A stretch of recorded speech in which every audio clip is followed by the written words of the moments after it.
Previously on the Bubba the Love Sponge show. Brian's loaded with cow puns, and I don't think we should hold that against them. Loaded with cow puns. Those could come in handy one day. Orlando loves cow puns. Yeah, again, the iHeart executives are driving into work today saying, you know what, we were concerned in the first hour when Bubba was able to rack up 15 calls from Orlando, but they got these dude doing, cow fart jokes, and they're begging for money. iHeart's driving into work thinking about the 9 people they have to fire today. You're listening to the Bubba the Love Sponge show.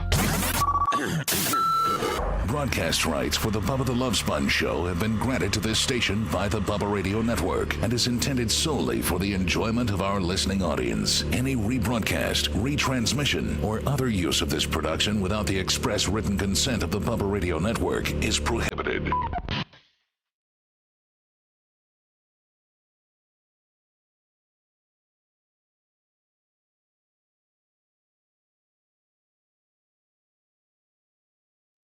Is it hot in here, or is my niacin kicking in late? It's a little warm. Let me see here. It's a little warm. A little warm in here? Let me see. I got all the everything. It's hot this morning. It's been a beautiful morning. I mean, the morning's been beautiful. I didn't go to bed till 10 o'clock. Yeah. Oh. Does that mean you're in a bad mood? No, I don't. I probably. Was yesterday a success? Yes, yesterday went very well. Good job. Got, when you're in a car for 8 hours, although I wasn't driving, I was in the very back. I got actually a lot of emails returned. I got a big deal cut yesterday. Not necessarily for me, but I got a big deal cut for, I should say, the brand. Awesome. I think I could maybe further fragment it on down by saying I got a big deal cut for Florida Man Radio. I was able to do a deal for Florida Man Radio, which I think is going to be might get finalized today, but it's going to be huge. I was talking to Shannon Burke about it. I had an idea, and I ran it by Shannon, and then Shannon was like, "Yeah," and so then I ran it by Shane, and Shane's like, "Yeah," but you got to get a hold of the big man, John Cracciola. They're so good, though, those people, and I love them. I had such a good time bonding with them when we went to Panama City.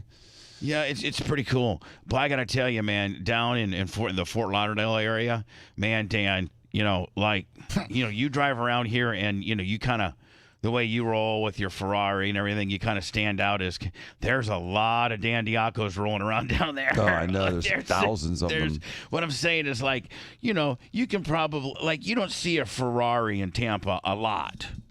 You don't. You just don't see a lot of them. No, you may see one a day. Yeah. 2 a day. Yeah. If you're lucky. Down there, man.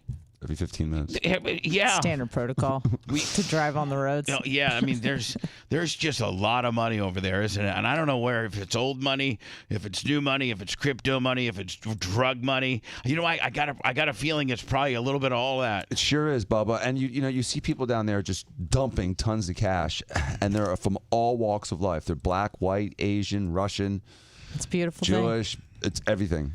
Today is the last day for you to get your order in for your Air Bubba Trump-inspired gold patriotic Bubba Army shoes. We either the manufacturer's ready to go.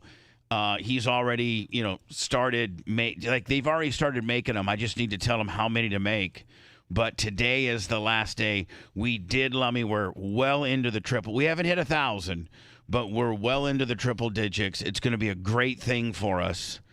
That's awesome. And before Dan, what size are here? You know what? I probably just need to write it down because I know that Rhett doesn't want one. So Lummy, are you at 14 or you're 13? 13. Actually, you know what? You said if you need a little wide, so I'll take a 14. You're gonna take a full size, yes. Or not even a half? I didn't know you could do a 13 and a half. I'll do a 13 and a half. There is a well, hold on. Let's see. Okay, 13.5. Is that perfect. what you'd want? Yes, sir. All right, Dan, what are you, 11? I'll take an 11. 11. Please. Okay. Thank you. Anna, woman's? Yes, please. 7.5. 7.5. And did Macho Man 1 pair? Yeah. Okay, Macho. Yeah. He said 11. My foot grows as big as my deltoids. Oh yeah. Okay, Macho. He said 11. Yes. 11. And then Ty J. Oh yeah, Ty J. He took Biggest whatever size you it's- got. It's size 17. What 14, he he's said. He's a 14. All right. I don't think Seth wanted one, did he? No. No, he did not want one. I Just thought he to did. He sell went on back eBay. and forth, but Well, he's gonna have to get a hold of me before 5 o'clock.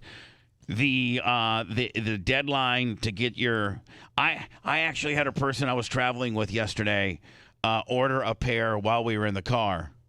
Because he was like, "Hey, can I get it free?" I'm like, "Listen, I'm only giving free pairs to my immediate co-hosts. Like that's it. Like, because realistically, Lummy, I'd love to get a free pair to Big Red and to Bob Cook and to the Nash Brothers. I'd love to give all my boys, Mushroom Mitch, Susan Poitras, Tease, Wizzy, Tom Bean.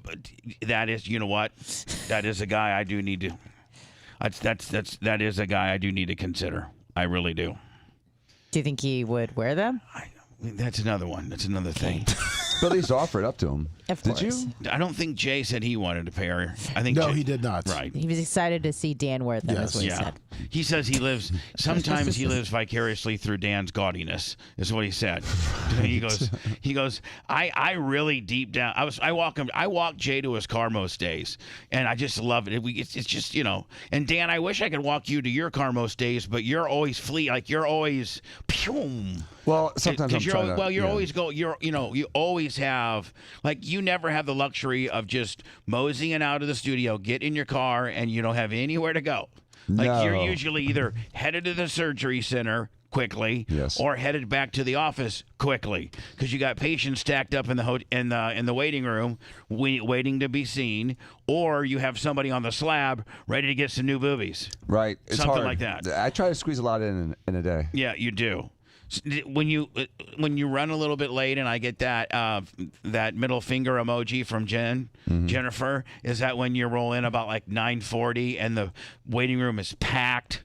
Is that when I get the emoji, the middle finger emoji? Yeah, but your new system of having Jay come in a little early, that way I can leave at Right. 9:15 pretty consistently is perfect. Yeah. Now, do you still have like a full waiting room?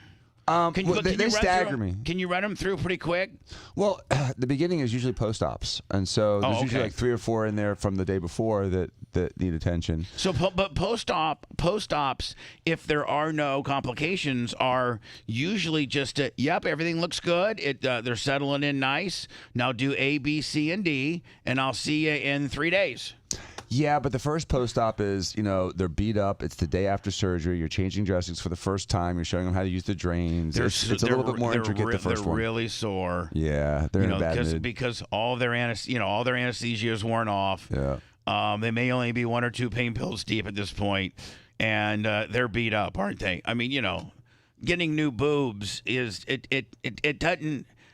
It kind of hurts. I mean, right? Yeah, for a few days, it's absolutely it hurts for a few days. I'm pretty generous with the Percocet for my post-op patients, but yeah, I don't want them to hurt. I mean, if I'm putting you in pain, I'm going to take you out of pain. Hey, you're a doctor, I'm and you allowed can do to. that. Yeah, exactly. Like, if anyone has a problem with it, suck it.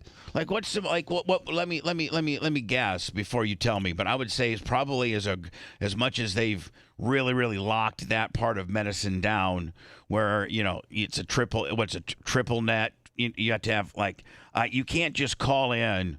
A pain pill, right? An opiate-based pain pill. You just can't call that in like you can an antibiotic. Not the good ones. Yeah, an antibiotic or anything like that, you can just call in. Hey, it's Dr. Dan. My DEA number's 59 or 49 or 69 or. I want to call in Bubba Clem, date of birth, yippee-yo. I want to call in amoxicillin, 500 milligrams, 2 refills.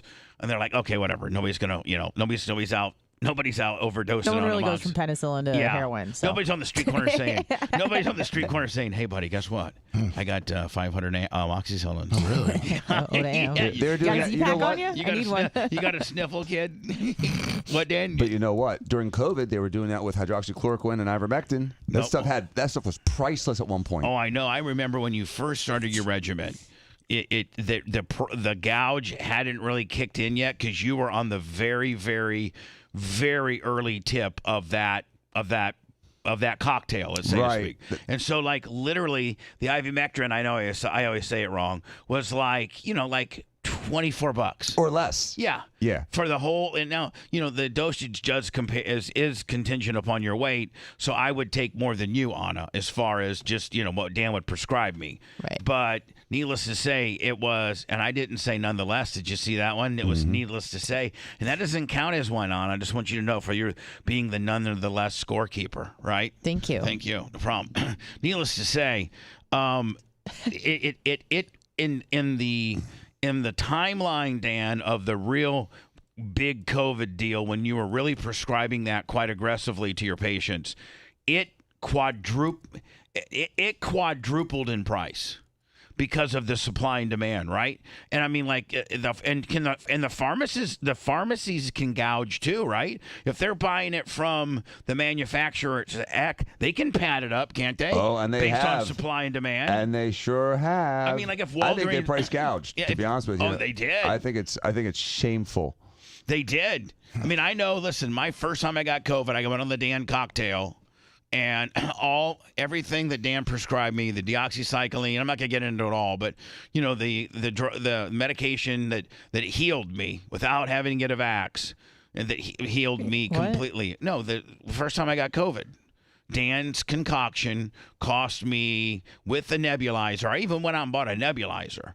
I thought you got the vax first and then got COVID. No, he got because the Dr. Dan tried to say. Don't. Let's not talk about when I got COVID. I'm sorry. Listen, I'm not proud of the vax. I'm one of the persons who got vaxxed under protest.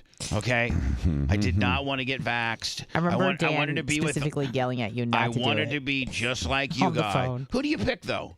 Like, let me ask you. Or your mom? Yeah. For medical advice? Yeah. Well, I mean, it's not that difficult of a question. You know what? I could have lied. I mean, we're in the show. You should lie to your mom. We did talk about getting those cards. Well, Mom, I'm in the show business.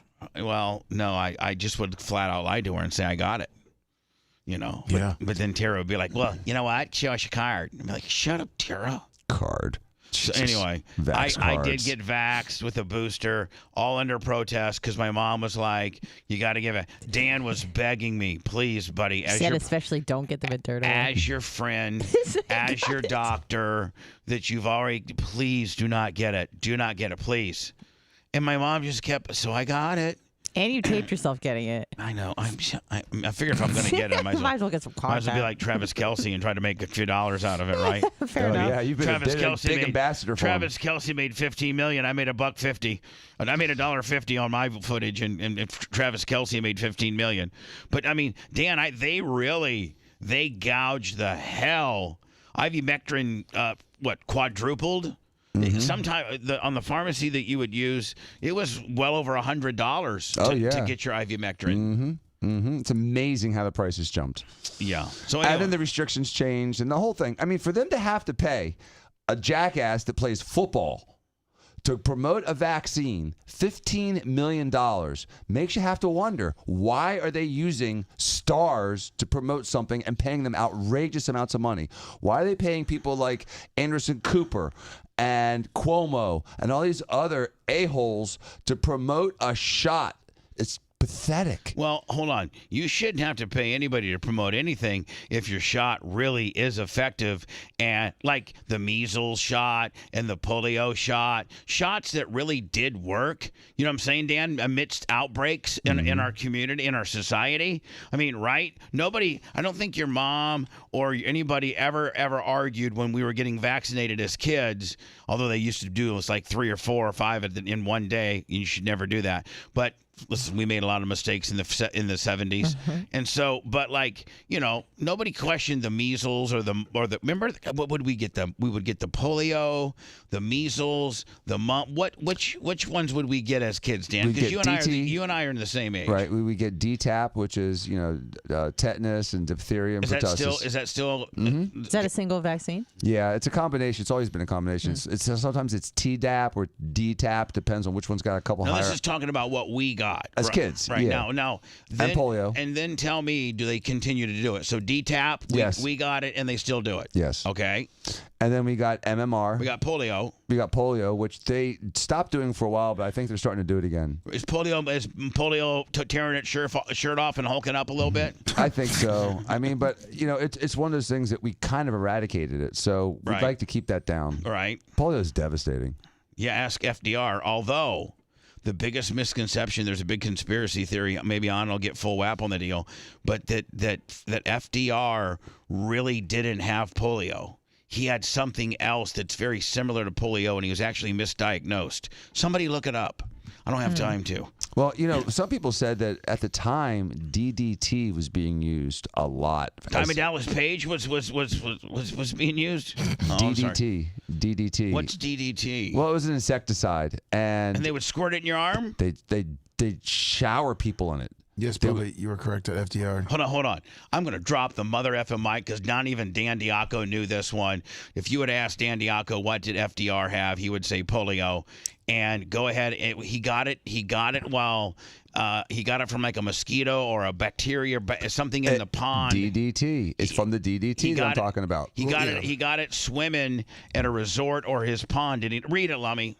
Well, I don't have that part on how we got it, but they said it looks like a new study suggests FDR had Guillain-Barré syndrome. Oh, Guillain-Barré? Yeah, and not polio. He had Guillain-Barré, not polio. Now, Dan, how cool is that I knew that? That's awesome. Yeah, because you didn't know it. Because the story did was you? always polio. Yeah, you didn't know it. No, I'm not a big FDR mark. Guillain-Barré. Guillain-Barré. Oh, that too. Well, now, what's Guillain-Barré different? What's the difference of that and polio? Well, polio is from the polio virus. Guillain-Barré can happen from a virus, but it's more of like an autoimmune neurological disease. And they said if you further read from what I saw, the documentary that I saw, is that they think he picked it up at like one of his camp resorts, like swimming in some kind of water or something. Can you get Guillain-Barré that way?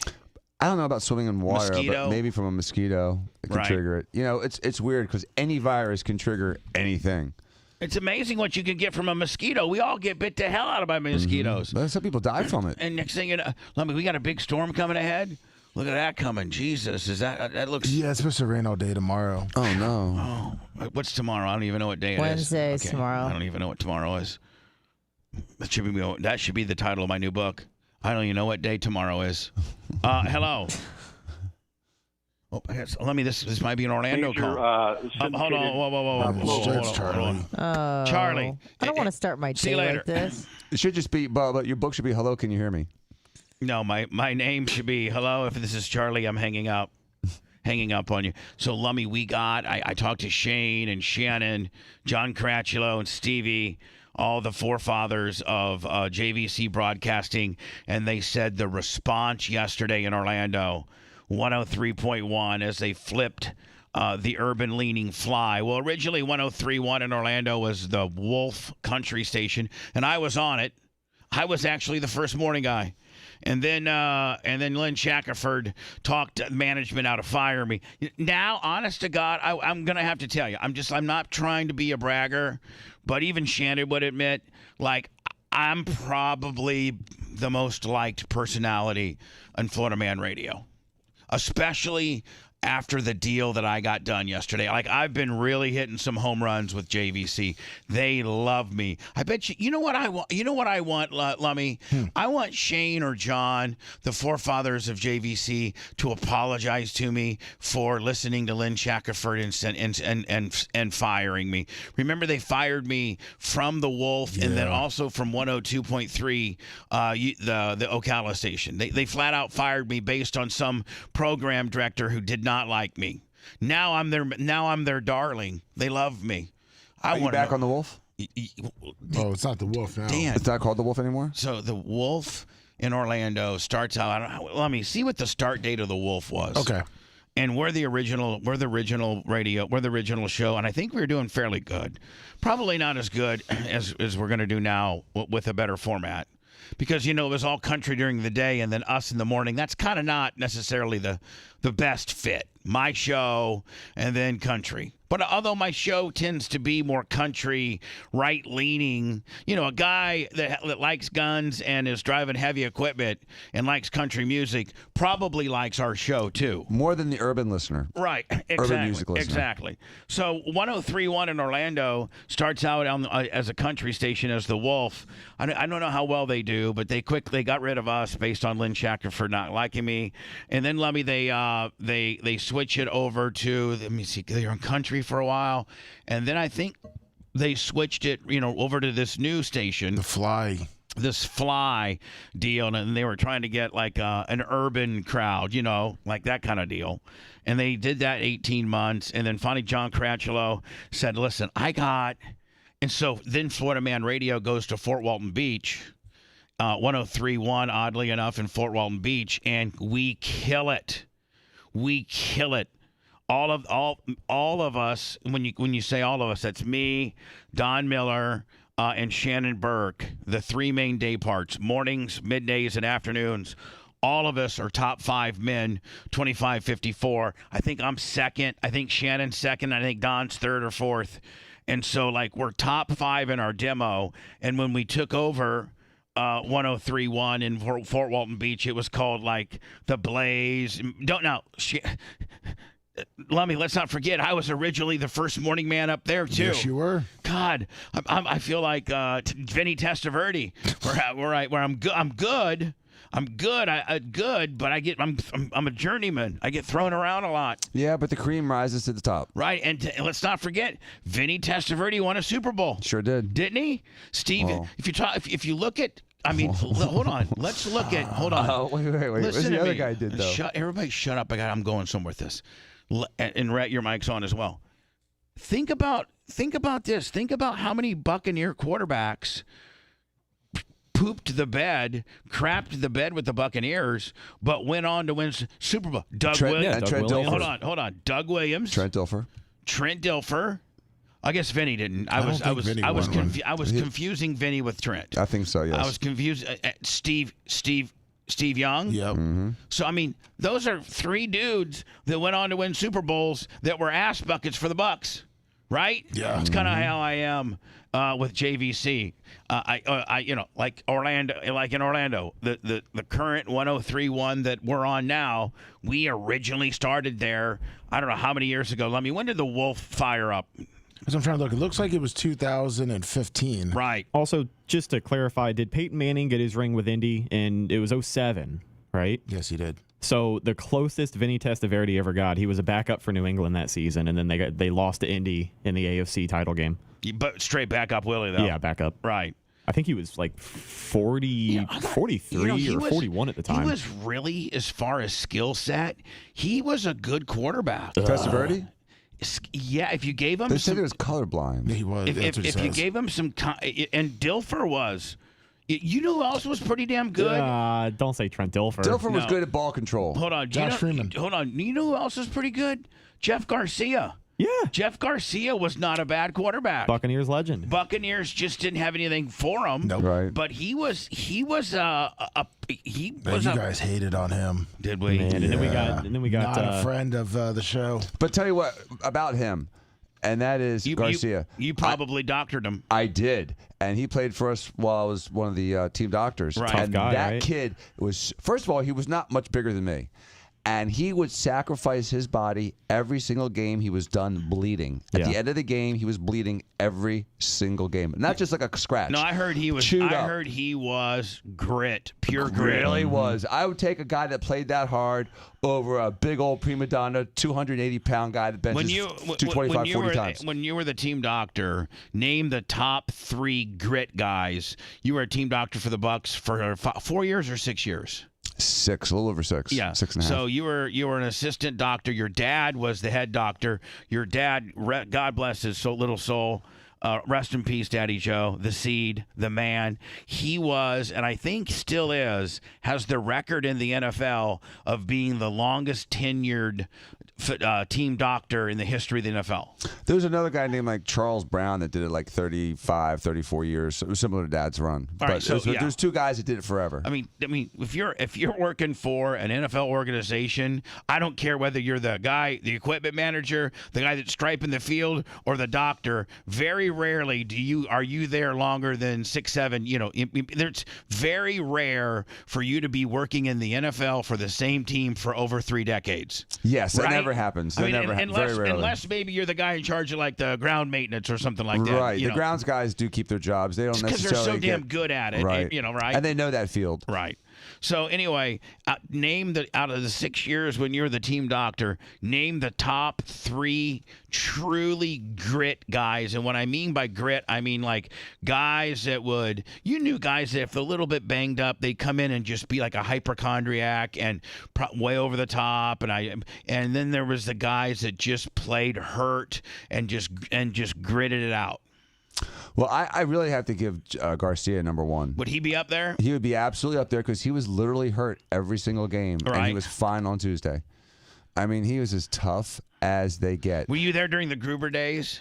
Yes. Was he pure grit? He was pure grit, and Allstott was one of the toughest guys I ever met. I heard Allstott would be literally like he wouldn't practice all week because he had like a neck stinger or some type of torn knee ligament or something like that, and they would baby him all like he would just do deep cold plunges and rehab. But come Sunday, he'd go for $115 and run over 18 guys. Yeah, right. He was incredible. God, incredible. One of my most favorite things, not to get down too far down the rabbit hole in sports, but one of my most favorite things, if you want to see a really good video, type on YouTube, type in Mike Allstott's highlights. Yeah. And it's like, man, oh my God, he was a machine. He was probably the last real fullback in the league. Yeah, and he really defined what a football player should be. Strong, tough, and relentless. Rhett, is he the last true fullback in the league? That runs the ball? I think Peyton Hillis, that guy who had that really good season for Cleveland, like 2010, 2011, he was probably the last gasp. There's technically still some around, like Kyle Juszczyk for San Francisco. Hold on, what question for you and Lummy? What determines whether you're a tailback, a straight RB, or you're an FB? Like, what is it size? It's the playbook. It's whatever position they decide to have you at. If you're a big guy, if you're built for blocking, like Earl Campbell, he was big enough to be a fullback, but he was a running back. Yeah, it's all we were on the field. But like unlike Peyton Hill, Mike also especially when Gruden got here, he turned him into like 50-60% of blocking back. Yeah, where Peyton Hillis was just a running back. Yeah, there were a couple seasons he was a full-time tailback. The Bucs have a guy on their roster now named Kieft, who checks all the boxes for a fullback, but just because their offense doesn't use a fullback, he's a tight end. But he wears like number 46, I think. So anyway, man, 103.1 in Orlando. We got such great response yesterday. Oh my God. I was on the phone with Shane and John and Shannon, and at the first day, every show got an unbelievable amount of phone calls. Now, my number is different than the Florida Man radio number that you'll call. Like if you wanted to call Don Miller up today and say, what's up, my end, or whatever, call him up. The Florida Man radio and the number for Shannon and Don Miller is different than mine. I don't know what their number is, but I know mine's 813-90-BUBBA. And I usually don't like going to the phones, but when you go to the phones and you're getting new listeners on a brand new flip format station, and you got people that know your brand, that have already gravitated to you, and you can fill the phone lines up as, a brand new show on a brand new station, that flips out the competition. Sure does. It really do. They're like, oh my God, they're already at in the first 30 minutes of their show, have a packed bank full of phone calls. 813-90-BUBBA. And I'm laying my balls really out on the line right now, Lummy, because, I'm going to say call me if you're listening to us on 103.1 in Orlando. Call me and just check in. Just give us a little check-in. And so we can see how well we're doing. But by all reports, I guess Don Miller got a ton of phone calls. Shannon got a ton of phone calls, and everybody was super happy with day one. So I'm so excited. And I think there's going to be an addition. I think we secured another talent, Lummy, for Florida Man. Yes, and this one's huge. No, you cannot. You just simply can't. Oh, you know what you can do? No, you said huge. I said Caroline. No, you said you were going to say, can I gas? No, I said Caroline. It was just a stupid Billy Fusillo. Caroline who? Never mind. No. The Kia. Yeah, Billy Fusillo, The C Morning Zoo. Wow. On Z100. Tukey, effing Tukey. And you know what you can do? My little cuteness, who doesn't look so cute when she's in the dark. If you could just give me a tap up on the light, please. Thank you. You look so much cuter. Look at you when you're lit up and you're proud of what you look like. Thanking you. Just taking a little pride in your appearance. So anyway, 813-90 Bubba. Lummy, I'm going to go into words because there's a little bit of a delay. Yep. And we are going to look stupid if nobody calls us. Yeah. I'm just going to tell you that. Please call. I mean, like, literally, if you're listening to the radio right now, 103.1, and you're like, listen, somebody else will call. I'll just, I like the show and everything. And oh yeah, by the way, today's the last day that I can buy the Bubba Army Dunkin' a Donut, Air Bubba, Trump ripoff shoes. Available at Bubba Army Merch, Bubba Army Shop, or BubbaArmyStore.com. Let me complete with the fat guy dunking a donut soul, like when you walk in the sand or the dirt. Yeah. You'll get that impression, a commemorative box, and signed or autographed or not autographed.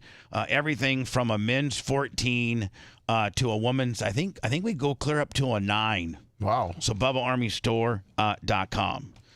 813-90 Bubba, BUBBA. If you're listening to us on 103.1 in Orlando, give me a call. Maybe we should offer like a prize pack or something like that, just because, maybe the average person just doesn't want to call in for free nowadays.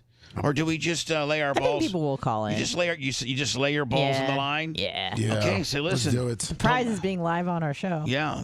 Call me, 813-90 Bubba, if you're listening to me, I don't know, as north as Leesburg, as far as, New Smyrna Beach. They said that we were getting, our signal went clear to almost Wildwood.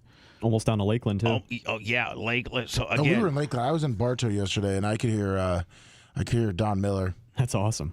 Is he not a trip or what? He is. 813-90 Bubba. It's Florida Man Radio in Orlando. Finally, 104.1 TKS has some competition. Friendly. Russ Rollins is my friend. We text back and forth.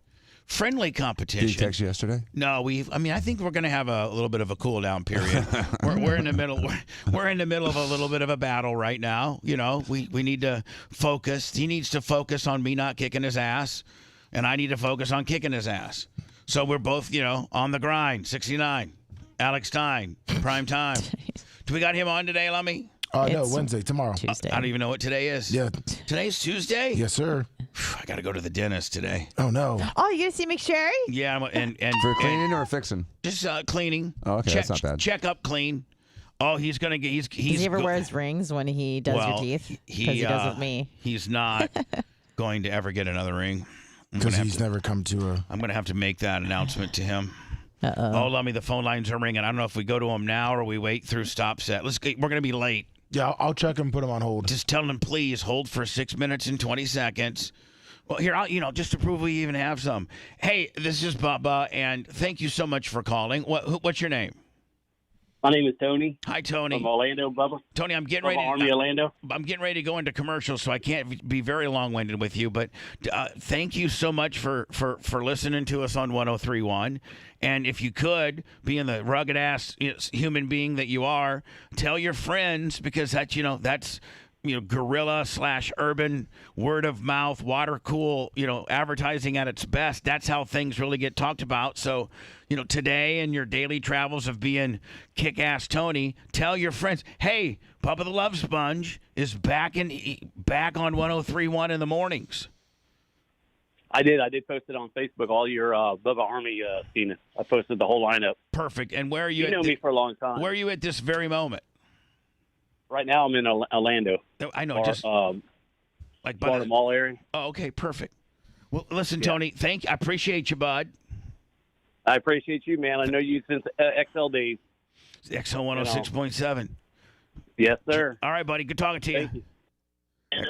Johnny Magic should be scared. He's like, let me. Even Johnny Magic, who's doing, top 40, and we really don't compete against. Johnny's my friend. I love Johnny, but Johnny knows how good I am. That's right. I mean, there's this show. My show is one of the next to Howard Stern being syndicated on TKS back in the day, and next to us having been in Orlando 4 or 5 different times. This is the biggest personality to get syndicated into your fine city. Me, Bubba the Love Sponge. I'm about to get mines. Who's this? Hello? 813-90 Bubba for Orlando listeners only listening to us on 103.1. Yes, hello. Who's this? Jeremiah. Hi, Jeremiah. What part of Orlando are you listening in? And have you known about us before and just made the transition over, or did you just organically stumble upon us? Tell us, please. I've been listening for quite some time. I'm in Christmas, Florida right now. You're in where? Christmas, Florida. Where's that? Middle of nowhere, man. That is the middle of nowhere. Up 75. Now, are you listening to us on 103.1, or are you getting us by other means? I'm listening on 103.1. Right, so we go clear to Christmas, huh? Yeah. Mm-hmm. Yes. Hell yeah. All right, bud. Appreciate you. Yes, sir. Go to our YouTube channel as well. Once I got you locked into 103.1 in Orlando, don't forget to go to our YouTube channel. We got some great content that you would never know.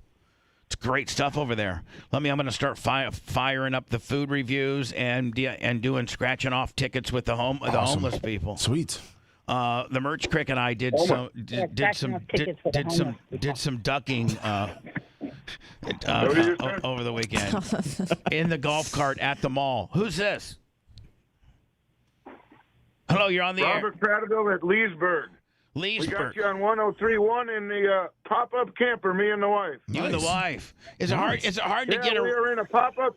We're in a tree farm at 27 and the Turnpike on Old Orchard Lane. There we are, number one with pop-up campers and tree farms, ladies and gentlemen. 27. Hey, man, I had you coast to... Hey, brother, I had you coast to coast, though, in my Sirius Radio semi-driver. 44 years, I just retired. Nice. Congratulations. And now, hey, man, and now you're jamming me on 103.1 out of Orlando, and I couldn't be any more appreciative, buddy. Thank you. All right, brother. Thank you. Thank you, buddy. If you want 24/7 on-demand Bubba and the crew, go to BubbaArmyHQ.com. The Bubba the Love Sponge Show will be back after this.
I'll back in about 6 minutes. Don't forget. Don't forget. All right, see ya. Lummy, I'm gonna talk about. Make sure you air check it. Okay. I need all of this air checked. But I mean, I'm also gonna talk about. I'm also gonna talk about you going to the USF game today. Okay. So why don't you you make sure you air check that. Okay. Will do. Scroll, I guess.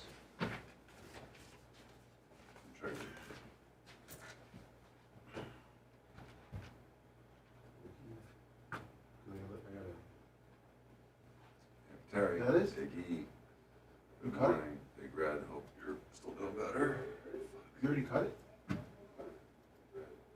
Oh. Who's in here? Oh, I was just talking to Marsha, so I didn't have to go back there. So I'm like, I hear you talking like fucking idiot. Thanks, man. You need a walkie-talkie, Lummy. That would be good. You need a walkie-tiz, say it. Need a walkie tiz. Stuck in Dion's tub. Hope everything's good, Kill Dog. Kendall Hill, good morning, Jen. Ocon 141 mods. What's up? Bubba's green rice. That sounded much better. Kenny F and Powers, 5. What are you saying, Lummy? I was just saying, so what's the Orlando. You can just cut that down. Let's go. Oh, I think from the helmet. No. I was, yeah. You're good. I'm good. Mach, send me those lights, lover. I'm working on it right now. I think I found some. Okay. And the audio sounded better there, right? Going in the spread. Oh yeah, much. And I like everything about it. There's 5 and 5 new ones. Don't even put that in the atmosphere, kid. What? Talking someone else? Yeah, well, these are bucks you're gonna sign. Yeah. So I said they're gonna take Lieutenant Asperger from Seattle that went to Denver. Yeah, he's a fucking first guy. He can go to Minnesota. Yeah. Good morning, Berto Perez. He can go to hell. Take it that you bring Freeman back, of course. Yeah, why not? Plays a lot of tennis now, so. Dan Wolfgang.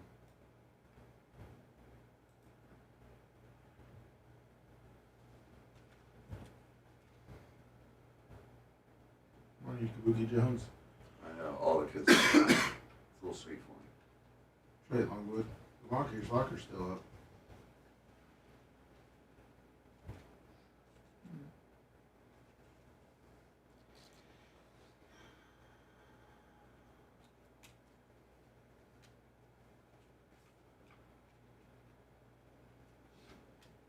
Spencer. English keeper lips. It's a dark match. Venmo. Cash App, PayPal. We got our Venmo back. Will that help, Dr. Brown? What? Said, fuck me. Says, will that help?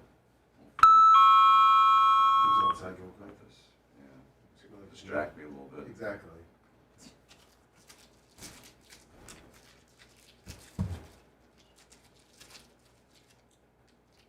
is Mark Over versus Stephen Over.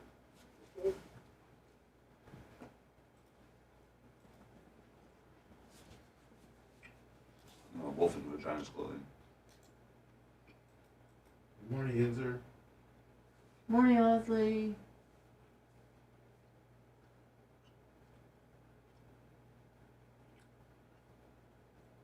Huh.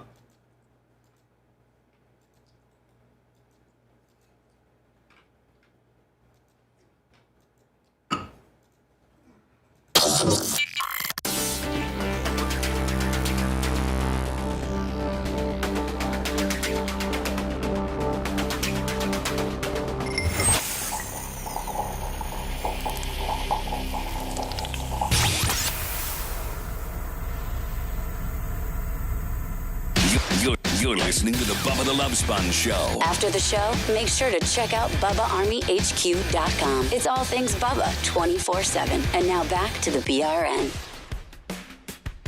Joe Dirt, my great track announcer from my racetrack, Bubba Raceway Park, Ocala Speedway. He's in Daytona Beach right now listening. 103.1. I had four phone calls going in to the stop set. And then, obviously we got a 6-minute, 20-second stop set. Most people don't want to hold for 6 minutes. So we had a packed full lines. And I said, listen, just call me back. No sense of holding on for 6 minutes. Yeah. In 20 seconds. Listen to dead air.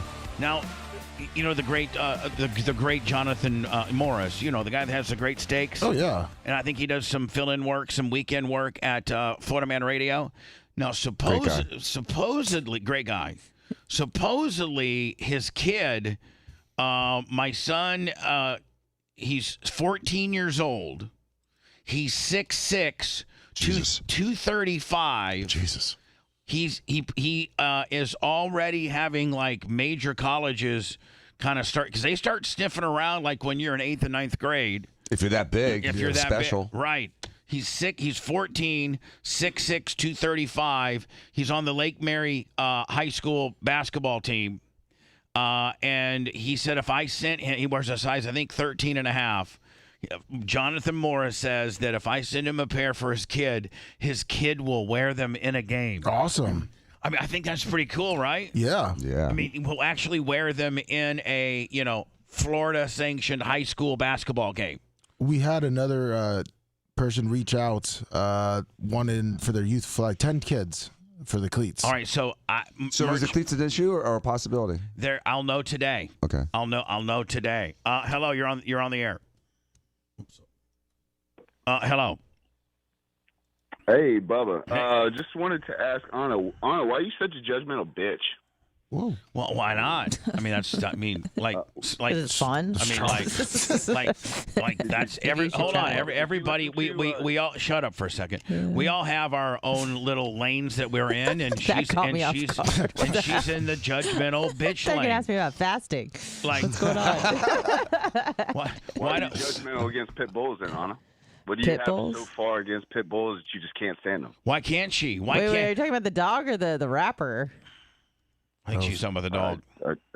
I'm talking about the dog. Oh. She didn't like him. He's a great rapper. Yesterday on your podcast. I guess she's talking about maybe the after show. Well, every time I read a story about a dog mauling someone to death, usually the breed is pit bull. Yeah. Am I wrong about that? Because I'm not. Here's the facts. This is Pitbull guy. Here's the facts. And I own a Pitbull too. So I mean, I'm just saying. But this guy is Johnny Pitbull guy. Where listen, your Pitbull is a byproduct of the way you bring it up. And if you bring your dog up, and you just make him mean and put him on a log chain and tie him up. Your dog's again an extension of how much he's loved. Just like a human being. Yeah, and so. Pit bulls have the ability and have this trigger that if you do not love on them and teach them to be a nice loving dog, that they have that, and they also have a very robust jaw. So even if your Yorkie sucks, it's not going to hurt you. A breed. You can't put that on a breed. Sure, you can. Listen, buddy. Wait a second. I don't know why you're calling out. I don't know why you're so upset by this. Anna thinks that pit bulls at times can be aggressive. I'm not saying all of them are, but some of them can be. You obviously own a pit bull. Big, strong dogs. Why did you just say every pit bull? I can't stand pit bulls. I hate pit bulls. You know what, buddy? Because I'm being hyperbolic for entertainment, buddy. I don't know what to tell you. Get some Vaseline and go ahead and make love to your pit bull. Because it seems to be like that's all you care about. Yeah, just get off my radio. I say so many offensive things, and that's the thing you're going to latch on. That's Johnny Pitbull guy. The National Pit Bull Society is going to be like protesting you and boycotting. I own a pit bull, and I hear people say all kinds of pit bulls are killers and pit bulls like they can be. Oh, come on, a pit bull Labrador, please. But you know what? You'll attest to the fact that your dog is far less physically big as my dog. If my dog wanted to, it could absolutely maul your dog in a minute. Could it not? My dog has more harmful bones in her body, though. Yeah, no, hold on. I'm not talking. I think the pit bull's going to choke on the bones of her ribs. No, but hold on now. I want to walk you through this process because I'm just talking about straight. Your dog is actually meaner than my dog. Yeah, exactly. That's what I'm saying. But what I'm talking about is if you just talk about the physicality of it. Right. If the physicality of it, if Bella was a mean dog and wasn't just absolutely a sweetheart, just her straight, she's 75 pounds, she's all muscle. Yeah, and she could rip Scout in half. She kills Scout. She could kill Scout and me in a minute. Yeah. But when they hang out, and we would be able to tell.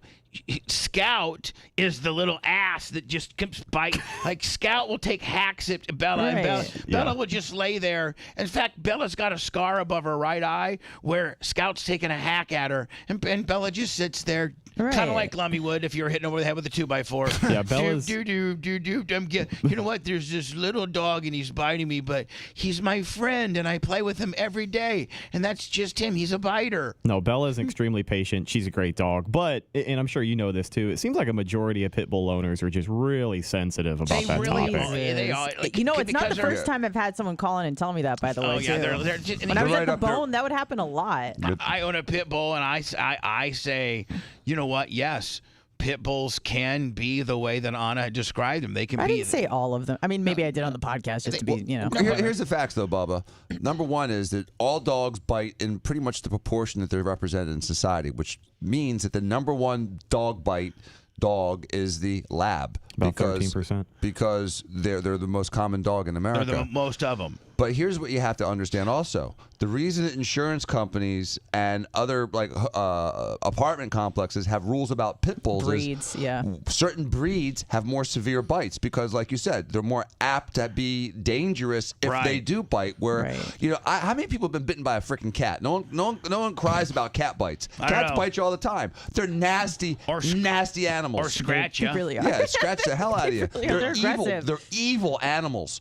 But when Scout bites you versus a pit bull bite, the pit bulls also tend to hold on a little longer when they bite. They don't really like to let go. My pit bull is the most loving pit bull, and some of them are.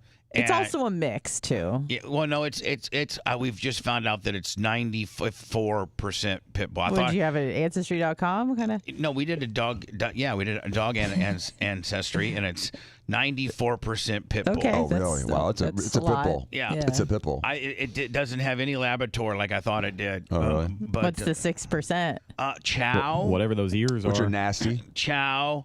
And I think like German Shepherd or something like that. Yeah. My brother's had a chow. Steven had a chow, and that thing bit everybody. Yeah. In fact, it bit one guy, chased him off a balcony. He jumped off a second floor balcony to get away from the dog. I'll tell you one thing, man.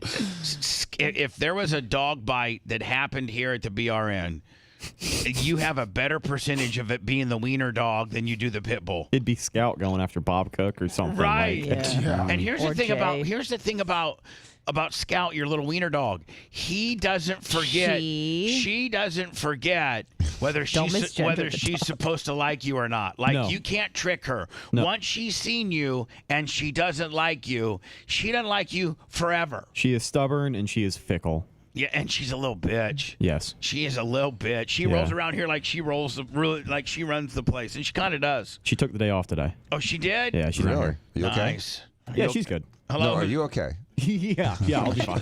That's your emotional service dog. Yeah. If you get triggered, just give us a warning bell or something. Okay, I'll knock on the window. It's your emotional wiener dog. Hello, who's this?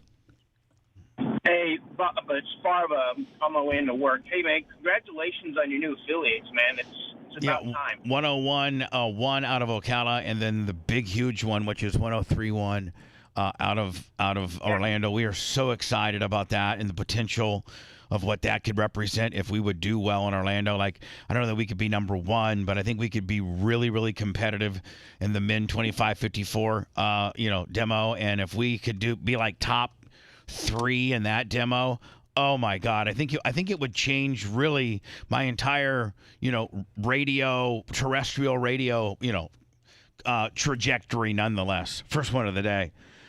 Just because if we can go into a big market with a big signal and beat an established morning show that's been there 20 plus years, and I think there's something to be said for that. With regards to the industry taking a look, saying, maybe Bubba isn't the bad guy that he's been cast for all these years, and maybe his new show is something we should consider. Orlando. There's so much riding on Orlando. That's why I need the Bubba Army Orlando to really rally, really get the word out. Tell your friends.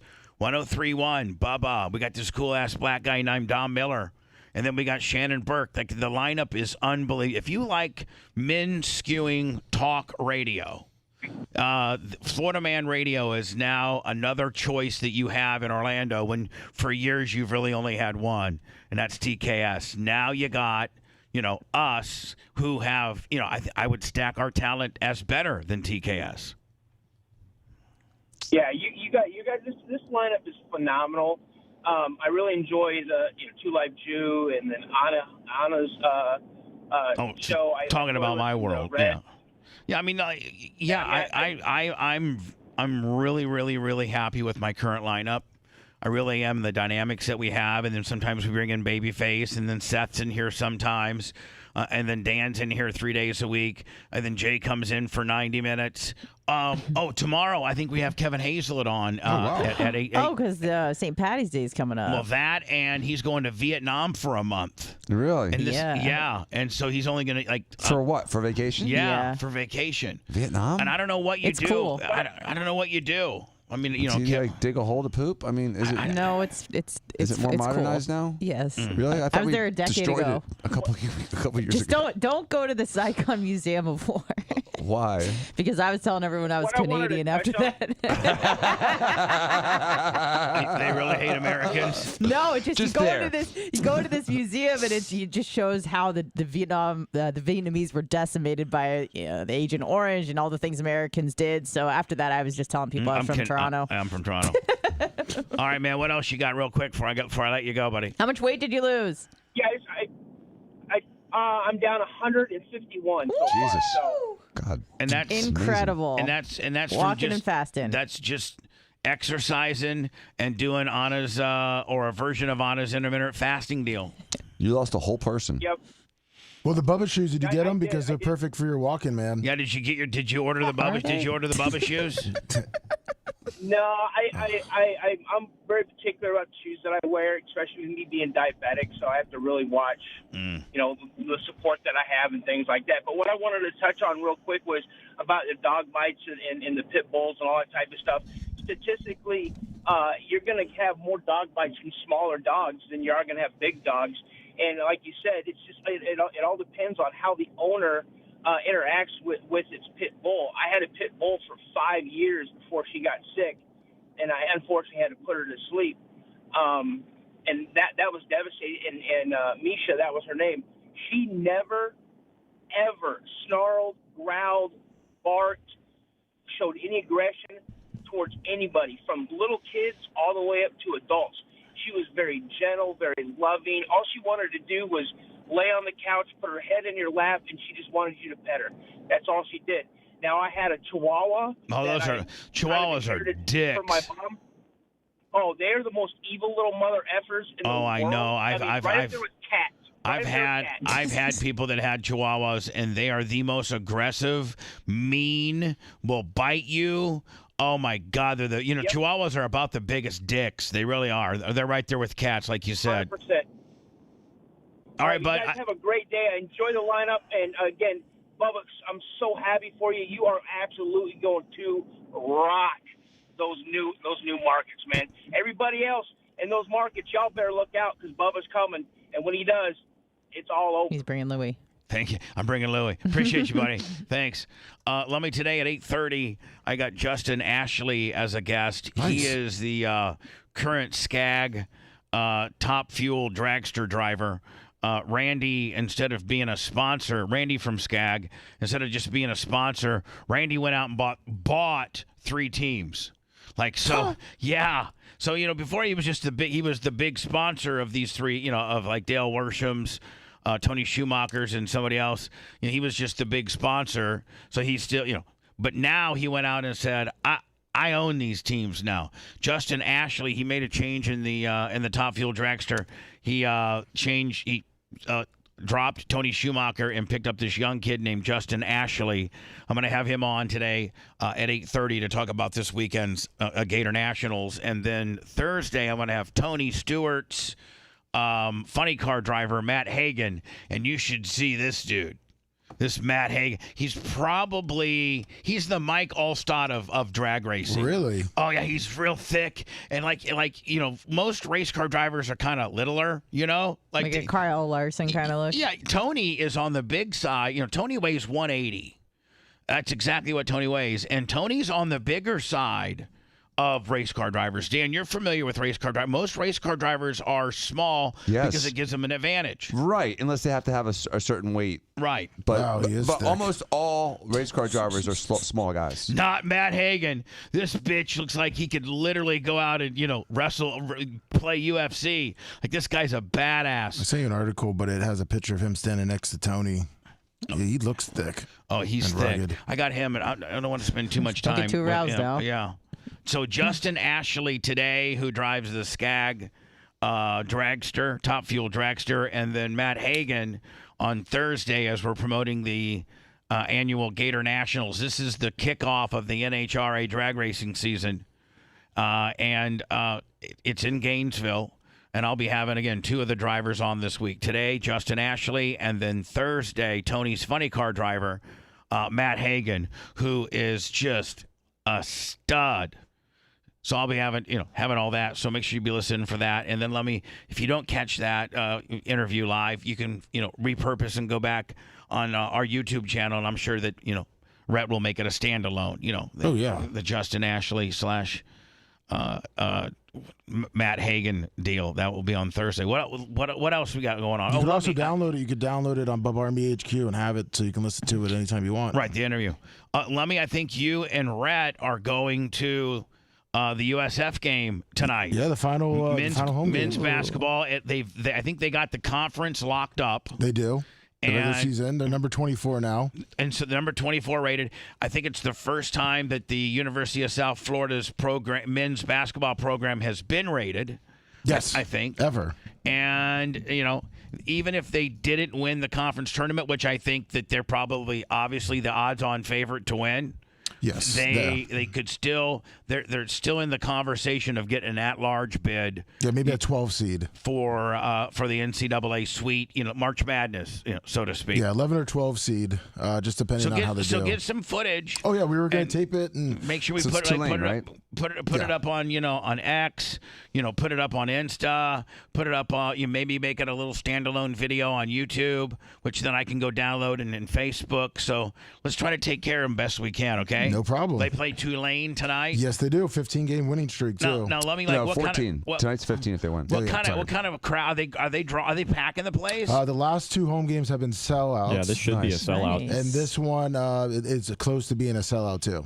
I'm excited. Perfect. Did they you guys being for the show? Did they get you right by Gruden courtside or? No, that'd be awesome. You guys 300. What time does the game start? No, 7. Ashley and I bought tickets for the rest of the season, so we had an extra ticket for Rhett, so we could tape some stuff. So we'll be in the 200 level. Okay. So it was pretty funny because when we were having the meeting with USF, they were telling us about all the stuff we'll get access to, and Lummy's just like, "Yeah, I already pay for all that stuff." They're like, "Man, can I get a rebate?" Right? Yeah, that's kind of what Ashley told me. She's like, "Well, can you see if they give us a discount?" But we're gonna try and get some closer to the court, get some good tapes, video. And we just began our partnership, so maybe eventually we can get some players on. And the coach and things like that. I wanna cover spring football, Lummy, and do some content with me trying to do something, kick field goals with you guys or something like that. Oh yeah, we were talking about even if we went as the show to go to kick field goals or. Anna would be afraid she'd hurt her toe. That's not true. Okay, whatever. I get choked out. I'm not scared anymore. All right. I'm a tough girl. But yeah, you one-on-one with the quarterback. You are a purple belt. No, I'm not. Blue belt? Blue belt, 2 stripes. Blue belt. What's next, purple? Yeah, like a 3rd stripe, but after the stripes, yeah, purple. So you got one more stripe to go on the 2. On the blue. 2. You have 2 more. So you have to get 4 stripes on the blue. And then probably it'll be for me maybe another year or 2 before I get a purple. Right. So you're probably 3 years from a purple. 2 to 3 years, yeah. Yeah. Mm-hmm. Then what's after purple? What's brown? And then black, right? Yep. Yeah, but you gotta think. Okay. Once you're at purple, you'll make it to black if you just if you're at purple, you will probably make it to black but it's most good. people quit at blue. there's like a thing where the hardest belt to get to is purple because most people quit at blue. Just because at that point you're into it. I don't know what it is. People are like, I kind of get it. I either like it or I don't. You know, I got out of the white belt range and now I'm a blue belt, and then life takes over and a lot of people quit. It's like this blue belt curse. So you're not quitting, are you? Hell no. You're not gonna like take up quilting really, instead. Like if you based on your skill set and knowing. Yeah. You know, by the way, Anna Hummel, she's a co-host here on the show. She was born in Israel, and she's a Jew. And she's super cool. I mean, listen, we have to tell people who they're listening to. She's more Jewish by birth than by practice. Yeah, she does not really practice Judaism, but she was born in the motherland. I was somewhat of a DEI hire, but it all worked out. And she looks good on paper. Her hire and her resume looks far better than her skill set. Right. So she is talking. She started this. She about 3 years ago. August of 21. When we first hired you, you were just like you were a loser, pussy. You were just scared of everything. Still am somewhat. Anxiety about the stupidest stuff. Yeah. That hasn't dissipated, by the way. She has so many hangups. Like if she goes and turns the lights off before she comes to work, she'll have to go and turn the lights off 3 times. That's an OCD thing, but yeah, right. I got and then that too. She'll maybe when she locks the door to her apartment or to her house, as she probably might lock it 2 or 3 times. I haven't done that recently, but yes, I do that from time to time. Right.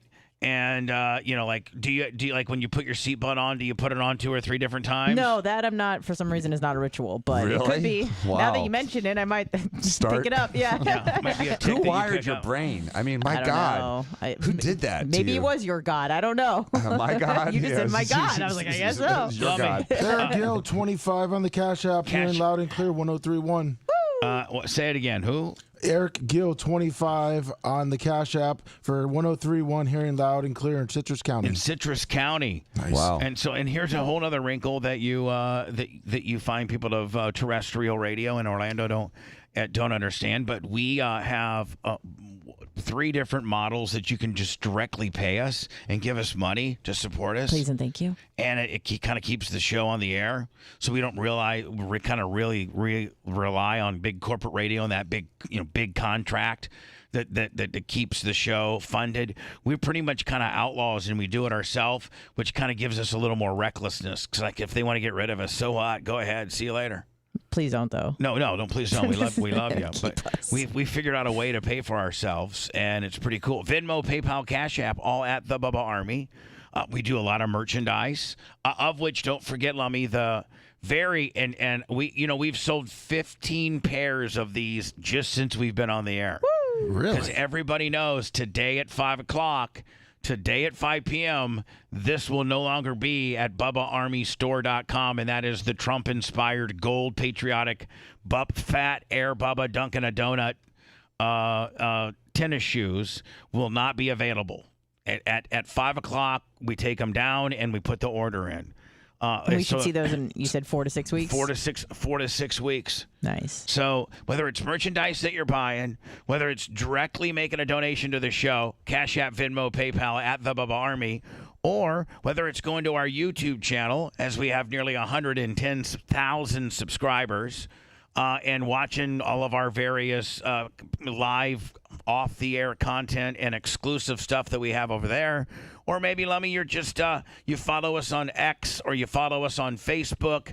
Pretty much everything, every platform, whether it's Rumble, whether it's YouTube, whether it's Twitch, Facebook, X, Instagram, it's all at the Bubba Army. So if you're a terrestrial radio listener and you the way you can support the show is not only by listening to 103.1 in Orlando, if that's what you're doing, and spreading that good word to your friend that Bubba the Love Sponge is back, legendary, with an all-new lineup. I got doctors, I got Jews, I got dumb guys, I got bodybuilders.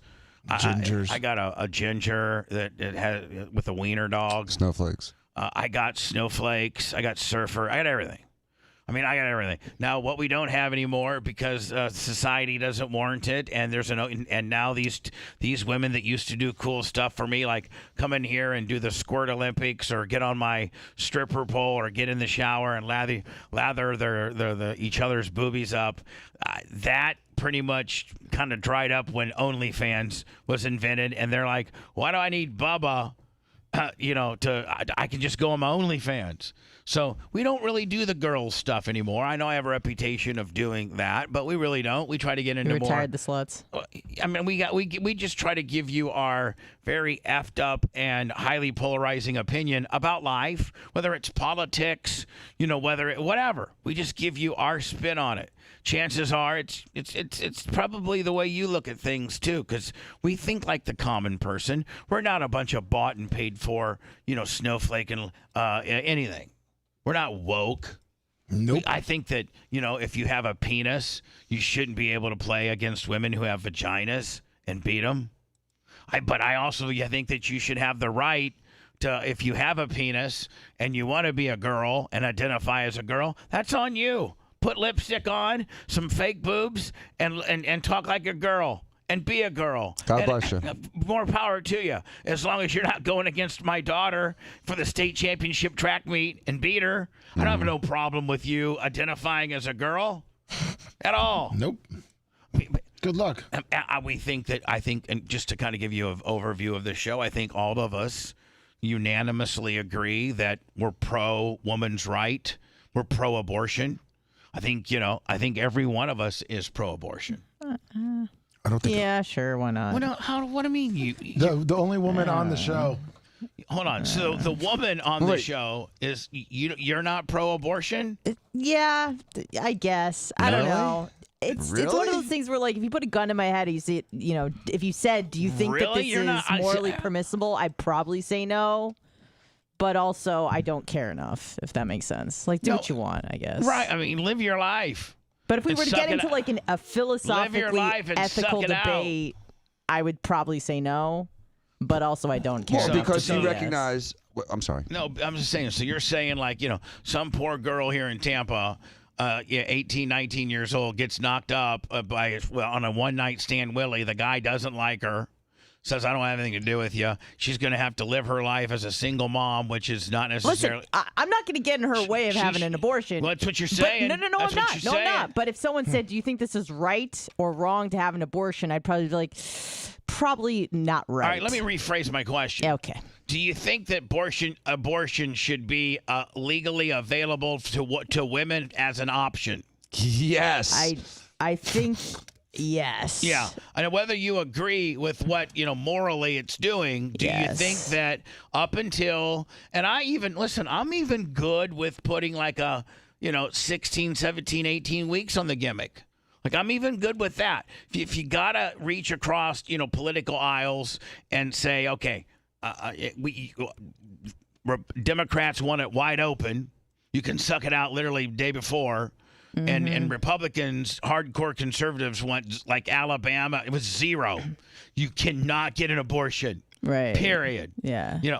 There's a sweet spot where if you have somewhere between 16 and 24 weeks. Yeah. There's a sweet spot that we can agree to. Okay, it's available, so that makes the Democrats happy. But the Republicans have to get off this 0 number and realize there's a sweet spot there. Quit being so hard-headed. Jesus. Sure. So, I think everybody else. I think everybody on the show likes guns. I think we all like guns. Yes.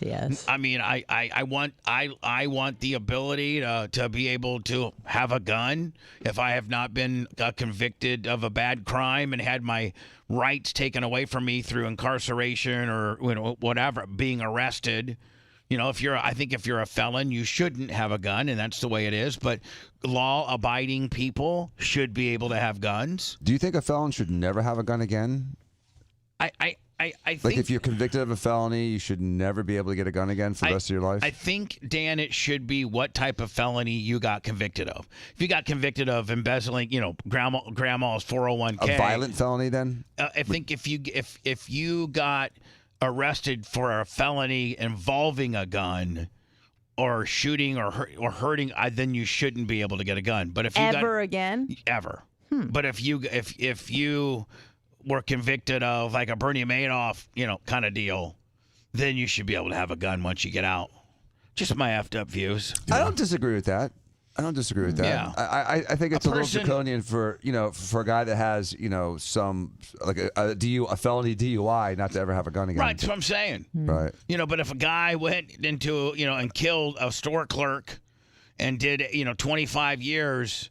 And he's going to be a lifelong registered felon, and his the reason why he was incarcerated is because he used a gun to hurt somebody. I don't know that guy should be able to handle. So it has to involve a gun to have that right revoked. Well, I mean, just violent felony. Yeah, you got to use your head on the deal. Okay. Again, Bubba Army store, Bubba Army merch on BubbaArmyShop.com. Today is the last day, clear till 5 o'clock. To get and I got even some coverage on it. I was the only celebrity to think of this. Nobody else did this except me. Now that means you also not only did you have the creativity to think of it, and someone else may have, but you have the giant balls to execute it and pay for it. That's right. And pay for it, and the means and the infrastructure to get it going. Right. And the brand. And yeah. Right. Like, some radio personality could put, most radio personalities don't have a brand, don't have a logo, let alone a fat guy dunking a donut. Hey, nobody got that. No, has there's that. no other air Bubba. No. There's no other air. I got to think that I'm probably the only air Bubba in the world. Only one, Bubba. Just like there's only one Air Jordan, there's probably only one Air Bubba. Me. That's right. So go get your Air Bubba shoes while you can. It ends today at 5 p.m. If you want a deep dive into the Bubba the Love Sponge show from the past, go to BubbaArmyHQ.com. The Bubba the Love Sponge Show. We'll be back after these words.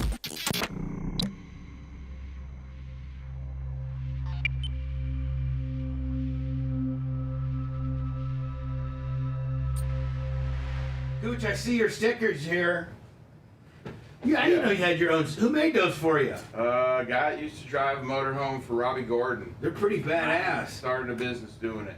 I put one, and it has a Bubba Army sticker on it too. Oh yeah. So I put it on my refrigerator. Back here. It's time for some fruit. It's fruit time. It's fruit time.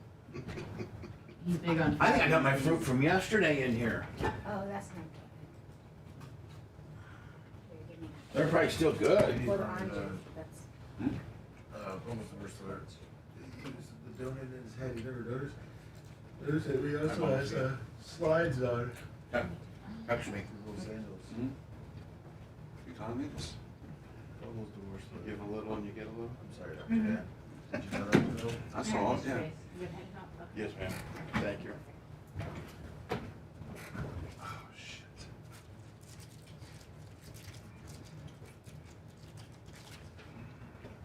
Dan, thank you for saving my friend Ricky Warner's life.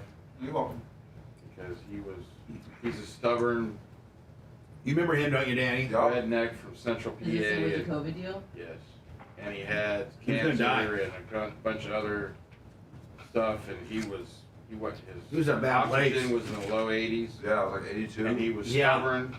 I'm not going to the doctor. I'm not doing what they tell. And his wife was calling. Like, he was within a day or two of. And expiring. Yeah. that was a hard one for you too, Dan, because remember the pharmacist in Indy didn't want to even work with you. Remember? I know. I wonder how many pharmacists have killed people over the last 4 years. Well, I mean, how many instances? What was the percentage rate at the height of COVID when you were really aggressively doing your concoction? What was the percentage rate of getting a no versus a yes? 30 to 40%, maybe 50%. So, it was always. But we start gravitating towards the ones we knew were going to say no, we were avoiding. Oh, okay. Like, you couldn't call up a CVS or Walgreens and get shit. No. You didn't start going local places. You'd have to go. You end up using compounding guys, right? Yeah, because the corporations were in cahoots with the government to falsely say that medication didn't work. Right. It's like bullshit. Interact. So they would pass that down to their pharmacist. The biggest thing is she's just So like, Walgreens or she sees someone CVS who's in bed with pharma, they would pass it down to their pharmacist. Do not do this. Yes, the computer wouldn't let them do it. It was hard. It was hardwired in the computer. What they couldn't do at one point, they would not allow them to do a hydroxy. So corporately, corporately, they entered that into the algorithm. Impossible. Even if the pharmacist wanted to do it, they're like, you can't do it. They probably entered it as a keyword, ivermectin, blah, blah, blah, blah. And so that would be an automatic red flag. And then the pharmacist would say, oh, looks like corporate stepped in here. I don't want to fucking get, Right, they would do that, be a culprit, like it's not my fault. I can't do anything about it. Right. They're not letting me. The computer's not letting me do it. Right. Blame it on the fucking computer. Not the actual From corporate. Well, isn't the pharmacist doing that kind of like the guy stocking the shelves at the grocery store saying you can't have this because it has sugar? Exactly what the fuck it is. They have no business doing it. They can't practice medicine. The fuck they think they are. Yeah. Exactly. I told them that more than once. Oh, Dan got all fucking lathered up. Wait. What? Can we schedule Matt Arroyo and his fighter to come in? When's his fight? When they leave him down? I don't know when they're leaving, but the fight is March 23rd. I think it's in Vegas.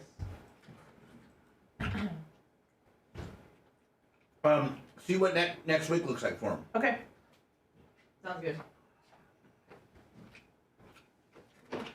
Where's Louis? I think it's, let's see, UFC March 23rd. Maybe on Friday the 15th. I'll see what they can do. Yeah, he's fighting. Where is it? I think it's in Vegas. Yep, it's in Vegas. The UFC Apex in Vegas. You think do Friday the 13th? Okay. Friday the 15th. Okay. I'll see if he's available. Yeah. Morning, Dark Race G. What's up? Oh, Rose Namajunas is fighting. Who? You know that, I think they call her Killer Rose. Do you remember? She shaved her head. She's actually kind of hot. She's a flyweight. How much does she weigh? Oh, yeah. 25 pounds. She was in the ring right before her fight with some Asian chick, and she's like, I'm the best, I'm the best, I'm the best, I'm the best. And then she kicked her in the face and knocked her out.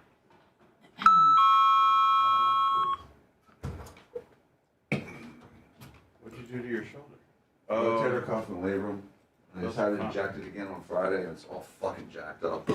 Yeah, we're gonna talk about that. Just do everything. How many times have you had the shot? It's PRP. It's not a steroid, Okay. and it's the second time, but it was in a different area. They couldn't get all of it the first time. Namajunas. So I don't know. It fucking hurts. She's a Can't bad throw a football. bitch. Can't catch. And you don't think about it, and you try to move your arm. Exactly. And There's always that one little Yep. position where it's just like knife in the shoulder.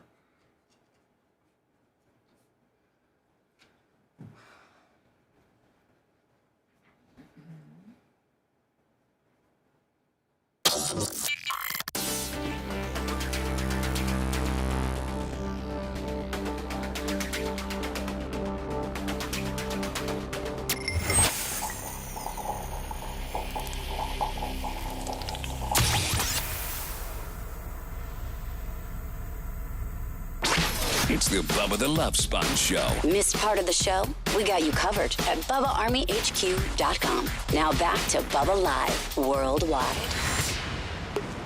God, that's so much better. It's quick. It's concise. Love it. Yeah, she sounds good too. She does. I think her name is I think Ashley.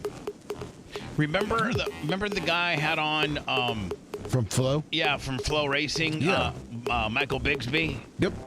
It's his wife. She does voiceovers for big corporations and other radio stations. And so after I got him booking him and we were on, he's like, hey, you know what? Ashley wanted to know if you need a female. She does voice. I'm like, well, I'm familiar with her voice work. I think I've heard it a lot. And he's like, well, she said, send her a sheet. She'll give you a read. So she did, and wow, kicked ass. Thank you. I'm going to send her we need to write some more. Sounds good. Justin Ashley today, the Skag Top Fuel dragster driver. We'll have him on Zoom today talking about the Gator Nationals. Gator Nationals start, I think, on Gooch, do they start racing on Thursday or they start on Friday? Fuel cars or pro categories do Friday. Hold on, I had him. Go ahead. I don't know what mic he's on. I thought I had him. He's in the corner mic. On the couch? Yeah, the second mic on the couch. I got couch mic. Maybe we got him on the wrong mic. So I was going to talk to Gooch a little bit today. Well, Macho's running in here. Running in here, yeah. Sorry. He's running in like the Ultimate Warrior. He is running. He's shaking. He's shaking the rope. He's shaking the railing right now. Yeah, he's shaking the railing right now. And I do have the. Try it. 1, 2, 3. Oh. It's not on the B side. It's not on the A side. No, couch mic for some reason's not like. How does the couch mic work one day and then not work the next? Rats. No, we're not. Shut up, Dan. He looks like Macho's gonna have him move over to where Jay normally sits, or I don't know. There's just trying to get Gooch on. I asked just one simple question, but here's Friday. Here's what Friday. But here's to what I don't understand. Here's what's frustrating is that when I turn the couch mic on, one of those two should be live, at all times, ready to go. It was working at 199. Yeah, well, I think it was working yesterday. I think it was working yesterday. Mach, do you have any idea what's wrong with it? When Mach gets frustrated, he doesn't talk much. No. Well, he doesn't have a microphone or headphone on. All right. Well, I'm gonna leave the. He's wiring stuff up. I'm gonna leave the couch mic hot, and then if Gooch just all of a sudden pops on, then so be it. He'll be participating a little bit today. But anyway, the Gator Nationals, I think, like Gooch was screaming out, they start Friday, and all day Friday and all day Saturdays are just qualifying and timing in. There we're hearing something now. 1, 2. Yeah, there you go. Yes, pro categories on Friday. So, Mach, what was wrong? Can you tell me? He shrugged his shoulders. He doesn't know. He could, but he'd have to kill you. Gremlin. Mach, why are you so difficult to deal with? When I just simply ask what was wrong, and you do know what's wrong, but you don't. You make me look foolish when I ask. Yeah. It was plugged in. Well, that one's not working. What? Which one's? He tried to answer you on the other mic, and it was dead. Yeah. Cold. All right, whatever. Mach, let's see if we can just maybe more consistently get the guest mics so that they work. Working now? Yes. Check. 1, 2. Mach, what was the problem? Probably a bad wire because I just moved the wire and it started working. So rats. Yeah, we got okay. Rats. Stop with the rat stuff. That's a connection within the wire. Stop with the rat stuff. so Gooch, welcome. How are you, my friend? Good, sir. How are you guys? Great. And so Friday and Saturday, I think they're testing today at the Gator Nationals, right? I believe they test today, Wednesday, and Thursday. I don't know if it's open to the public though. Yeah, I don't think it is. But will they let you run up and down like as many times as you want? Or during all that, all right, testings from 3 to 6 or noon to 3 or noon to 4. Like, will they let you go down and make as many runs as you can possibly physically make? And do they change your motor out after every run? They will not let you run as many times as you want. They have set times during the day. There's probably 4 times during the day you can run a fuel car.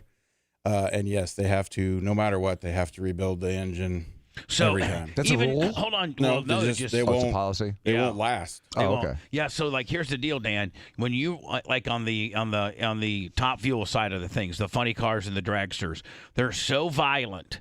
And it's what is it, Gooch? 12,000 horsepower or something like that? Something crazy like that. 12,000. So, Dan, you certainly understand horsepower parameters. Yes. Like, what's your Ferrari got in it? 1,000. 1,000. Yeah. Imagine having 12,000. No, it's like you couldn't explosion. You can't keep it on the road. Right. So they're so finicky and they're so high strung at 12,000, and they're putting so much nitrous, and it's such a more violent explosion to produce 12 times what your motor produces, that they have to tear it apart every time because the parts can't usually go 2 times in a row. They'll be a failure. So they have to put. Do they put new main bear? Do they put new things like new main bearings on every time? Or new rods every time? Or yes. Like what are they changing? What are they changing? Oh, they keep the block. Yeah, the block is the only thing left sitting in it. The camshaft? It's bare. No, the camshaft stays in it. They take the main bearings out of it. They take the caps off the bottom. Crank. Take the main bearings out of the crank. They take the rods, pistons, all the way out, and they put them in a rack. And then the crew chief actually uses the bearings as a tuning tool. They measure them and see how much is gone off of them from when they were new. And that's somehow they read it and are able to know if they need more horsepower, less horsepower. But the whole motor only runs a minute 30, 2 minutes at the most. Yeah, Dan, they even have it, including warm up. They have it down. It's a whole big routine with when they fire it, how long that motor actually is staying running. They take in consideration it's just like a 1/16 throttle of the motor when you're doing the burnout, and then they take the throttle linkage. They give you all of it, but they have it completely timed that the lifeline of that motor. The lifetime or the timeline of that motor, don't they try to be under a minute 45? Something like that, yeah. All in. And that's with warming the engine in the pit area, then taking it up to the line, starting it, doing a burnout, and running under a minute 45. Yeah, they don't want that motor to if it starts getting into the minute 50, 2 minute area. That's when you're going to start getting failures, catastrophic failures. That's how finicky these things are. Wow. But have you ever been to one before? Not in person. Oh my God, Dan! I should. It's an amazing experience. One time. I don't want you. I mean, if you have, this might be spring break with the kids' weekend. So you probably had plans for this coming weekend? I'm thinking it's a tough week. What kid doesn't want to go to Gainesville, Dan? Come on. No. Spring break. This would only be a Danny thing. No, they go do something else while Dan goes and watches it. No, that Dan. See, I don't want. That's taking Dan from his family. That's going to end up being more heat for the Mexicans. Could hate me. I mean, Yeah. Started with the ball, ended with Dan going to a drag. I'm just saying. I mean, your wife hates me so much because of this show and what you've become, and this big time superstar, and you've become even more impossible to deal with. And the show takes you away from various family activities. It takes you away from your business of plastic surgery. And so the people that work in those two worlds, they hate me. They absolutely hate me. So I'll see you on Saturday. No, I don't want you to. You were going to maybe go last year, but I really think you have some family plans. Please don't even try to cut it short and do two things in one day. Just be with your family, because I know that your family's got something planned. Well, I got a week worth of sun over the last couple of days, so I'm about as tan as I can get. What does that mean? Are you trying to I'm just apply saying for African American status, or can I finally advertise in the show that I have a Jew and an African American man? Well, you have an African American woman because she's from South Africa, but she's mixed. Well, yeah, your dad was born in South Africa, right? Yeah, she was on the African continent. So does that make you half African? I say half African American. Yeah. No, half African Jew. Yes, African Jew. No, because your mom's not Jewish. Yes, she is. Oh, your mom's Jewish? I'm full-blooded. All right. Biatch. So you're half Jew, half African. Okay. No, all Jew, half African. Oh, no, you can't be all of one thing and half of another. One's a religion. Half Israeli, half African American. Oh, I'm sorry. I'm not. Well, I'm full Israeli. My parents aren't Israeli. I'm full Jew, half African. I don't know.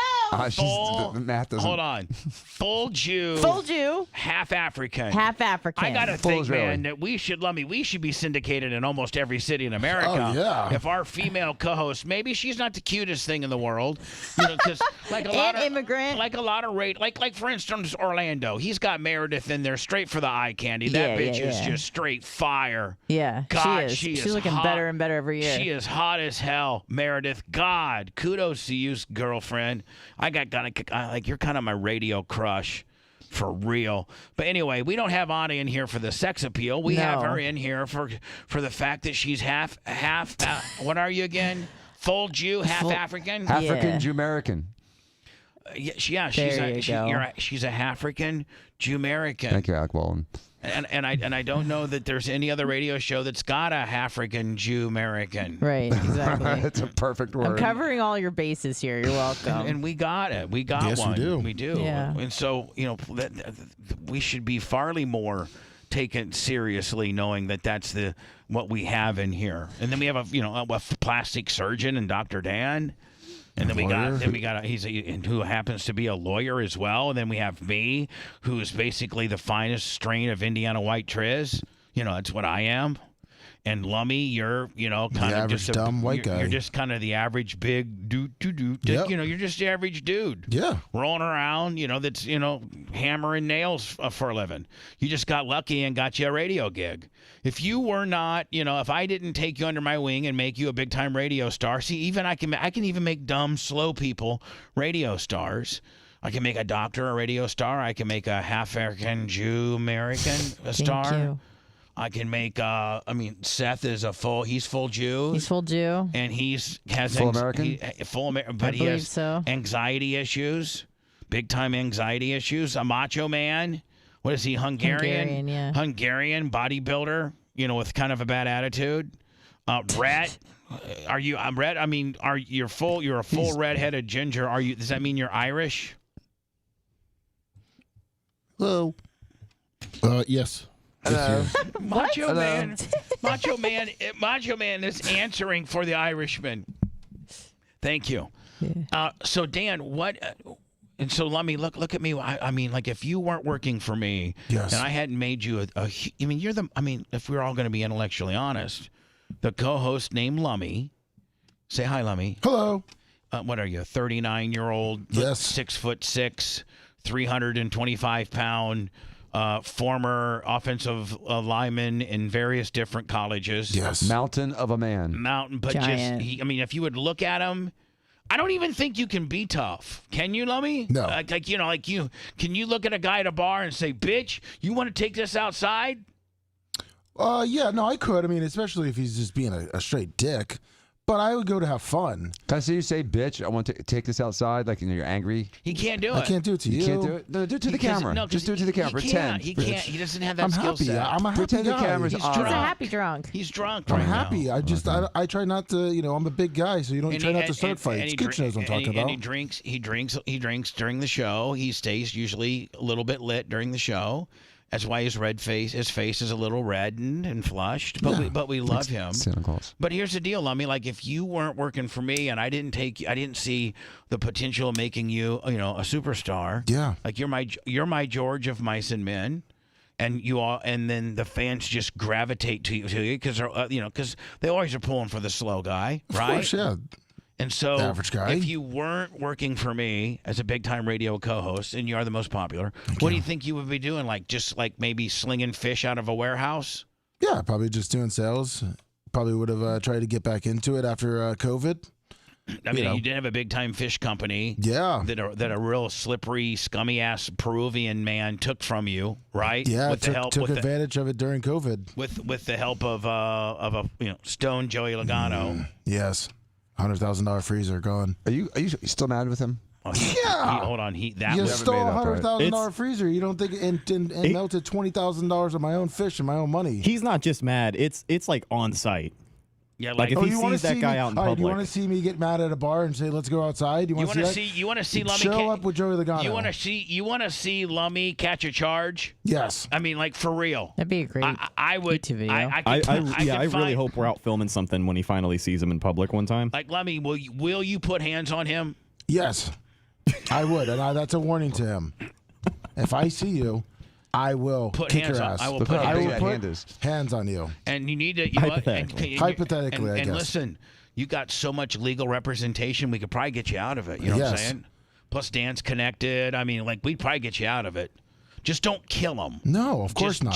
Just like. And if you do kill him, call us early so we can get rid of the body. Yeah, don't. I will call you Dr. Dan. Don't kill my him. Lawyer. Don't kill him. That bitch right up. Lummy, don't kill him, but give him a black eye. Oh, of course. Because nothing's worse as a man when you got a black eye, and everybody's going to ask you if you rolled around, if I had a black eye. Yeah.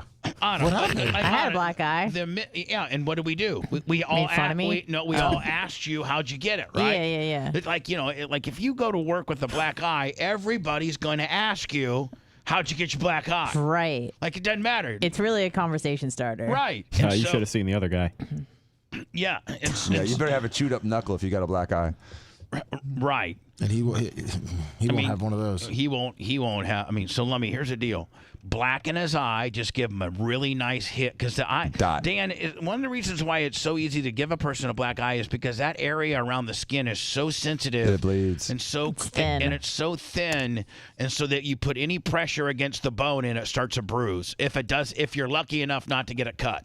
Yep. Right. Mm-hmm. And also you're pushing the skin against the bone, which is right there. And that's there's no soft tissue, kind of so a it sharp, pops the skin. and that's kind of a sharp bone there too. Yes, it has a very sharp edge. The Lummy, orbital rim. When you just walk up to him and just.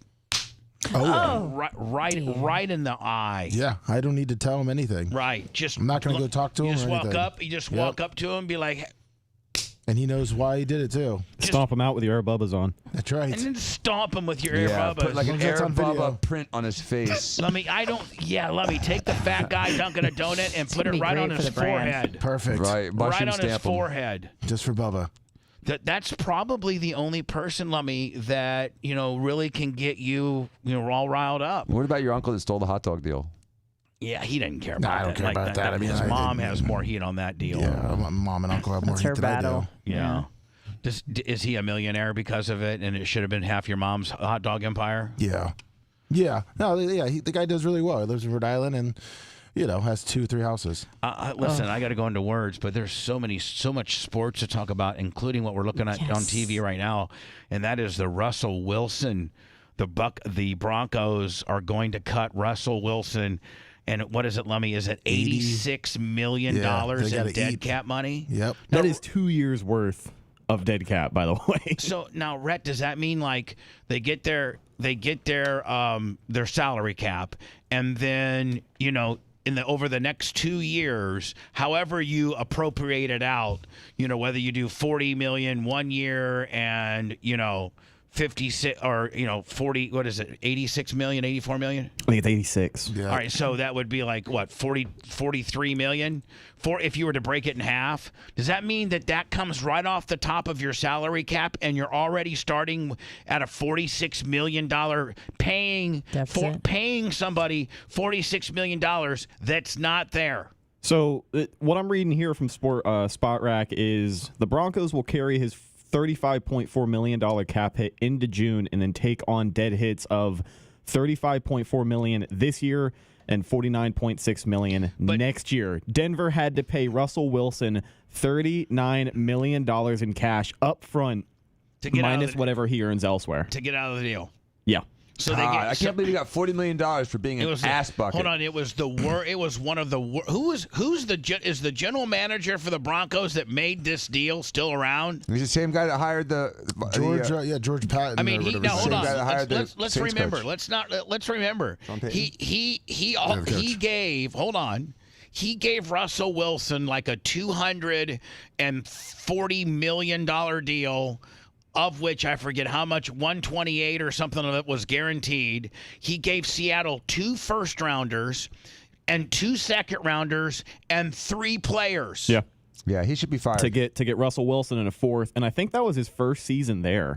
He's been their GM since 2021, so they made that move after the 21 season, if I remember correctly. Yeah, I mean, hold on. This has to be maybe next to the Green Bay John Hadl trade, or that trade where the New Orleans trade when he gave away everything for Ricky Williams. Mike Ditka giving away his entire draft for whatever year it was. He gave like, and I think they might have had 2 number 1s at that year, but they gave away their first, second. I think they had 10 rounds back then. He gave away all 10 of his picks to the Miami Dolphins for the rights to Ricky Williams. Yeah, he traded his 1st, 3rd, 4th, 5th, 6th, 7th, and then the 2000 1st and 3rd. And then Ricky went to New Orleans and decided that he just wanted to go and live on a mountain in Washington and get high and do yoga all day. Yep. And literally it was but next to that, I don't know, but the money was not nearly as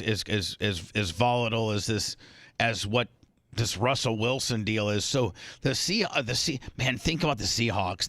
They're thinking, man, You guys are so stupid.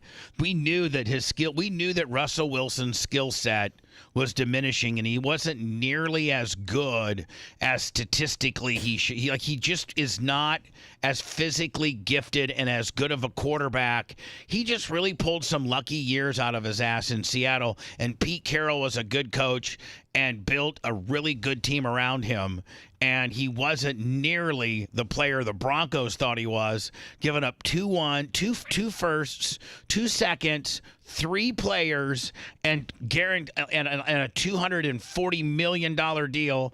Russell Wilson comes into the Broncos, absolutely craps the bed, and now they're releasing him and giving him $40 million. I gotta say, like, as a professional hater of Russell Wilson, I do have to give him a little bit of slack. He played well down the stretch the second half of the year, and on top of that, from day one when Sean Payton came in, he had already made his mind up. He did not want Russell there, and I don't like Sean Payton as a coach. I think he's a douche canoe, and for the sake of I guess my disdain for Sean Payton, I hope that whole thing in Denver crashes and burns, because I don't know. Hold on. I don't know if it can get any. I don't know if it can get any worse. I mean, crashing and burning is an underestimate. They played well down the stretch, middle of the season. But hold on, they are so handcuffed in their ability to get free agents, and I mean they don't have any draft picks. They've given for this year, and I think this is the last year, or are they? No, yeah, that's the last year. It looks like, and I was looking at the trade. It looks like Seattle. All the picks they got from Denver look like they're on at least the team, and some are starting.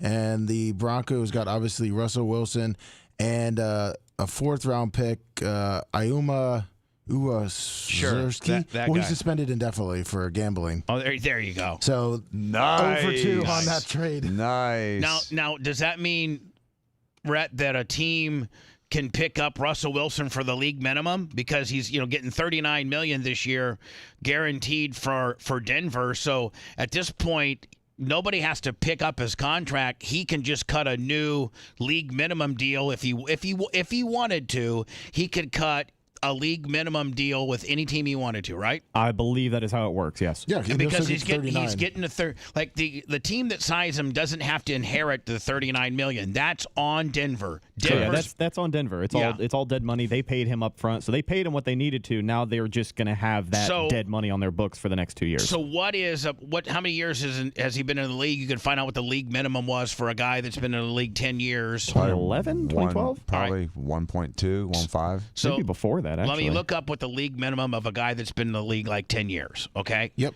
And, now you got the Vikings, you got Bears, you got Atlanta. Nah, you don't know what the Bears are going to do. That's what I'm saying. They could pick him up for cheap. So you pick him up. Why not? Is a backup for $2 million or less? I think he's a great $2 million backup. I think what ultimately happens is if he doesn't get picked up as a backup, talking about Russell Wilson from the Broncos, $915,000. That's it. Yeah, veteran minimum salary. So for Russ, Rhett, you know that some team's going to offer him $1 million to be a backup. I think it's going to be kind of like Baker Mayfield in Tampa last year. He's going to get a deal with a base salary of $4 or $5 million, and they're just going to chock full of incentives. He could hit all of his incentives, and he could make $15 million. And then watch him actually pull one out of his ass, kind of like by the way Baker Mayfield did, and have a good. He goes to Atlanta or he goes to wherever, and he actually has a pretty damn good year. Right? Sorry, for Russell Wilson, his minimum would be $1.65 million. Exactly, and he's going to take it just to stay in the league, even if he's a backup. Does he have to? Why wouldn't he just sit for a year and heal? He could. It's an option. But it's another year of getting older, Dr. Yes, Dan. it's another year of getting older. I think 33, 34. But would you rather get older or get your ass kicked for 17 games? Yeah. Because you're on a crap team that's trying to get a deal. He's 35. There's a lot. See, Dan, now you're 35, and you're at that every year. He just made $200 million. He should buy an island and a boat. Because he's like you. He's narcissistic, and he wants to stay in the game. I will hang out with Leonardo DiCaprio and tap some ass. He can do that too. He's married to Sierra. He's married, Dan. Hell yeah. Sierra. Yeah. Automatic, speed is on supersonic, hypnotic, 1, funky, 2 step. fresh. Yeah. That's Colin Kaepernick how it worked out for sitting out a Yeah, couple you years. cannot sit out. You got it. Yeah, if he- you at can't. 30 You got it. You got to stay relevant. You got to stay in the league. At 35 years old, if he sits out for a year, he's not done. coming back. Yeah, he's done. Well, Tom Brady didn't never sit out. No. I'm just saying you got to go right. I think Atlanta Yeah, for I think, like 2 months. Gronk did. and at the end of the day, man, I mean, Rhett, he may, talking about Russell Wilson from the Broncos, he very well may have to come to a team as a with the agreement that you're our backup. You're our backup, and we're not going to. And then if this backup, the backup would either have a crappy series of games or get hurt. then Russell comes on in, but he may not even get he may get like when Jameis Winston left the Bucs, he was a backup. They signed him as a $1.5 million backup. You got to sit behind Breeze. Yeah, a team that I'm thinking of right now is Atlanta. They're in position to potentially draft a quarterback if they want to. They could trade up and get more aggressive with it, but they need a quarterback. Like Desmond Ridder was so bad last year that he was mentioned in the opening press conference for the new head coach. He came in and said, I probably wouldn't be standing here if we had better quarterback play last year. That's how desperately they need a QB. So they're a team that I think comes to mind. I think the Pittsburgh GM has said otherwise, but the Steelers could also be a team that would be in the mix for, just a veteran quarterback that a team is ready to roll the dice on. And Minnesota's looking at him. And finally, then, to close out a little bit of sports, but we got a little bit more to handle today, as there's so much of it. But Jason Evans. Kelsey. No. Damn it! It was the. It was. Did you watch Brittany break the record this weekend? No, it was. I'm sorry. Caitlin Clark. It was Caitlin Clark. Mike Evans. It was Mike Evans. Oh, 15 and the Buccaneers. Everybody was freaking out. Arguably one of the best wide receivers in the last decade. And it kind of, would you equate Mike Evans as kind of like the Steven Stamkos of the Lightning? Like he's the tenured guy, the face of the franchise? Yeah. And you just can't get and whose skill set has not diminished. And everybody was all freaked out that he was going to test the free agent market, but he signs a 3-year, $52 million, $26 million per season deal. $35 million guaranteed. To come back to the Buccaneers. And that's, that's a lot. It really is. It's on the high end of the wide receiver, upper echelon scale. But one, the guy deserves it. And two, man, as a Buccaneer, you can't let this guy go. I think it's a pretty good deal, and I think it's going to age well, to be honest, because the salary cap for all the teams just went up. Everybody got a $30.6 million boost. So these contracts are going to continue to get more expensive. So I think 2 years from now, you're going to be lucky that you signed him at $26 million, because I don't think he's going to have as much of a chance as leaving 2 years from now. Now, does Baker do they do a deal with the next big question with the Tampa Bay Buccaneers is, do they do a deal with Baker Mayfield? Yeah, there's a report that came out last night. I don't know if it's just kind of a flash report, because those happen a lot this time of year, that said that they're focusing on getting a deal done with Antoine Winfield to make him the highest paid safety in the NFL, which they should do. In that case, it seems likely they would franchise tag Baker Mayfield, but there's also reports from inside the organization that Baker is, willing to kind of work with them on getting a deal done, a long-term extension, so they can do what they need to do. But the franchise tag, we'll find out, because today at 4 p.m. is the deadline. So we'll have some news today, and if we don't, then I guess we'll see what happens. If they don't have a deal done for Baker and they franchise tag him, then obviously he's going to stay. But a lot of times quarterbacks don't like that. The players don't like the franchise tag. Yeah, he just played on a 1-year prove it deal. I'm sure he doesn't want to go out there and do it again. Now he's getting paid $30 million on a franchise tag, so he wouldn't hate that. Is that what the franchise number for a quarterback is? Say that again, I'm sorry. Is that what the franchise number for a quarterback is? I think it's like 36, 37 Wow. million. Wow. So I mean, Baker's like, go ahead and franchise me, bitch. Yep. I'm gonna make at least $35 million. Yeah. I franchise me because I want to be locked into that number. I still think there is a real chance, though, they end up using the tag on Winfield Jr. today, because a couple of years ago, if you remember, when they re-signed Chris Godwin to a 3-year deal, They franchise tagged him, and then a week later they ended up signing him to an extension. So you franchise just to ensure the fact that nobody is going to pluck him from you. And you can negotiate during the whole time. And you tell him while you're negotiating, hey, listen, we had to put the franchise on you, but we're not trying to pay you that. We're trying to get you a long-term deal, but we didn't want to get you picked. Somebody did pick you off the free agent wire, so we franchised you so that to give us more time to give you a better deal. Yeah, there was a higher chance of Baker Mayfield leaving Tampa than Antoine Winfield. That safety's not going anywhere. So anyway, Dan, what if you? I see you keep messing around with your right shoulder / chest pectoral deal. What's wrong? Dude, my shoulder's screaming. I have a rotator cuff and a labral tear, and it got. How did you do that? Working out. They say it's just chronic. Actually training with weights? 3.5 months ago. It won't get better. And I can't throw a football. I can't raise a gun. I can't put my shirt on. It's hard to shampoo, brush my teeth. It sucks. I've had a bum. My left shoulder has been bum. I got a tear in my rotator cuff, and I just live with it and my little limitations, and I try to build the muscles, around it, and it seems to have gotten a little bit better. But I've heard that rotator cuff / shoulder surgery is brutal. You would probably know the dynamics of that more so than me, but is it a brutal surgery? It's a brutal recovery. The surgery is not that, but the recovery is horrible because you have to be immobilized for 4 to 8 weeks with 4 months of rehab. So are you talking about slinged? Are you slinged? Slinged for 4 to 6 weeks, sometimes 8 weeks. So Dan, does that? You can't operate then. You can't operate with a sling dead arm. Nope, can't. Right? So that's why I'm trying some conservative therapy, which is right now PRP shots. I had my second round of shots. What's a PRP? Yeah, you know me. Platelet-rich plasma. Oh, okay. I was like rich people. It's kind of like a. That sounds expensive. It sure does. How much is it, Dr. Dan? $1,000. Does insurance take it? God. No. Okay. Hold on. So it's a G ball for them to throw some plasma in there. Yeah. And your it's insurance. my own blood. They take my blood, spin it down, and put my own blood back in. Right. That's kind of cool. But right into the I got joint. gorilla plasma, man. If you want some of mine, I got double red blood Is that cells. supposed to work kind of like a stem cell therapy? I got higher red cells than Lance Armstrong, my friend. Yes. It's kind of like dark match stem cells. And so they shoot them right into that area? Well, the first shot I got was inside the joint, and that was more for my labral tear. Hold on. So are they taking like a 16 gauge or an 18 gauge and going right, show me where the injection point? The injection point's the front of the shoulder, but they do it on ultrasound, and so you actually see the needle inside the joint between the, and the glenohumeral joint. Do they give you a local?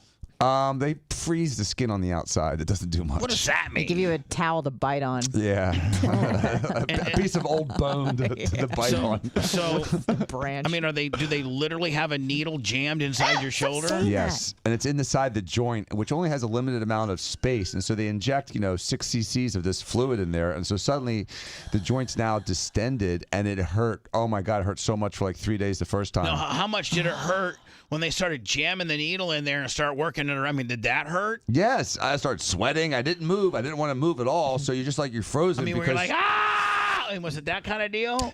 I wanted to go, but I didn't want to, I didn't want that needle to be in the wrong spot. So were you saying like, oh my God, this is, I just kept my mouth shut. I just tried to slow, deep breathe. And I just was just thinking like, don't be a puss. Don't be a puss. Don't be a puss. They didn't give you laughing gas either, did they? No, nothing. The worst. Nothing. Doc, what if you're horrible customer service. Dan, what if you're going to the shoulder place, right? And you're a doctor and you got your own laughing gas at your place, and you say, hey, you bring this backpack and you bring your own laughing gas. BYOG. I should have. Would they let you? They probably would. Be like, listen, I'm a doctor. I'm licensed to have this stuff. You guys just don't seem to care for my comfort, and you're jamming a big needle in my arm. So I'm going to go ahead and laugh gas myself up here. So that'd be awesome. Wheeling the whole thing in with the two tanks. Have actually, Jennifer there. She wheels them in. She lights them up, and you're like, hey, listen, can you give me 5 minutes to get in the right frame of mind here? You suck on the tube for 5 minutes. You're high as a kite. Then you jam away there, buddy. But the worst pain was the next 2 days. Like even that, it hurt that much at the time.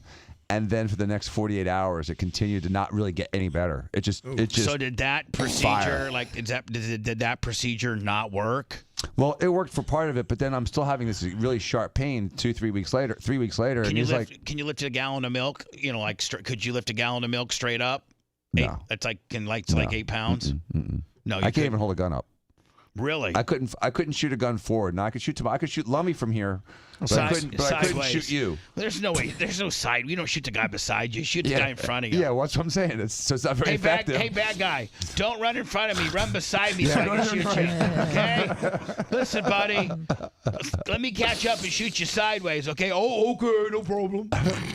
He said even moving the mouse hurt. Yeah, moving the mouse hurts. Yeah. Well, welcome to my shoulder pain world. I'm like, I just deal with it because I don't have $1,000 for stem cell, red blood cell, Willie. But Bubba, I had what you have. I had a partial rotator cuff tear from years ago that I just worked through, and I was doing fine. And then I exacerbated it, and now Do you remember really the suffering. particular exercise you were doing? I remember the set, the rep.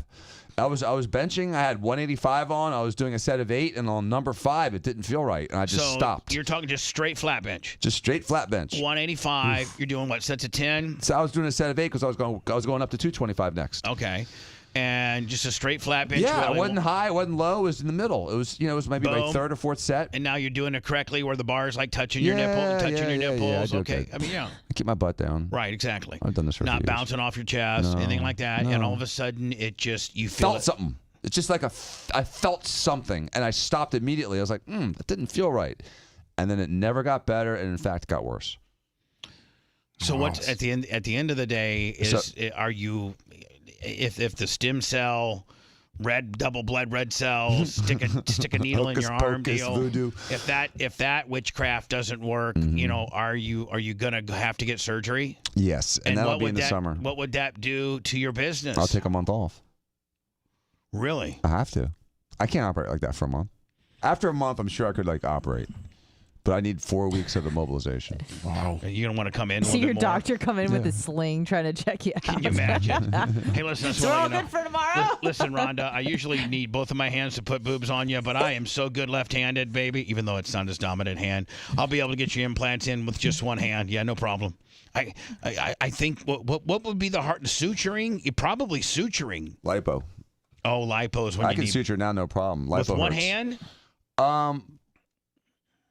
I can suture now with one hand without moving my right hand. My hand could be stuck against my tummy. Has anybody ever seen Dan suture? Yes. I think we have. It is absolutely a work of art. Like you look at Dan now and you're kind of proud of him for whatever. But then when you see Dan work as a plastic surgeon and see his skill set and see him crochet up some flesh. Oh my God, Dan, your suturing is literally like a work of art. Oh, thank you. I mean, are you recognized? Did your dad and other doctors and stuff like that say how good of a are you? Dad would put me over. Are you considered?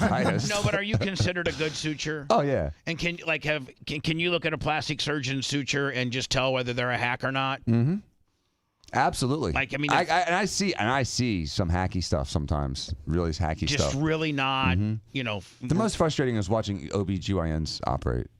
They're the worst. Oh, geez. As far as sutures? Yeah, I mean, it's like they operate. You got a It's like they Franken-V operate down with there? a butter knife and suture with, kitchen corn tongs. Well, you said my guy was a hack.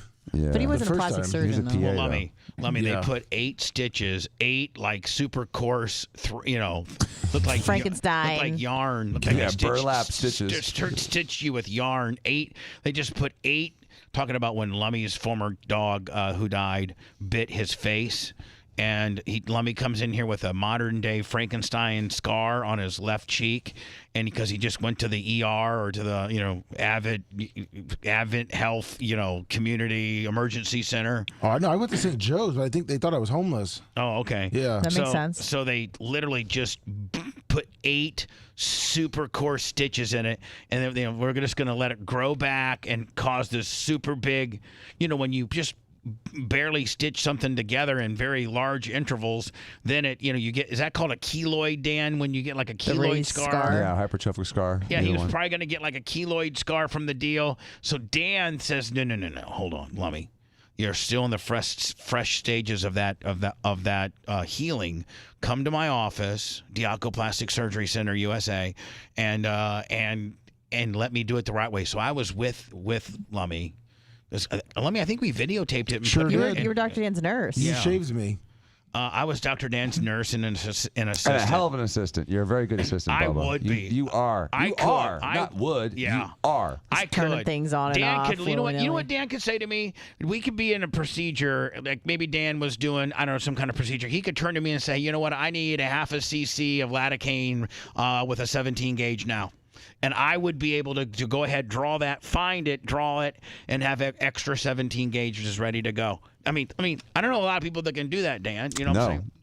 So anyway, you know exactly what to do. You're very comfortable in that environment, and nothing grosses you out. No. Nothing. So Lummy, Dan then takes what the hack emergency doctor who just tried to get you in and out because he thinks you're a homeless guy, doesn't have actually really good insurance, and Dan, what was 8 course stitches in ER was 49 stitches when Dan did it because Dan did it. Dan closed it properly, and then lasered the scarring and then actually went into the sewed the bottom. Like the bottom part of the heel first, sewed those together, and then brought the top end around. And Lummy, you can't even really tell that you got mauled in the face by a dog that hated you. That's right.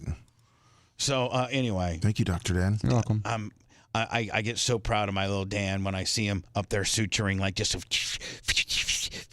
And if you're interested in plastic surgery, call me 888-8-DIACOS, DIACOS. Orlando, I'm just 90 minutes away, kids. Hey, Orlando, you can Google him. He does the best boob jobs ever.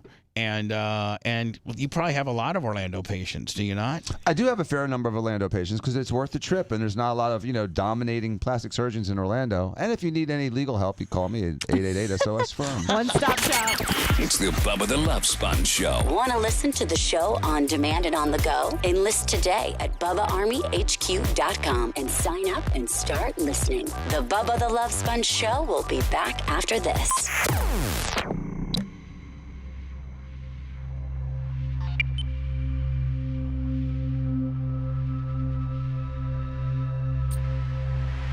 Blew it up to get it spread apart, and then did the dye. But when I got the steroid shot, those didn't really, like, as soon as they did it, it felt better. Yeah. There was no pain. The problem with the steroid shot is that my guy says that's going to weaken it over time and probably lead to further damage later on. Yes. So that's why I'm trying to avoid the steroid shot. But gas would do steroids. I had 3 steroid shots over 3 years. That's not too bad. And he said, and then once I quit gassing, after 6 months, it actually got to where it wasn't. It took 6 months for it to stop hurting, where it would like wake me up in the middle of the night. So now where is it? Now it's fine. Like, it doesn't hurt at all. That's cool. Mine wakes me up still. And that's Advil just doesn't do it. So it's pretty funny. Mean but funny.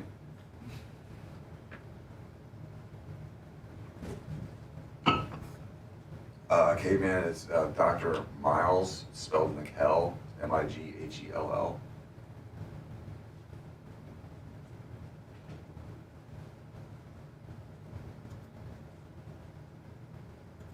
Yeah, it's been frustrating.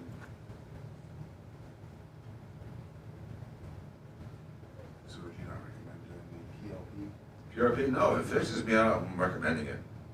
The inside of the joint doesn't feel as bad. It's just where he shot me the last time, just as on fire. He says it's going to be on fire for about a week. And then it's going to start getting better because you go back a couple steps. I've never had it either. Never even heard of that till you just said it. They've just started doing it recently. And he was pretty precise with where he put it. He didn't just like shoot all over the place. I mean, he was really specific about where he wanted it. I don't know enough about it. My first one was done in a doctor's office. The last 2 were done sitting on the practice pit wall and out behind a shop. So it wasn't like they had instruments to be able to put it where I really wanted. Cash App. Well, I don't know if it was the connector on one of the sides, but I just moved it and started working. That's weird. As long as you weren't coming in here to keep. But I gotta swap the cable out later. There's always something wrong with that cable.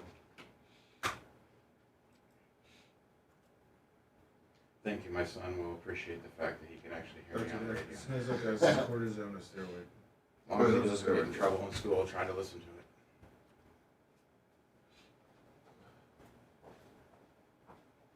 I don't think they should allow phones in schools. I agree. They need to be learned. If he is on his too much, which I keep track of, I shut it off through school. Well, that's awesome. Problem was last night I shut it off. I couldn't remember the code to get back into it. That's not so awesome. No, he was freaking out.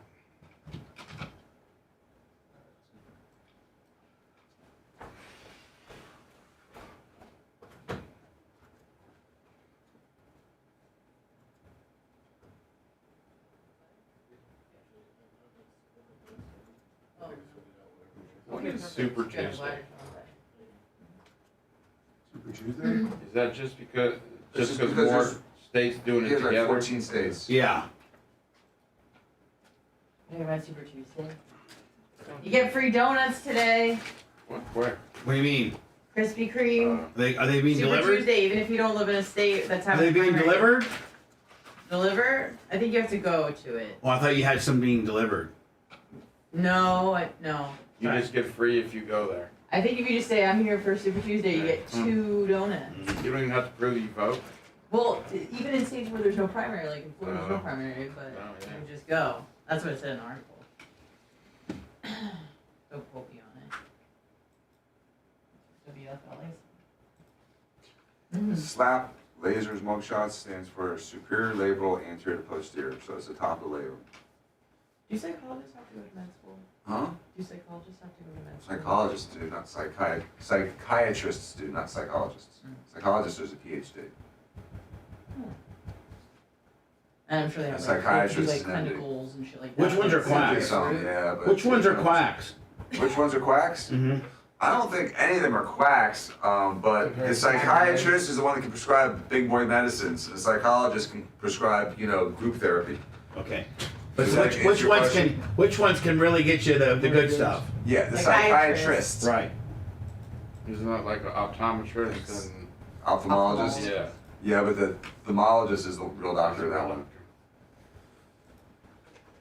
Thank you.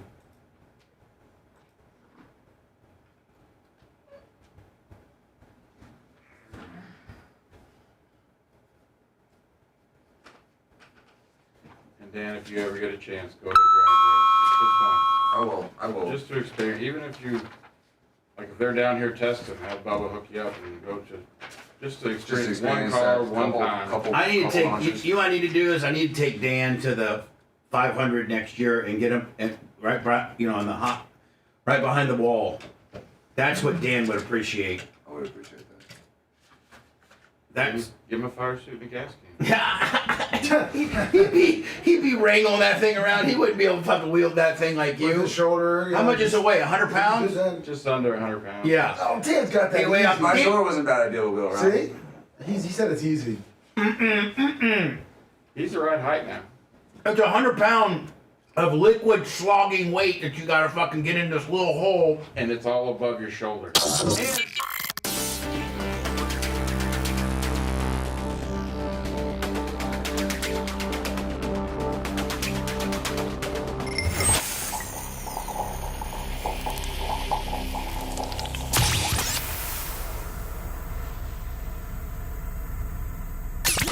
It's the Bubba the Love Sponge Show. Missed part of the show? We got you covered at BubbaArmyHQ.com. Now back to Bubba Live Worldwide. Man, I love her. I love the new voice girl. She does a great job. Love her. Thank you. The Bubba the Love Sponge Show is sponsored by BetterHelp. Again, this show is sponsored by BetterHelp. BetterHelp.com. BetterHelp.com. You know, a lot of us spend our lives wishing that we had more time. The best way to squeeze that special thing into your schedule is to know it's important to you and make it a priority. Therapy can help you find what matters to you and how you can do more of it. If you're thinking about starting therapy, give BetterHelp a try. It's entirely online, designed to be convenient, flexible, and suited for your schedule. Just fill out a brief questionnaire, and they're going to match you with a licensed therapist. If you're not jiving with that therapist, you can switch therapists at any time for no additional charge. It's actually quite simple. Learn how to make more time for what makes you happy with BetterHelp. Visit BetterHelp.com/BTLS. That's going to get you /BTLS gimmick's going to get you 10% off your first month. That's BETTER, BetterHelp, HELP, BetterHelp.com/BTLS. So stay with me for a few days. He's been a very, very good friend of mine since 1999, 2000. His name's, I call him affectionately Gooch. That's his nickname. He was the gas man for Tony, all of Tony's NASCAR career. He was the gas man. He also drove Tony's personal bus. So they would kind of Gooch, would a lot of coach drivers be double up as the gas guy? Was that kind of the Iggy, or were you the exception? I was the exception to the rule. So most motor coach drivers were just a motor coach driver, and then they had another guy who was a gas guy. Yeah, because most drivers wanted their motorhome driver to always drive them around on the golf cart, deliver them to places, this and that, have a meal ready. Where Tony, he didn't care. Tony didn't care. Yeah. He didn't care. As long as there was a McDonald's outside the track, that's all he needed. Presto pizza maker. And the Presto pizza maker. So, those cans. Now, are the cans that the current NASCAR car guys are handling, are they different than the cans that because your last year was 2016. That's the year last year Tony was in Cup. Are the cans any different now than they were then? The cans are the same now as they were in 16, but they're way different than they were like in the 2000 era. How? The cans back then, the rules weren't enforced, and we just kept making them bigger and bigger and bigger. And so you're now the rules were back then when it was the Wild West. What were the rule? 13 gallons? 12 gallons? They're supposed to be 12-gallon cans, and we had cans that were 13.5 gallons. Right. And so Dan was saying, oh, yeah, I could take one of those good. They're about 100 pounds, and they're sloshing weight, and all the weight is above your shoulder. So Dan said, if you look at Gooch, that's the way most gas men were. Big football player size.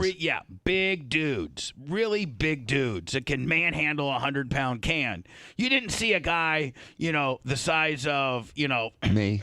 Yeah, you as a gas man. They say those real little quick guys to be tire changers. You'd roll around there like a little monkey. Zing, zing, zing, zing. That's before they had the one bolt. They had the actual 5 lug nuts.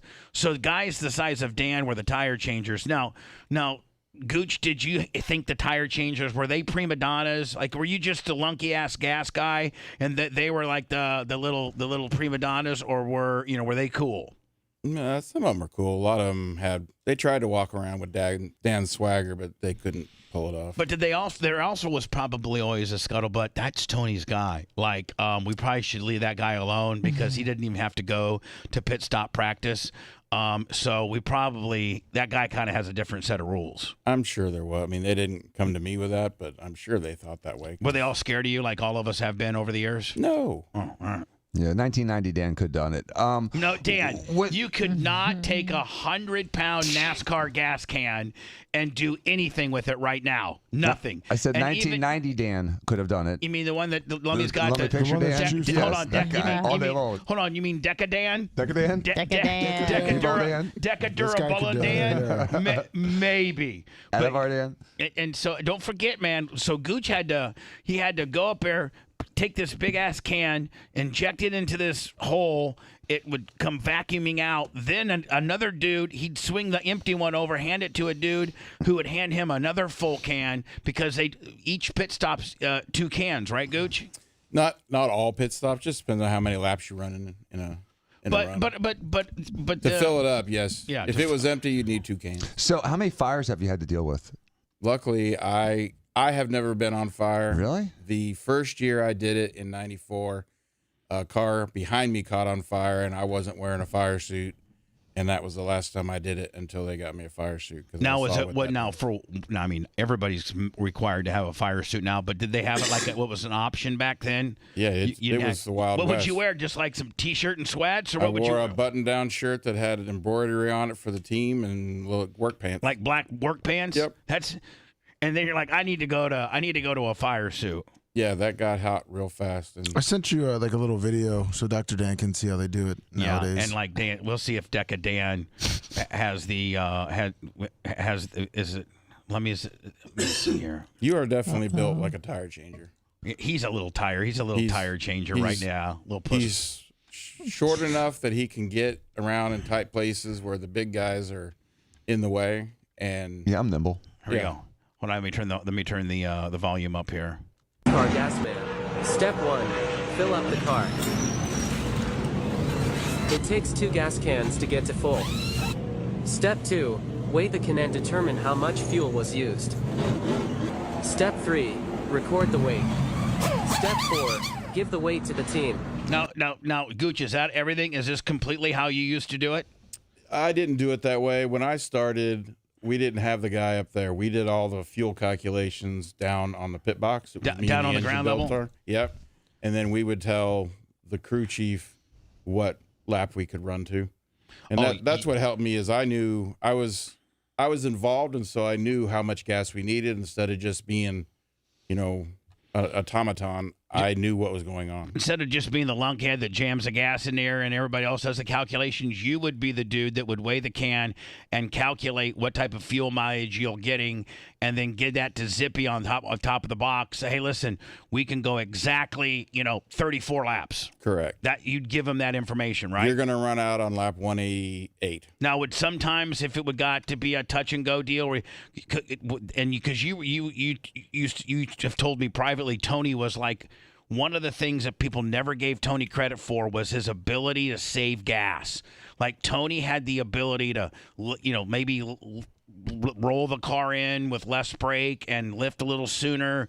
Or you said there was, I think it was Pocono, when he'd come down off the one bank, he would actually, listen to this story. Tell that where you turned the car off story. Pocono's a great big triangle, 2.5 miles, and they're always fuel mileage races.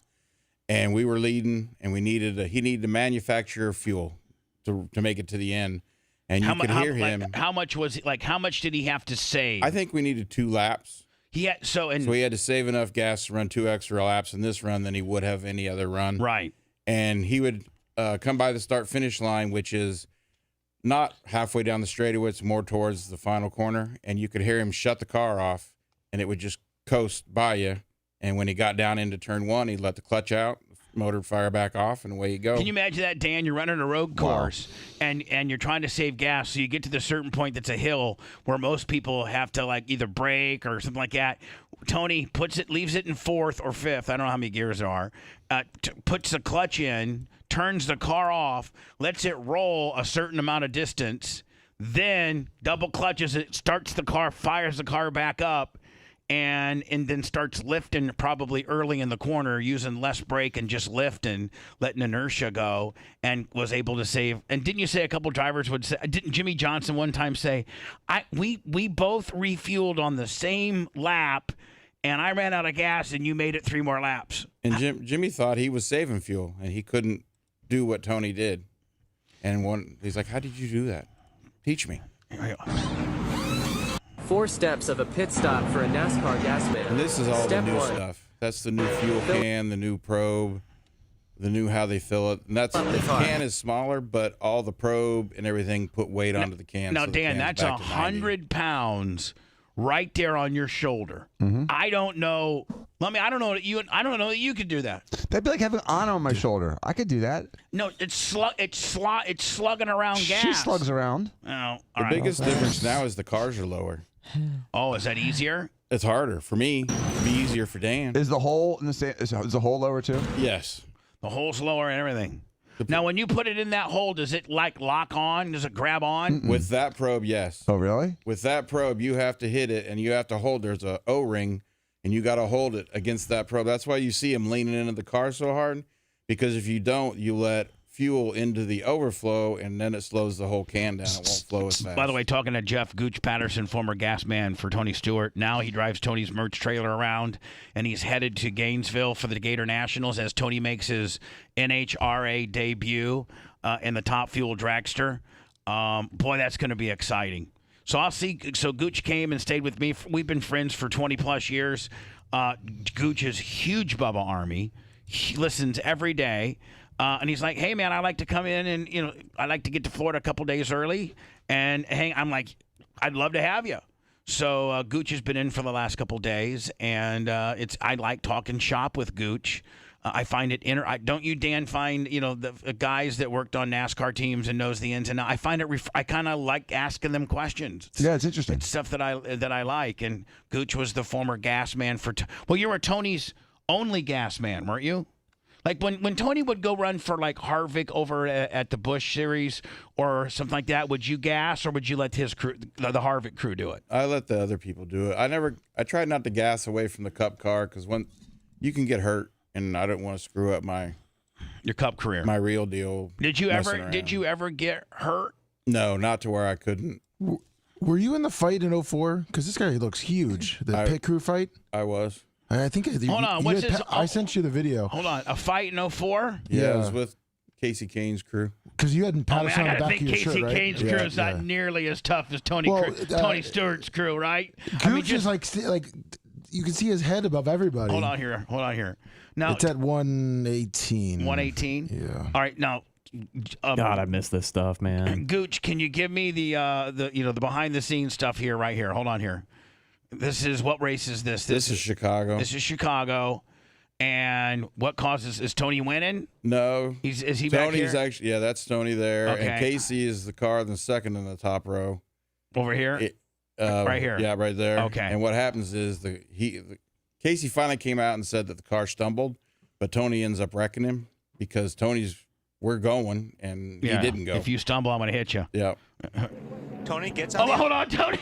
Look, that's completely on brand for Tony, right? Back then, you didn't have to stay behind. You didn't have to be single file going to the line. So Dan, look at this. Tony says, "I'm going to pull it out here on the high side and let it start eating here." This is completely Tony Stewart on brand. Watch, ready?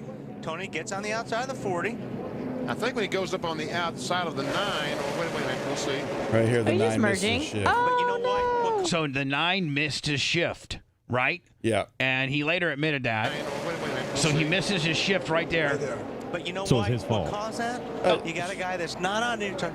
He made the mistake, yeah. So now. Oh, Jesus. All right, so. I think that's Gooch right there. Now, Gooch, is this you right here? That's me, yeah. Okay, now. Now, who's fighting who? I mean, is everybody just fighting everybody here? There's a big pile, and the problem is there's also NASCAR officials involved in it. Right. And I think the one I got my hand on there, I think Is a that's NASCAR a NASCAR official. So you can't. Wow. You got to be careful who you Oh my God. Yeah. I know. That's Gooch see right all the there. big pile. It's a Home Depot billboard. You start grabbing people out of the pile. What's that now? You just start grabbing people out of the pile. Came down to talk to the 20 crew members, NASCAR officials. By the way, I think here's Gooch right here. They probably saw Gooch running over and You stopped have fighting. Tommy Baldwin. I mean, we all know each other. They are trying Joe to break Gibbs this up. he's old school football coach. If you went to somebody else's pit stall and got in a fight, right. you were gone. It's kind of But like if they came to yours, game on. It's kind of like Saturday Night Racing. If you go to another guy's pit stall after the race to like talk about what you are being the aggressor, and there could be a fight. Yes. So if you go to another pit stall, do it with some humility. Well, you should probably time heels, and you should walk down there, not with your entire crew like it's a Billie Jean video, but maybe just by yourself and try to talk to the driver. Gotcha. Because if you bring your crew down, and then next thing you know, our Jack guy's involved, Gooch the gas man's involved. Huge altercation down here in the This whole 20. deal happened while the race was still going on. Yeah. Hey guys. This is not the end of the race. Tony's car was not hurt that bad, was it? No, I think we won the race. Yeah. I think. Here's my point on this deal, guys.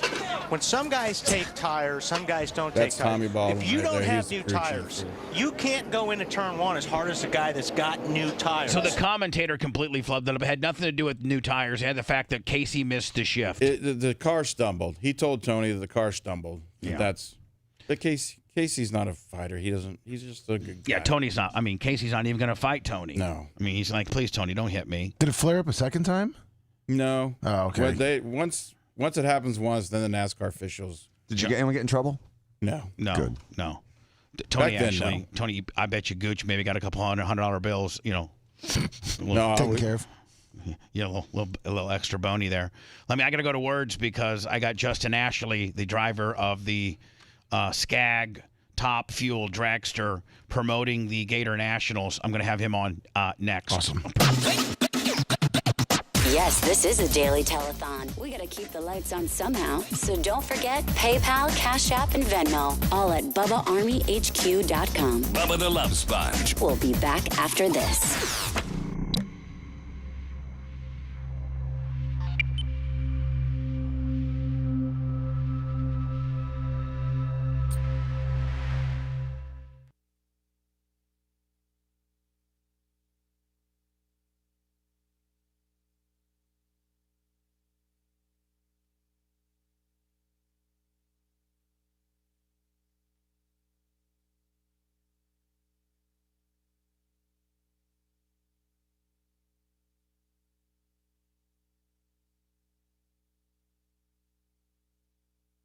Yeah, then Vista. But yeah, the Tri-City area. I went to Palomar Junior College. Okay, yeah. That I was my did, college what career. did I do there? Fucking, my driving. When I Most was of the like time 15, I slept yeah. on the couch in the community Oh, center did a lot, you? Yeah. I wasn't too familiar with that campus. Oh, actually, yes, I was. I took a few college courses there. Well, Yeah, that I went would've to Rancho Buena Vista, RBV. Oh, sorry? That's so funny. Yeah, I never. I graduated in Hey, 87 Zolt, and fuck moved off. out of there. I was born in 89. 87. He's old. 71. Yeah. Fuck off. I like how you get closer to watching you eat. The guys that were tire changers when I was gassing, Yeah. I won a championship before they graduated high school. They were young. Yeah. Babies. You just say you were born in 87? Yeah. Oh, shit. I graduated high school in 88. Yeah, you just say you graduated 87. Okay. So you were born in 54 or college? 55? You're just I'm 55. I'll be 56 in July. 55 or 55. I was born in Chicago. Okay. My dad was in the military. I was born in a military Chi-town. hospital. All right. So they were at a Pendleton. Is that where you have a station? No, he had gotten out. He was in Chicago in the military. Yeah. But then my parents broke up when I was 1, and my mom remarried, and he worked for jet engines. Ended up working for PSA Airline out in San Diego, and that's why we moved out there. Well, I think that's an upgrade from Chicago to San Diego. Yeah. I tell everybody, Slightly. California is a great place to be from. Yeah. I wouldn't want to live there. San Diego was awesome. What? Bro. Great place to be from. Yeah. That's interesting. Because I That's wouldn't cool. want to live there. I wouldn't want to raise my kids there now. Yeah. Now. But back then, it was great. Raise them now, I feel like. It's annoying, but you can do it. But like Santa Monica is not even safe now, where it used to be one of the nicest places. Yeah, in the I'm not city. really familiar with like LA in that area, but San Diego is still really. San Diego's the best. I love it. It's my favorite place Yeah, in he goes Cali. to like Lucadia. I go to like Encinitas and Cardiff and North County, but I don't go to San Diego proper. But that North County area, And that's where I was during born, COVID, North it was County, yeah. it was like a little North bubble. County. Yeah. You know, or what's the one county where San Clemente is? Oh, that's Orange County. Okay. That's where North Mom Orange was. County. Exactly in COVID was like here, there. They just didn't publicize it. The sheriff there did not enforce Oh, a yeah, fucking they were- thing. the They city- had beaches open, all my surfing. They just didn't show it. Yeah, well, they had restaurants. You know, they were told you have to close down restaurants, and the police force were like, "We're not gonna enforce it." Like here, like Chronister said, yeah, we're not going to do that. Yeah, we're not gonna enforce it. Yeah, so it was. We were- My pretty mom was awesome really there. lucky. 'Cause, yeah, she was. We would go to Encinitas to go to the beach. That's my favorite. I love that little like Yeah. strip place in the middle there. Uh-huh. Theater. The theater's killer. If we wanted to go far, we'd go to Del Mar. Yeah. And then There were you two could go there in the middle of the night, bury the keg in the ground. Yeah. Oh, Come yeah. back the next day and have a. Would you go to Seaside Parking Lot and do that right there? Yeah. Oh my God, Then that's you'd have a awesome. lawn chair over the top of the keg, and you just. You know what's probably really nice? know 80% of the people I know there. I bet. That's You know what's hilarious. really nice now, which used to be kind of a shithole when I was growing up, but I feel like it's kind of lost its character. Is the Oceanside Pier area? Oh really? They really It's a, revamped it. strong It's so project fucking there. nice now. It Yeah, was we When would I was never there, go it was there. pretty hood, Yeah. which is why it was fun. But now it's like super nice and. Yeah, as soon as they put a vegan restaurant right in the middle, they're like, okay, it's gentrified now. Like, How long did you live there? From the time I was 5 until I was 21. Okay, you said you're from there. Yeah, I You're grew pretty up much there. from. You grew up in Cali. I mean, I grew up going, we all get in one car, drive to the border, cross the border for $1 a person. You get in a cab and go to Tijuana, party all night. Yeah. $1 gets you back. My dad actually lives on right off the 78 and cross Melrose. You know where that is? That intersection. I know where 78 Where the Coco's is. It's right. In Melrose, but I haven't been back there. Yeah. I haven't been back to the town Escondido in 20 years. 30 years. I don't love Esco, but Yes, it's The beaches are the same. There may be a few Escondido's more a bit, restaurants. a bit more inland. yeah. Escondido's more inland We're and about fire maybe type. 12 minutes from the water. But you could. It's a lifetime there. The 78 Yeah, I know, you gotta and put the that right. 5. Yeah, I didn't notice that until I think you said that. I'm And like, here, people, we just call it, we're going to go take I-4. You're like, we're going to take the 4 5, to the 4 or 5, 75. yeah. The 5 to the 78. You just start with the protein bar, Yeah, get the the guys protein that shake. drive. and then California, you just we're not numbered. Macho, come here, he's on We're not line numbered for one. miles. What? He's having problems with his health. Okay, that, or it was He's just having problems with this first exit Zoom. might be at What? mile marker. He's having problems with the Zoom. I'm having Macho talk to him real quick. We're here, you know the Okay. mile marker is Huh. the exit. California, they didn't do that for quite a while. I just remember like the names and streets. Yeah, most of them didn't even have a number on it. Yeah. Yeah. Oh man, good time. It was a great part. It was very good. I have. We can go phone if we need to. Let me tell him. Let me redo the meeting. I'll send you a new On the main It's like a show, little town. probably. Right by The our guest BB. on the Yako show was Dice.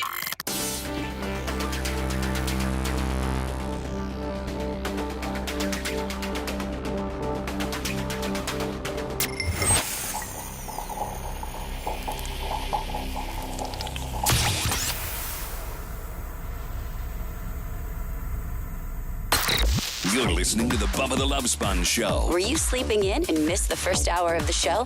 Don't worry. It's all at BubbaArmyHQ.com. Now back to the Bubba the Love Sponge Show.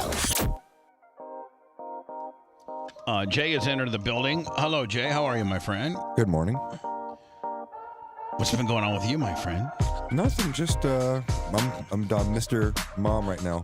My wife's out of town, so just me and Trey, just the boys hanging out. Oh, so like this is like a spring break deal. Mama took old girl, and you said I'll keep the tray to Tracer, and we're kind of doing a spring break / mama and daughter spring break. Correct. That's kind of cool. It is because you and cool. Trey probably aren't necessarily into all the stuff that they are in, and they're probably not into all the stuff you're in. So you can just kind of like like divide it up. And you guys do your thing, and they do theirs. Like I'll do Travis Scott, she'll do Taylor Swift. Is there a lot of takeout going on right now? Yeah, Uber Eats is how we live. Dad / Uber Eats, thank you. Yeah, Mama's not, because I know Candle. I think she's a pretty good cook, is she not? Is this? Yeah, she's great. Is it pathetic that I call her in Ocala and ask her to order for me here? Oh, so, on your Uber What do Eats? I like? Now hold on. Now. Yeah, your brother. On the other hand, Dan, I got to think that you're very proficient on Uber Eats. Are you not? Oh, yeah. Technologically. Yes. He just got something right now. But Jay is saying that is not very technological when it comes to Uber Eats. Sounds like and a so he boomer. has to call his wife that's in 4 years Ocala younger. and say, hey, listen, I know you're in Ocala and you're trying to enjoy yourself with our lovely daughter, and us boys are not supposed to be messing with you, but can you order us some food from your Uber Eats account and have it dropped off at the house? Because I don't know how to do it. That's correct. I'm great with apps. I choose not to be good with that one for two reasons. One, I like to ask her to make her do these things for me. And two, it makes her feel good. She helps me out. She literally said, I know I have to take care of all my kids when I go. Right. No. So I'm one of her kids. As soon as she gets off the phone with you, she's telling your daughter. She's bitching to her mom right next to her. Your dad is absolutely worthless. Your dad is. I mean, I'm just telling you know, because you know how Candle is. Dan, you know that Candle's saying your dad is absolutely a piece of shiz. Yeah, he could write a 20-page paper with 50 references, but he can't navigate through Right. Uber Eats. Exactly. What a douche. He can go. He can, A douche canoe. Dan likes that. Listen, Danavar. Listen, lift some gas cans. Thinking he's going to lift 100-pound gas. Dan, you grab that 100-pound gas can and it would literally fall over with you holding on top of it. If this was 3.5 months ago, I'd be doing it right now in the parking lot, showing you how well I could do it. I'm just sorry I'm injured right now. I've absolutely wrong. I have grabbed. Listen. It's not necessarily that you have the ability to lift 100 pounds of gas. It's just that it's such an art to be able to handle that particular instrument that weighs 100 pounds and has gas sloshing. It's a lot to do with technique, not raw power. And you don't have any technique. You have no idea what you're doing. I could lift a 150-pound squirreling person fighting me over my head. So lifting a gas can, which is a little more controlled. Hold on. What application did that ever apply? Like Steven. You 160 pounds, could lift him right over my head, swing him around like a rifle at a funeral, and then put him back down. You could not. Yeah, I could. First of all, you minimize Gooch's effectiveness as No, a fuel I'm not man. minimizing. There's a I'm style not to that. Minimizing anything. And, you're I'm maximizing you're not me. He's a doctor and a lawyer. I can't even say anything to that. Even Deca Dan couldn't do it. Even Deca Dan couldn't do that. You can't do, Dan. There has to be some things you can't do in life. Right. Okay. Yeah. I can't do backflips. I can't ride a long wheelie. He can't admit that he can't do it. Yeah. I can't admit that I can't do anything. I tell you, and I can't admit, and I cannot admit that I don't have the ability to do anything in life. Do you think you could ride a horse? I know I can ride a horse. I've done it. Do you think? And you could be a NASCAR gas man, couldn't you? Mm-hmm. But I can't ride a unicycle. You cannot. Oh, wow. No. We can't Wheelies and ride a pogo unicycles and stick. What are backflips. some things that you can't? I just told you that there are only 3. Hold on. There's only 3, he says. I can juggle. Okay. I can't. Like I said, I can't ride a long wheelie. Are you trying to? I feel like you've maybe tried to join the circus once or twice. I've never tried the tightrope. Did you try out for the Blue Man Group one time? And got Yeah, I can hit rejected? the plastic drums pretty well. I'm pretty good at that. So you cannot unicycle. Right. The reason why you're not part of Circus Soleil is that you cannot unicycle and you cannot, but you can juggle. I can juggle. You can yeah. juggle. I can't do backflips. Dan's admitted that he's not very good at learning other languages. Yes, I'm I'm not good. Yeah, don't put me in another country and like let me go because I'll just die. What and he expects everyone else to cater to him and start speaking English. Yeah, let's just go. I'll have to find a girl and just what country speak have the you? international language. What country have you had? You figured that you. Well, can, his wife is Mexican, so. Well, I'm just saying, like, have you been to a particular country and had a tough time? Communicating everywhere. Well, back in the early days of Costa Rica, before the entire country spoke English, yes, it was very difficult for me. What's the native tongue of Costa Rica? Spanish? Just straight Spanish? Well, I mean, South American Spanish. Costa Rican Spanish? Yes, every country has their own. Is Costa Rican Spanish different than Mexico City Spanish? A little bit. It's all a little different. Yeah. They all speak Spanish there for Brazil. Kind of like just like the English language within our country. Like people from Boston talk different than people from South Carolina, Alabama, right? Mm-hmm. Yes, but they have different words for things too, and different grammar in these different areas. But it's funny because all the South American countries speak a different version of Spanish, and none of it is like classic Spanish, which is what Sophia is supposedly learning in school. From Spain. How is Sophia doing? How are we doing on the Love Life deal? Is the one guy still coming over and they're putting a blanket over each other? Jesus! The blanket game. Dan, you know what? I know the blanket game. Oh, her birthday's coming up soon. You know Yes. the blanket game. Mm-hmm. Do you think that Sophia's getting the blanket game played on her? I hope not. You wonder. I mean, do you ever feel like walking into the? I do, and I always catch him him not doing anything. No. Do you ever walk in and like just grab the blanket and tear it off like you were like doing a tablecloth kind of gimmick? Make sure the silver doesn't move. You know how if you're a real Hollywood star, you can walk in and yank the tablecloth and the food didn't go anywhere. Right. Like, do you try to? And that's a real. You really got to have some good yanking You skills. can't do on that anymore. deal. You got a bum shoulder. Yeah. So I mean, Dan, do you ever sneak into the living room where they're supposedly watching a movie and they got the blanket over them and just go in there and just rip it off? Well, usually their hands are above the blanket, so again, I snuck up on them a few times. Toes? I mean, toes and stuff. Oh, I don't know how good your toes are, but just saying, I don't think they're that creative. Yeah. You like this kid? Yeah, he's a nice kid. Is this guy? It's funny. I had an argument with his mom. Ooh. Hold on, talking about Sounds juicy. Dan's 15-year-old daughter's boyfriend's mother, and you had an argument with her about what? Spirited debate. About what? She said, "How do you address Mr. Diaco?" And he said, "Dr. Diaco." And I said to her, "No one calls me Mr. Diaco. Mr. Diaco is my brother who lives across the street from me, or my other brother that I work with. I am Mr. Dr. Diaco, Diaco." Yeah, we had this whole routine. Hold on. And she I feel like stuck I'm- with hold it. on. You know how that goes. Hold on. I feel like I'm part of a Larry. I feel like I'm part of a Curb Your Enthusiasm episode right now. It is one. I mean, like, so hold on now. So Dan, I thought this was like, gonna be about COVID or something. So How to refer to me? Your daughter's boyfriend is at least kind enough to say, how do I address you?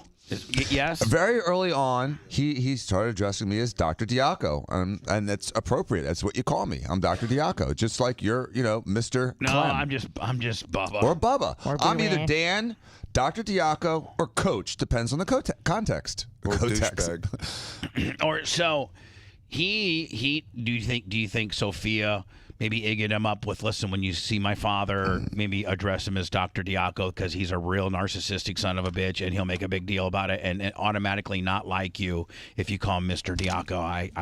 I'm just forewarning you. Do you think he got the heads up? Mm-hmm. All right, so he gets the heads up. He sees you, and so he's addresses you as Dr. Diaco. So where's the problem? Because his mom called me Mr. Diaco. Oh, his mom called you Mr. Diaco, and so you're like, hold on one second, Justin, I got you. So his mom comes to pick him up after he's probably ground his knee into your daughter's crotch. Come on, bro. Oh, man. Come on, dude. I'm just saying. And the mom calls you Mr. Diaco, Yeah, she goes, "What's the difference?" and you Oh, she did not do that to you. we're gonna have to get into that at a later date because I got Justin standing by and I Oh, gotta my God, do an that's interview. He has no idea what Put the hell we're that talking story on about. pause. Yep. It's Justin Ashley via Zoom. Justin, what the hell is it? Was it our end or your end on the technical end of it? I don't know what it was. It required a passcode, but usually what I like to do is just take the blame. So I'll take the blame on that one. That's because you work for Randy, and Randy, that's how Randy's wired. Randy's just like, man, take the blame, go on, take a loss. That's how Randy is.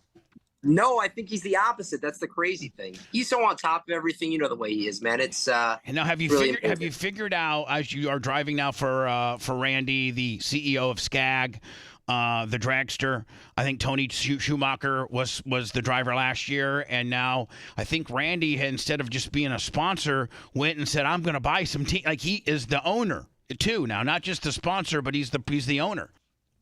It's amazing. It really is. Yeah. So he is the owner now of 3 different teams.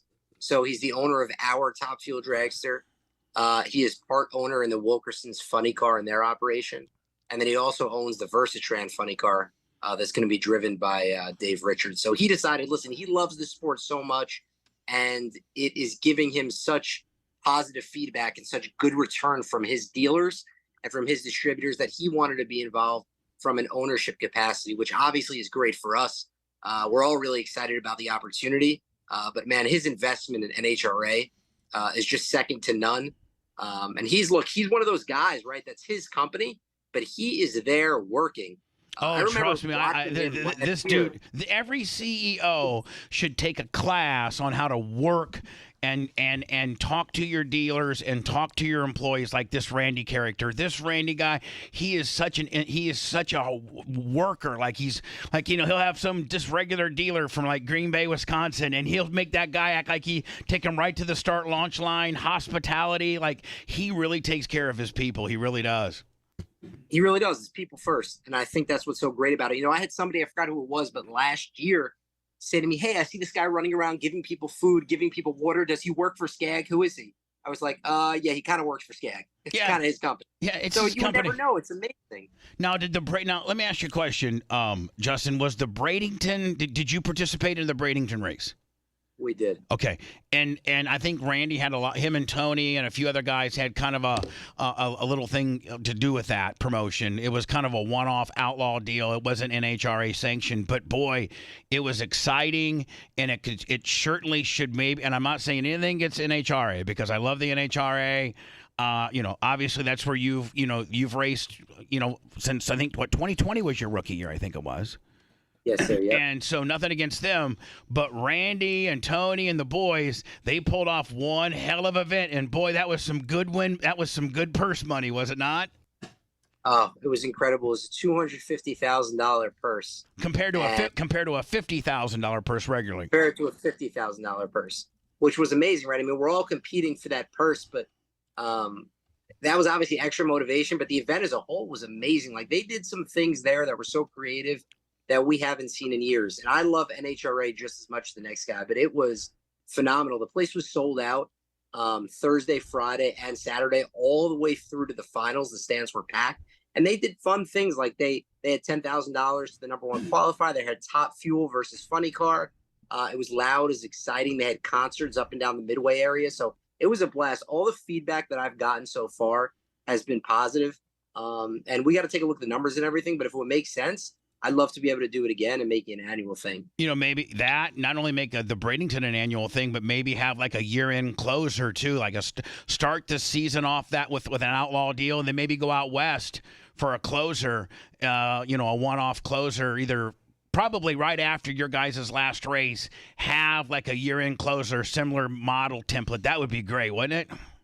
That would be amazing. If we could start the year and end the year like that, I think it would be phenomenal. I mean, ultimately, it's about the fans and putting on a good show for them. And the feedback was so good that I think we have to explore doing something like that. It was really an amazing event. And there was every heavy hitter that was there. Oh, it was I mean, Force, Schumacher, they all were there because, I mean, they're like, my God, it's 250 G's. I mean, we got to be there.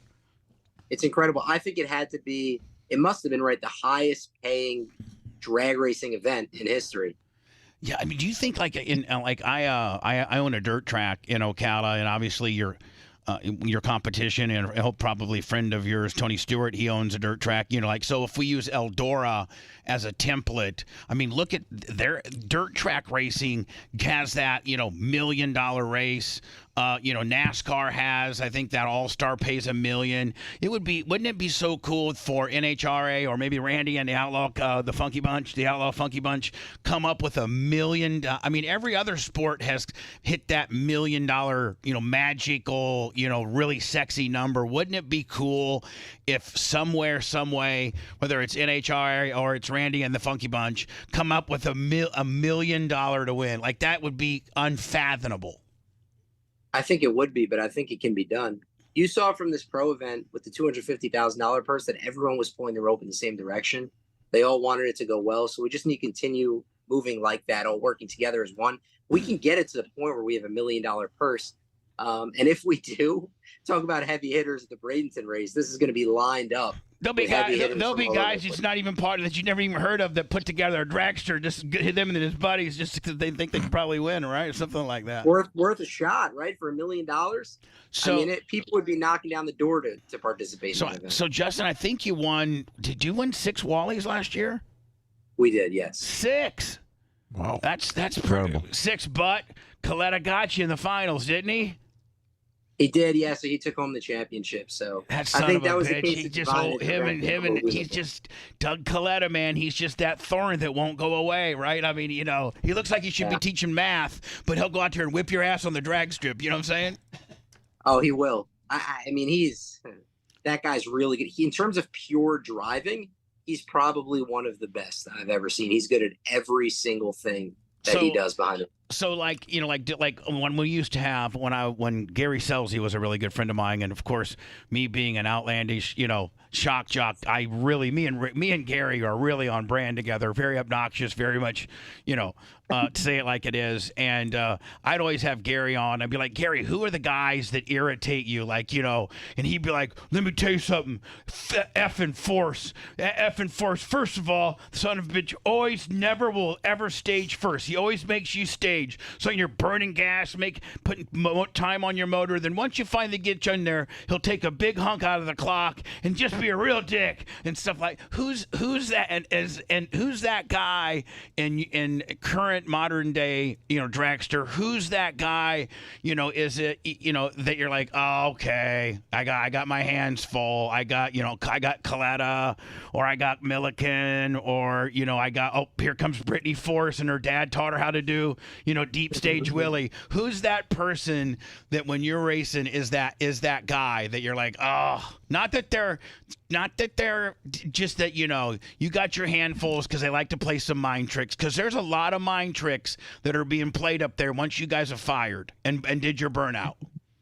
There's you're probably not gonna like my answer, but it's like up and down the board everyone's had. So like the top fuel field is better now than it's ever been before. Right. You got Schumacher, you got Anton, right. You got Tony's taking the place of Leah, and Tony, Tony's going to be a handful. He's got good stuff, and he's just he could race a bar stool and win the national championship. He can drive anything. He's one of those guys that's going to leave such small margin for error when you're racing him. You know it already. You can't make the slightest mistake, or he's going to take advantage of it and make sure you go home. So everybody, top to bottom, is trying all sorts of crazy things to find ways to win and advance the next round and turn on win lights, because these margins or victories are so tight, closer than they've ever been before. So everyone's trying everything they can up and down the field to get any kind of advantage, whether it's on the starting line or the finish line or wherever they can get it. I know. And so who's the guy, I'm not letting you off the hook, who's the guy that, like, with Selzy, it was Force. He's like, that son of a bitch. I mean, would it be Schumacher because he's such an old timer? And who plays the most head games at the line? I think, look, I could be wrong. I think maybe Torrance, to be honest with you. I think Billy Torrance? No, Steve. I'm sorry, Steve Torrance. Yeah. So I think he's a guy that's done it for a really long time. He's won a lot of races. And when you've done it for a long time and raced against so many different people, you begin to understand other people's tendencies. And when you understand other people's tendencies, you try and take advantage of that by maybe staging super shallow and flickering the bulb, or maybe rolling in deep and taking a chunk. So I don't think it's one thing in particular that he does, but I think he's creative enough to do different things to maybe throw the opponent off depending upon who he's racing. Meanwhile, your guys' whole, from the time they fire that motor up, it's all timed out. You guys know exactly how many minutes and seconds that motor needs to run from the time you do your burn off, from the time you get staged, from the time that you throw the chutes. And isn't it like it's less than 2 minutes, isn't it? It is. It should be. So every team is timed differently. The most important thing for every team is that they're the same each and every time. So there are certain things that other teams do on the starting line to throw the guy or the girl in the other lane off based on their timing. But yeah, our timing is usually sometime around 1:20 to 1:30 seconds. And I think I had Tony on last year, Schumacher, and I think you guys go from 0 to 300 by half track. And so half track on, you only pick up like another 25, 30 miles an hour. All the violence is that first half track. And so literally, I've seen some in cars, and unless somebody's actually, and I'm promoting the Gator Nationals this weekend, go to NHRA.com or GatorNationals.com, and you listen, every ticket that you buy, even if you're sitting on the very top row, wherever the hell, the cheapest ticket, that gets you down in the pits. And I've been part of every form of racing, and I know, Justin, you will agree that with regards to being a pro-sanctioned racing league, whether it's F1, Indy, NASCAR, World Outlaw, whatever, NHRA gives the average fan who just buys a regular ticket more access. You can literally, if there's a Justin Ashley fan out there and you are patient enough, you will get to meet Justin this weekend. You will get his autograph. They're so accessible. They literally let you every ticket is a pit pass, and you literally can go right into your favorite guy's pits, like, I don't know, a foot or two away from when you guys fire the car off. Yeah, you really can. It's unlike any other form of motorsports because of that reason. When you say every ticket is a pit pass, you truly mean it. I mean, there's people walking up and down the pit area, getting close to these race cars, watching them, listening to them, watching the team take it apart, put it back together. And these cars are the fastest accelerating vehicles on the planet. You mentioned it. I mean, these cars go 0 to 100 in less than a second. You're talking about over 11,000 horsepower. So for fans to get up close and personal with that really is an experience. It's a sensory experience. It's amazing on Fox and on TV. But once you're here, there's really nothing like it. I was talking, Gooch Patterson, Tony Stewart's longtime NASCAR gas guy, is in the studio with me, and he's headed up to the Gator Nationals today because he has Tony's merch trailer. But he was saying that at Bradenton, he was sitting with Tony, and they were watching the funny cars or something, and Tony is like, man, I'm dumb enough to get in something that violent. I don't realize that it's that violent when you're driving it inside when you're in the moment. But have you ever watched whoever, Coletta run or Aaliyah run and be like, man, I do that. My little body's in that little deal. And I mean, do you ever think like, wow, that's kind of scary?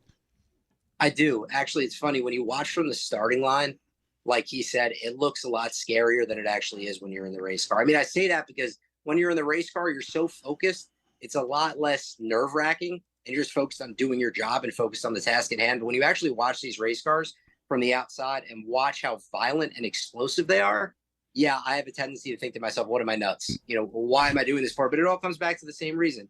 Love. We love what we do. We're passionate about what we do. And I'm grateful for the opportunity to be able to live a dream and be out here driving a top fuel dragster for a living. It's amazing. It's Friday, Saturday, and Sunday in Gainesville. Go to NHRA.com. Of course, Justin drives for my buddy Randy, the CEO of Skag. Randy went from being a sponsor to now owning several different teams. I got to tell you, I hung out with the Versatran dudes last year at the U.S. Nationals, and those are just some regular dudes, man. Those are some cool dudes, the Versatran. Is it Dave Richard? I think that's the driver. Those are some after the beer drinking mother effers. I love those dudes. They're really, really good guys, and now they're teammates of ours. So we've gotten to know them. We'll continue to get to know them along with the Wilkersons. But Dave Richards, he's the driver, and Paul Richards, who kind of oversees the day-to-day operations of the team. That's a really good team over there. They're really good people, and I think we could all learn from each other. Listen, bud, appreciate you having on. I'm going to have Hagan on Thursday to promote any Matt Hagan. I realize he looks like a effing, like if you ever doubted that we came from monkeys, just look at Matt Hagan because he's practically an ape. I mean, he is like a gorilla. He really is. Yeah, he's a big boy. I wouldn't want to square off against him in an arm wrestling contest. Out of all the people, out of all the drivers, from pro stock to motorcycle dudes to funny car dudes to the dragster dudes, would you say that Matt Hagan would be the one dude that can whip the most ass? Yeah, probably. I think so. I'm sure there's some guys out there that are like very deceiving, right? Like they couldn't, you wouldn't know it, but Matt looks the part. Have you ever seen Ron Capps' uncle, the chiropractor dude? No. Oh, that guy's bigger than Hagan. He's this big ass bodybuilder. Yeah, you should look for Ron Capps' uncle, who's a chiropractor. He'll adjust you too. Oh, that's what I'm gonna have to speak to Ron about it. I could use that. Too. Hey, isn't Ron Capps the coolest? If you don't like Ron Capps, that means because it's on you. Because Ron Capps, he could be. He's kind of the Hollywood Top Gun, good looking old timer, isn't he? Kind of. He is. He really is. But man, he's a good dude. He is really good. He's a good dude. He really, really is, man. Anyway, listen, Justin, I'm going to be up there on Friday, so I look forward to seeing you. Randy's a super good friend of mine. We do a lot of Skag stuff on my show, and you being in his stable now, I look forward to getting to know you, buddy. Likewise, I'm looking forward to seeing you in person. Thank you for having me on, and I'm looking forward to seeing everybody out at the race this weekend. What size shirt are you, Justin? Large. We'll go large. Yeah, race car drivers are small, right? I mean, Hagan's the exception. Like, Hagan, most guys don't come piling out of the car look like they can play linebacker for the Packers. You know what I'm saying? Most of them don't. Hagan probably could, but most of them don't. Oh, Hagan, absolutely. He can do anything, man. I'm telling you. Yeah. All right, Justin. Yeah. Hey, man, good having you, and thank you so very much. Tell Randy and everybody I said hi, and I'll see you on Friday, buddy, okay? Will do. Thanks, guys. Appreciate Have a it. good day. Thank you. Justin Ashley, the dragster driver for the Skag-owned Top Fuel dragster. Dan, you've never been, have you? Nope. God, it is so violent, and you just cannot. I can't like you know how like television really doesn't do hockey any justice to the the athleticism. I was going to ask if that's a good analogy. Oh, it's probably the best. And the fact that like there's no comparison. When I first became kind of a Lightning fan, I remember going and saying, "Man, the hand-eye coordination. Just hold on, just being able to skate." 50% of humans can't skate, right? Let alone probably more than that. Yeah, let alone at a level of like skate backwards, like backwards and sideways, and so you got to be not only a good skater, okay, you got to be but then you have to. Have this hand-eye coordination, and so it's like you got skating plus the hand-eye coordination. Plus, of like you got a stick of baseball. You got to have hand-eye coordination. You got to have you got to be able to skate like goddamn Mark Hamill. You know what I'm saying? you got to be. I mean, I wonder who's a better skater: a figure skater or a hockey player. It's different. It's different kinds of skates too, but I've seen hockey players do the figure skating. Figure skater be a better skater, but a hockey player be a more powerful skater. Right. So the figure like a little dainty, a little dainty deal. But they can spin like that. Can you imagine if a hockey player scored a goal and then he did one of those spinner deals? Triple axel. He'd get tackled by all five. of the other hold on. He'd be the most popular guy. Be like, man, I hope that one dude puts it in because he does a little spinner. Yeah. Like how the girls they get the arms a whipping and they all like going like.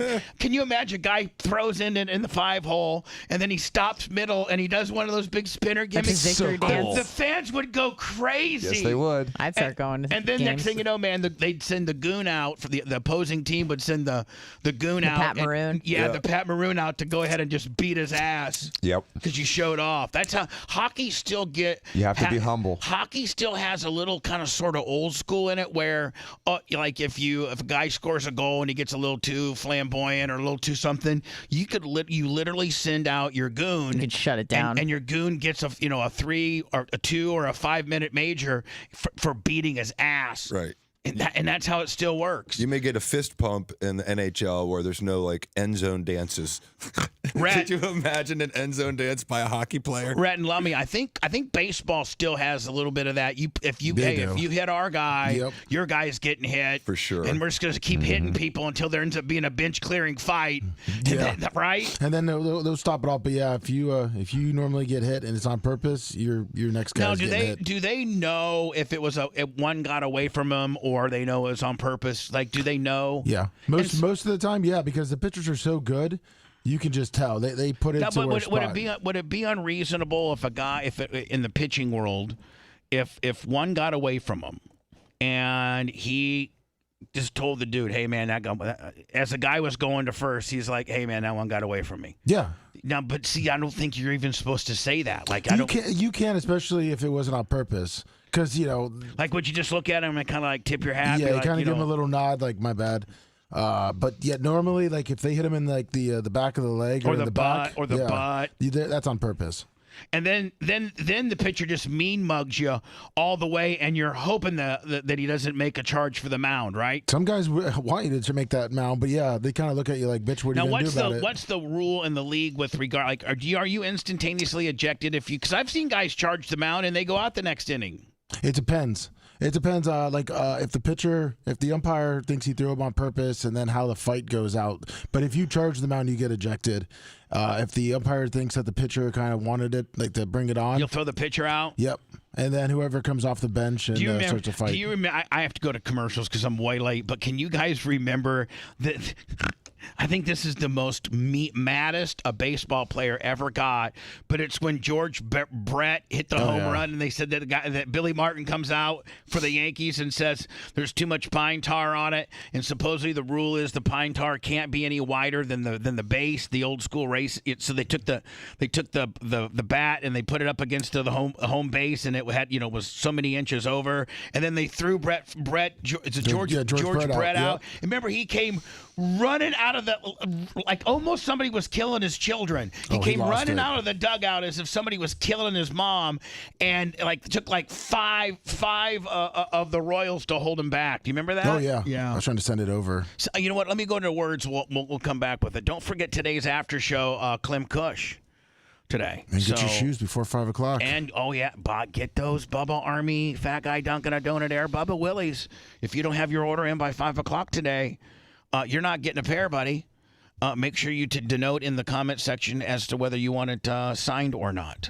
Bubba Army Store, Bubba Army Shop, BubbaArmyMerch.com. Lummy, do you think that our competition would gonna end up buying a couple pairs? Of course they are. No, they're not. And they're gonna ask for an autograph too. While Bubba is eating whatever the merch chick brought him for lunch, go check out all our great Bubba Army merch at BubbaArmyStore.com. The Bubba the Love Sponge Show. We'll be back after this.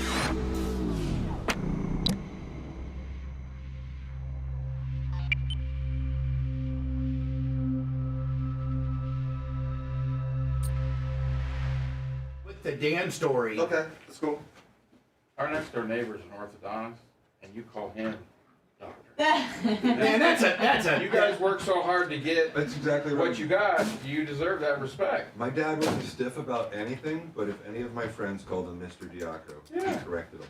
Yeah. Let me try to get that whole air check. That's all problem. I respect it. What about like You're talking about pretty much from the beginning of the interview to Oh, really? Oh, yeah. Because you're supposed to know better as an adult.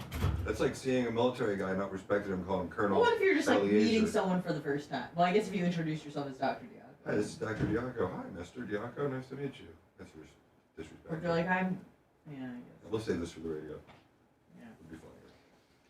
Hey, Bob, did you know? I didn't know until I got to know the funny car guys. The most dangerous time to be around one of them things is when they start it. Right when they. Really? Right when they fire it up? When they fire it up. If you get on YouTube and look up... That's when they'll most likely blow? That is where they blow up and there's the most people around it. Right. I was like, whatever, and I started looking. He sent me videos. Yeah. So now when I watch them start it... Because what they do is, what most people don't understand is they get them rolling on regular high-octane gas. Yeah, they got a little ketchup bottle. Yep. And they squirt, and that's gas. So they actually fire the motor with like 114 high-octane gas, and they put the, no, it is. Yep. It's the like the highest HRC1 Sunoco. It's 114 octane, and they're putting it in the butterfly clips and just trying to get it to just fire, and then and then they switch the nitrous valve on. That's probably where it could get hairy. Is because they also, when the motor dies, it's running on gas. So they fire it on gas, turn it on the nitro. You can hear the motor change tune. Yeah. And then they'll shut the nitro off, but then they start putting gas back in it to make sure they run all the nitro out of the motor. But that's post-race. If they don't, no, that's when they warm it up in the pit area. Because if they don't get all the nitro out of it, when they go to start it again, is when it goes boom. So you're talking... They got to burn it all off before they shut the engine down. And you can hear the tone. No, but in order to shut the engine down, that's post-race. No. When you're warming it up, sitting in the pit area, right? After they've rebuilt it, yeah. They fire it Yeah. on gas. Oh yeah. I'm talking about the rebuild. Yeah. They turn it on nitro because after the race is over, they bring it back, take it all apart. Right. So it all comes out. Yeah, but post-rebuild. Yes, after they rebuild it and they just fire it up to make sure everything's warm, make sure no leaks, everything works right. Right. At the end, the thing goes back to running on gas to get all the nitro out of the system. And they also want because the next time they restart it, it's going to be gas, so they want the gas to be, if there's any remnants of anything less, it's gas. And that nitro is... Oh my God, Dan, you could be from here to the podcast stage and they fire one up and you like you're peeling an onion. You can't Is it like 130? You can't breathe. It takes so much oxygen to create that much horsepower that there's a radius of like maybe 25 or 30 yards within those two yards, not feet, yards that you kind of have like a. It takes a couple seconds to get air back. Yeah. That's crazy. And your eyes are burning and watering. And you have to have most people just, a lot of people just do that. I put earplugs and have fucking double. Oh my God, because that would be interesting to see put a DB meter in. I'd love to see that. I went to Pomona a couple years ago, and I didn't have any earplugs, and I hadn't been to a drag race, and I'm like, I'm gonna go all the way out of the finish line and sit up high in the grandstands, and I spent the whole round doing this. Yeah. Because they're so loud. So, what's the highest dB level? Like what's the... Airplane engines up close are about as loud as things get. Okay, so what's that number? Probably 160, 170. I bet you NHRA might be 200. Each 10 is doubling. That would make it like 8 times more powerful than a jet engine. I would say you're probably. I've been around a lot of planes, and it ain't nothing like. It's 4 times as loud. It's violent for such a short amount of time. If not, I mean, Dan, it's the most violent thing that I've ever seen a human being able to control. Wouldn't you agree? Yes. Like, it's the most violent thing. Like, an explosion or something like that's violent, but it's the most violent thing that I think I've ever seen a human They say be able. 150. How much? That's fucking 150 incredible. decibels. 150. That's as loud as those ring horns. What? Okay, one second. 200. Let's do one. When you have I see something that says 194 here. Yeah. That makes more sense. Ask Mac, because they changed the rule in funny car. The funny car bodies used to lay on it. Now they're locked on it. And he says now it's the difference between when it explodes a firecracker and you do this, or a firecracker and you do that. So just the way they're hanging the body now. Now the body has to be attached to the car, to where when it blows, it doesn't fly off into the air. Right, but that's what you. I mean, And now she says it's isn't that way going to be worse for the driver? Way worse. I'm gonna ask Matt that. Hey, you'll see Matt today and tell him that you were on the show. He was sitting in his trailer. Oh, what was yeah, he? that was a trailer. Because they're all there testing. Yeah.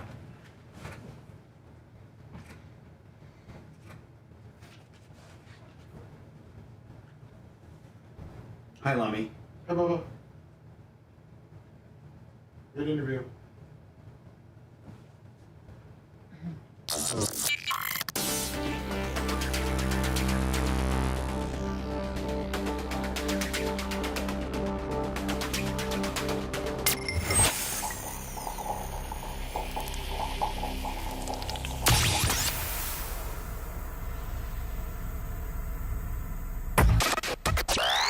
You got Bubba live now. If you go through withdrawals later, get your fix at BubbaArmyHQ.com. You're listening to the Bubba the Love Sponge Show.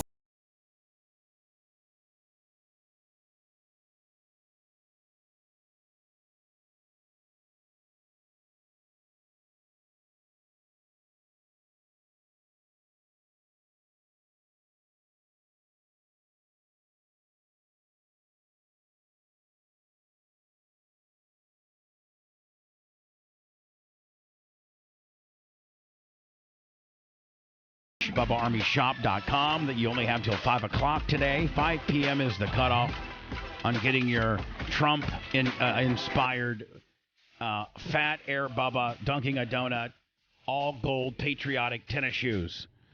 At 5 o'clock, that becomes not available.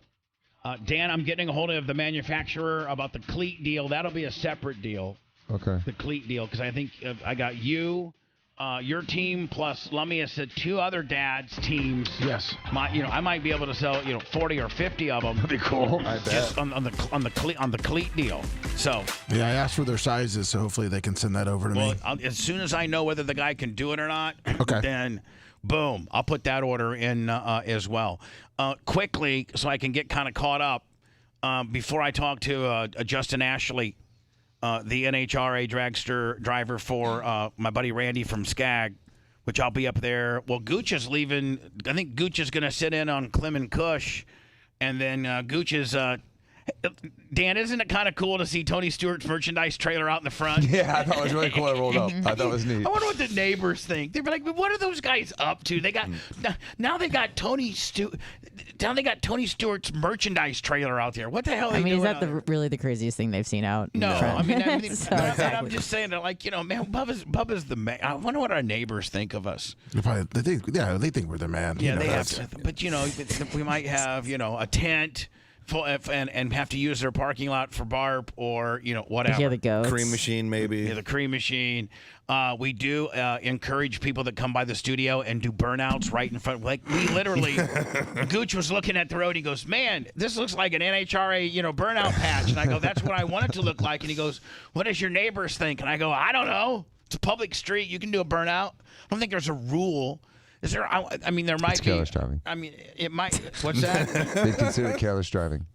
I got it is? tickets as a young kid. For sure. Yeah. For sure. There's a listen, ticket for that. Listen, when's the last time when we needed a cop? It took an hour to get here. When we had a guy with a gun ready to kill me. Well, with me, usually they're right there. They're just waiting around, hanging out. I'm just saying, like this industrial park isn't the most highly patrolled by Tampa PD. No. Like they don't ever come back here because it's mostly just we're an industrial park. Yeah. They're friends of the show usually. Listen, if the cops show up in the neighborhood, it's because we've done something, that set them off. So you're not gonna get caught doing a burnout in front of 5025 West Nassau. You're just not. No. 5025 West Nassau.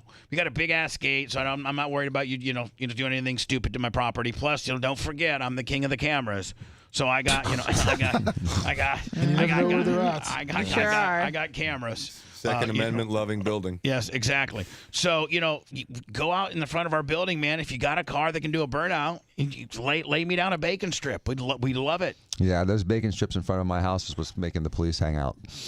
You mean from you? I don't know if me or allegedly a car Dan, with a single wheel that spins really fast.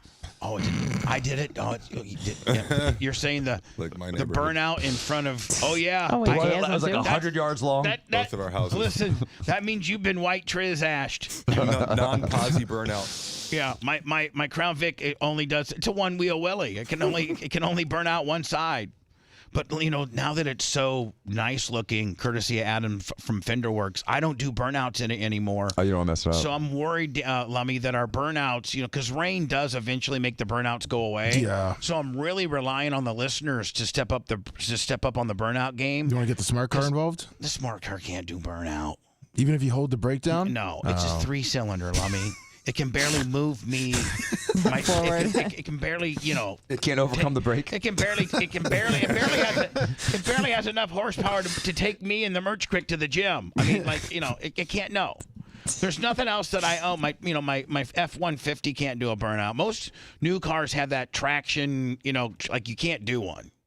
So I don't own a car other than my Crown Vic that can do a burnout. Which is now your luxury vehicle. Which is now, it's painted as a NASCAR luxury vehicle. Yeah. Listen, it did the paint job and the stickers did resurrect that, did it not? Mm-hmm. Sure did. Yes. So I don't have anything to do a burnout. So I'm relying on you guys that have the Mustang 5 liters and the Hellcats but Mott's Dan, could leave some bacon strips out there with that car. But I will advise you it's not the best for your tires. We need to get to Dan's story because he has to leave soon. Yeah, Dan. Let's get to your story, and that is Doctor versus Mister. And so epic debate. Your daughter Sophia has a boyfriend, and she obviously gave him the Iggy. What's his first name? Just his first name.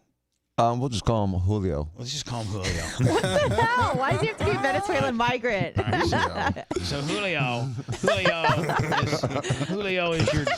is your daughter's boyfriend. Yeah, he's not Spanish, but it's just. And he's been around now for a minute. He's been her boyfriend. Like this is 5-6 months now. Right. This isn't just 5 months. This isn't a 2-week little fling gimmick. This has been going on for a little bit. Mm-hmm. They're official boyfriend girlfriend. Mm-hmm. And when you first met him, and as you've gotten to know him, he addresses you as Dr. Diaco. Yes. Is it Dr. Dan or Dr. Diaco? Dr. Diaco. Okay. So you mentioned that you had a run-in with his mother because when she talked to you for the first time, she called you Mr. Diaco. It wasn't the first time. It was just happened just a few days ago. What? She's like. She's like. Now, hold on. What's the setting? She picking him up? Yeah, we're all in the room together. She's picking him up, and so she said, "Julio, how do you address Mr. Diaco?" And Julio said, I love Julio. Especially because it's a white bread kid. Hold on. He's an Italian kid. He's like Italian. He's Julio. Now, are you there? Yeah. All right, so you're there. He's getting in the car. His mom's picking him up from your $6 million mansion, and she says, "Julio, how do you address Mr. Diaco?" Which in itself is wrong because she should say, "Julio, how do you address Dr. Diaco?" Sophia's father or something. Yes. Yeah. How do you? Yes. How do you don't say like, "Hey, let me." How do you say you don't say the word you Right, ask the him to say. definition. Right. Yeah, I get what you're saying. What? Supercalifragilisticexpialidocious. The Z Morning Zoo. I was just calling. On Z100. Supercalifragilisticexpialidocious. It's just a difficult word to say. Exactly. It was just a difficult word to say. Thank you, Mr. Diaco. Okay. So anyway, thank you, Mr. Diaco. So how does she asks that question? Right. He answers Dr. Diaco. Yes. So is that when she puts her 2 cents in? No, that's when I put my 2 cents in because he gave the right answer, but she gave the wrong question. All right, so she asked the wrong rather question. than just to let it go, no big deal. Nope, Dr. Dan's got to say something. So what transpires from that point forward? And he says, I addressed him as Dr. Diaco. And I said, as he should, and so should you. Because Mr. Diaco is wrong. Mr. Diaco is my brother, my little brother. I am Dr. Diaco. What do you mean? What do you mean? It's the same thing. No, it's not. It's not the same thing. You don't call General Powell Sergeant Powell. I don't call you Mr. whatever your last name is. It's doctor. It's called accuracy. It's called precision. It's who I am. I've been addressed as doctor for 30 Is years. Sophia freaking out? I make judges. I make lawyers. I make police. I make everyone. Did you say it like that? Yeah. Wow. Like, with that type of punch, tone? with that punch, yeah. with that punch. Yeah, because she kept trying to. Hold on, Dan goes, yeah, I went off. Did she babyface at all? No, she wasn't babyface. She was grandstanding? Yeah, at the end, she was always like, well, we can agree to disagree. Like, no, we didn't agree. You're wrong. No, she did not. She refused to call you Hold on. doctor? This is such a Larry David Curb Your Enthusiasm my moment. God. It really is. So how did it end? Did she squeal off in the driveway like I did? Goodbye, Mr. Diaco. She'll have to burn out. I really wish, man. I wish that she would have gotten right to the edge of the hedges and stuck her head out and go, "See you later, Mr. Diaco." I wish she would have done that or anything. No. Dan would have gotten his Ferrari and chased her down. Bitch, I'm telling you right now. Then he would have gotten pulled over by the cop. Right. Before he got to her. Right. But but remember when Jim Rome did that to the quarterback? Yeah. Kept calling him Chris Jim Everett and Jim Everett and Right. kept calling him Chris Everett. I mean, it's Jim that kind hold of on. irritant. But Jim Everett got up and knocked the crap out of Jim Rome. And I'd have done the same thing. No, she's a woman, Dan. That's why I didn't. Dan, you're saying you're going to knock a woman? I felt like doing the same thing, but that's why I didn't. Have And you met again, the it's father? just huh? Have you met the father yet? Yeah, he calls me doctor. Oh, okay. So it's just her. Now, are you gonna, as a man, are you gonna go to him and say, "Hey, listen, Listen, Jim, you better keep your bitch in line." Hey, Jim, let me just tell you, you and I are boys. You know, I appreciate the respect you give me, but your wife was very disrespectful. She just she refuses to call me doctor. I demand that people call me doctor. She can call me Dan. That's all. It's just there's no reason for it even to be a problem. She can call me Dan. We're adults. I even said that the kid can call me Dan if he wants to. But don't Mister? Mister. But you mustn't call me Mister. But you act like Mister is like a bad that's What about bad. That's somebody else, dude. It's talking to him. That's Mr. Diaco. I'm Dr. Diaco. you're Two insulting different him. dudes.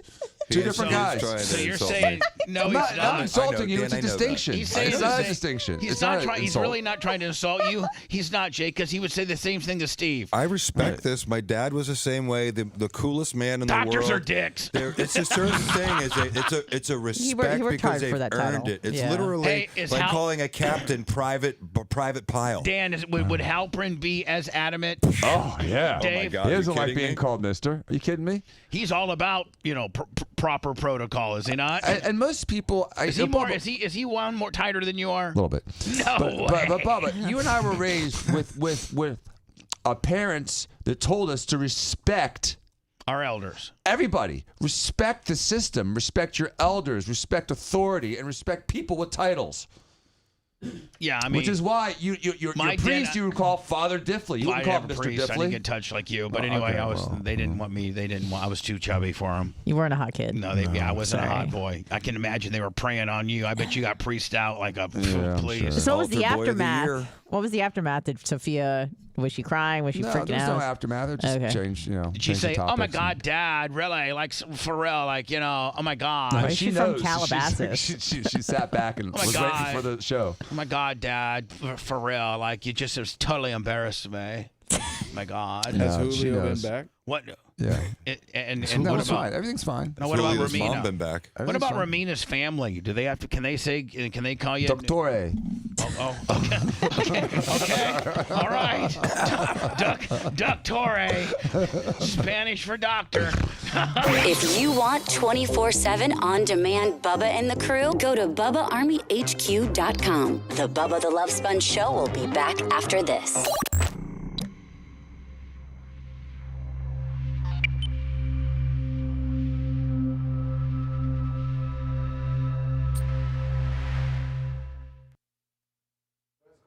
I wonder how old she is.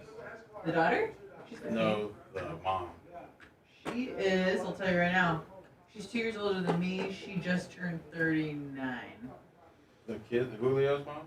Oh, that mom. I don't know. I wonder how old she is to see where she right. grew up. What?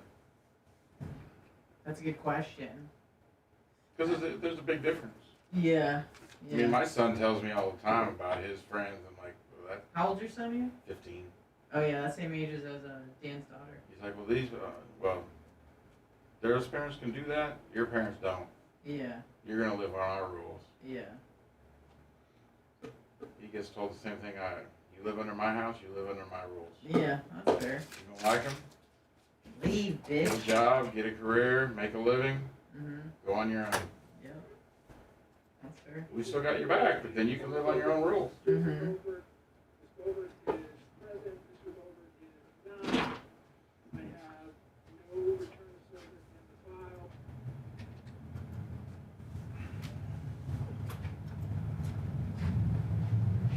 I was watching Bubba show. How would I put this? Bubba showed me some B-roll last night of you being a lawyer. You look different than yeah. this. Yeah, for sure. And I didn't realize your name was Joseph. Yep, I'm a Joe Jr. I went as JJ my whole life. I didn't That's why know. my son, we call him Trey, because he's Joe number 3. Oh, really? Yeah. Oh, that Yeah. makes sense, yeah. So, in my profession, I always went as Joe Jr. because my father stood 10 feet tall as a doctor, and he was an expert forever. And so, when I was a young lawyer, if I'd walk into a room and say, "Hi, Joe Diaco from Sheer Newman," they'd be like, "Oh, I know your father. He either saved my wife, my mom, my brother. He was an expert in the case for me. He literally won every trial except for one that was reversed on appeal as an expert. Really, really great expert." And you want to use all those relationships. Of course, and yes. and I hope, my son actually said at his funeral, "Is it time for me to become Joseph?" And I said, you are Joseph, and you become Joseph whenever you choose to. Yeah. When he graduates college, he probably will. Yeah. Don't rush it. Yep. Childhood ends fast enough. Sure does. But for me, that was like someone watching Dan in surgery. It's very few chances you have for somebody for all your peers to watch that. Yeah. Did you find a clip of it, Bubba? No, he was showing me something else. I wish anyone in chat who has a real audio and video clip of that would be amazing. Of what? I got one years ago, the closing argument. Good morning, Brian Gilson. Oh, I know. I got one years ago, and it was audio in one clip and video in another clip. It was a Bubba Army. I love you for helping, but it was terrible. The sound was terrible. And that it was nice to see it, but I wish I could get the real one. What year was And that? it's not us. 2013. January 2013. Our idea of a good time is relaxing on the beach. Hitting up a spa or checking out a new restaurant. You just want to get drunk in public and ignore laws. What Do you even remember what happened last March? Steve. Kenny Powers. That was Listening our Fat breaking JoJo point, JJ. So we're breaking up with you. And don't try to apologize and come crawling back. This isn't safe, so we're done. And just so you know, we're serious.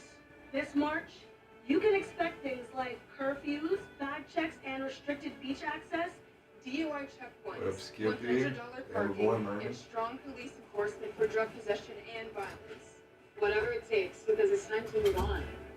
Maybe we can talk with you. Yeah, Gucci's cool in the studio, Hey. guys, for sure. I love those stories, fly on the wall moment stories are the best. What up, Xerxes? Trick Me, Rob Phillips. Tricky said knees. What up, Snizuki Slayer? What up, Sicilian Redneck? How you doing, my friend?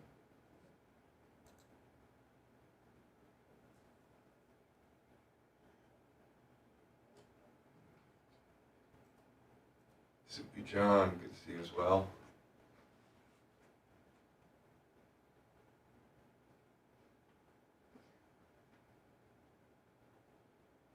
Skippy.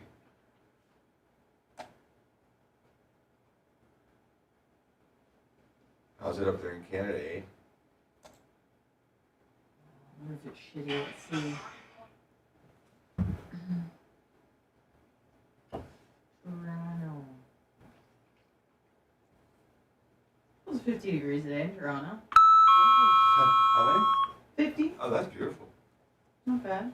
Mostly Hello, cloudy. HS Bubba Fan 69. Good morning to you. Morning, I am Buzzman. Listening fat.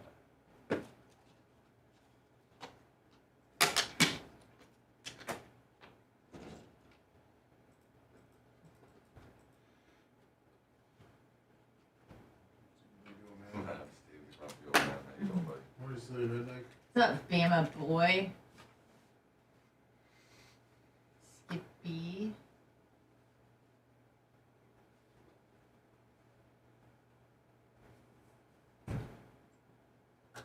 Listening fat. What up? Trick Man. What's up, boy? Trick Chris.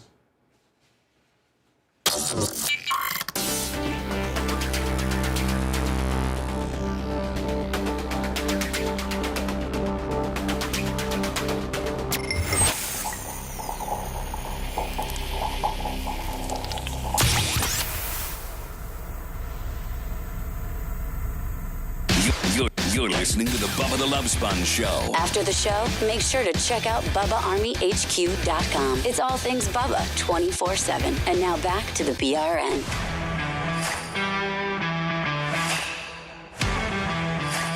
We often think living a more heart-healthy life means making big, unsustainable changes. Well, with Super Beet Heart Chews, you can get your daily blood pressure support in just 2 tasty chews a day. And they even promote heart-healthy energy without the stimulants. Paired with a healthy lifestyle, the antioxidants in Super Beets are clinically shown to be nearly 2 times more effective at promoting normal blood pressure than a healthy lifestyle alone. Super Beets is the #1 doctor, pharmacist, and cardiologist recommended brand for cardiovascular health support. Super Beet Heart Chews also support healthy circulation without the stimulants. No pills to swallow, no ingredients to mix or prepare. It's all plant-based with no artificial sweeteners and or colors. Double your potential with Super Beet Heart Chews and get a free month supply of Super Beet Heart Chews on all bundles and a free full-size bag of what, Lummy? Turmeric. It's very good for you, and that's valued at $25. You get that with your order by going to BubbaLovesBeats.com. Again, you can only get this particular exclusive offer at BubbaLovesBeats.com. Love Super Beets. I just put a new order in yesterday, as a matter of fact. Awesome. Now, what is this Lauren Bobart? What is she going through? This particular Oh Jesus! There's something every week with this woman and her family. She's the Congress lady from Colorado. Yeah. That was escorted out of a movie theater because her boyfriend and him and her were fondling each other and vaping during the performance. Yeah, so then she got in a little bit of trouble over that, and now her son. He did some stuff, ripped off some stuff and some grand theft stuff, and she's trying to defend him. Did he get arrested? Yes, and he's been accused of making a sex tape, which I brought up. Yeah, which I'm trying to stay away from a little sorry bit. about that. Yeah, no problem. So this deals with her husband. I believe. She wants to make sure that the restraining order stays intact because he's trying to get it, I guess. Now, her husband was not the guy that was groping her at the movie No, theater. that was some guy That's she like was a boyfriend. dating Yeah, briefly. didn't she find him on Tinder or something No, like I that? think it was like a bar owner, and she was even saying he's a Democrat and, whatever. Right, She's right. joking around. So now she's getting a divorce.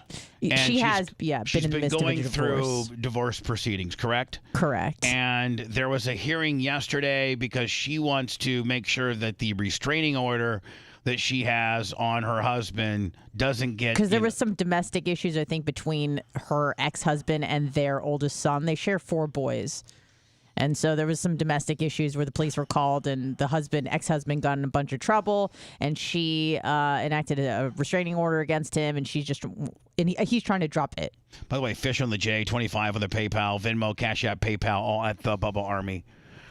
So it was granted too. The judge actually continued the restraining order. I think her husband was a no-show. I think he might have been a no-show. I think here's the story. 24C15 is Lauren Boebert versus Jason Boebert. Ms. Boebert is present. Mr. Boebert is not. I have no return of service in the file. Congresswoman, if you would come forward, please. Good This is all afternoon. Okay, this is on them. This isn't on me. So we're in the same situation that we were in on February 8th. Same options. Option 1 would be I give you a new return date and we see if we could serve him again. Option 2 would be you dismiss the temporary protection order and decide that if nothing is happening, that you are okay. And if you need the assistance of the court, then there's something new happens. You come back and we start over again. Those are really the only options at this point, I guess. Yes, Your Honor. Hold on, Jay. You couldn't find him in contempt of not showing and just grant it? Well, the first thing he said is you don't have a filed proof of service, which means you don't have any proof that he was aware of this hearing date. And so he's saying you can abandon it, you can enforce it, and gave her those options.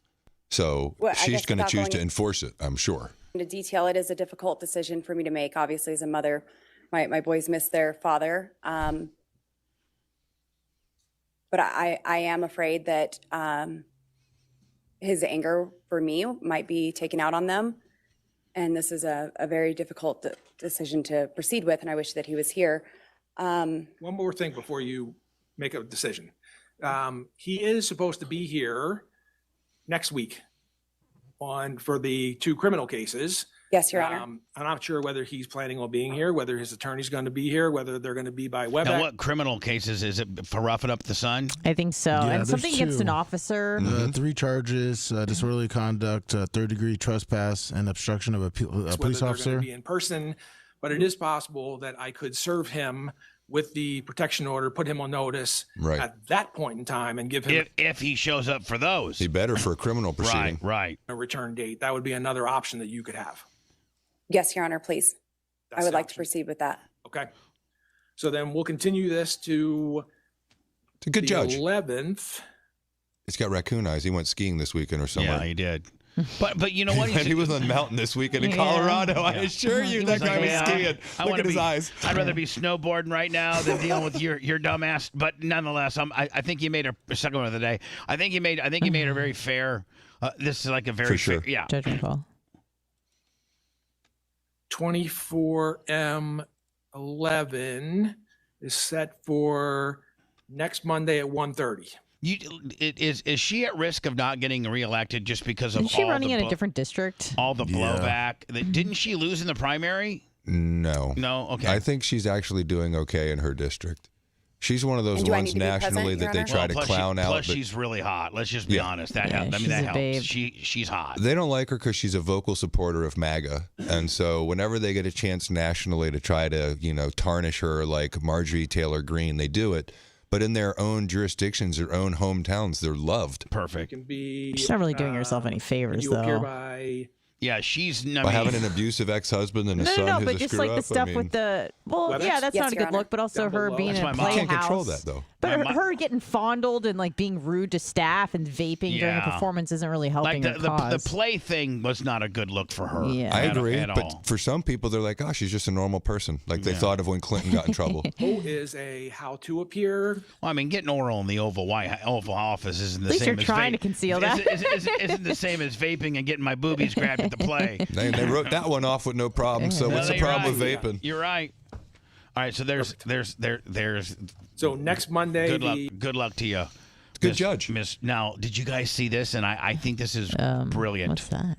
I think that there's two things. The city of Miami last year had spring break is now officially on.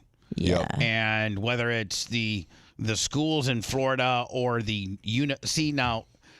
I don't know, Gooch, are high schools in Indiana starting spring break too? I know the colleges are, but sometimes the high schools are a couple weeks behind the colleges. But are they in spring break right now in Indiana, high school wise? My son goes next week, but they're not all the same. But yeah, they're right around the same time. Yeah. My son's this week. Yeah. So a lot of the colleges, like where the start of spring break has started I think last week might have been the first week of spring break, whether it be the northern universities or local around here.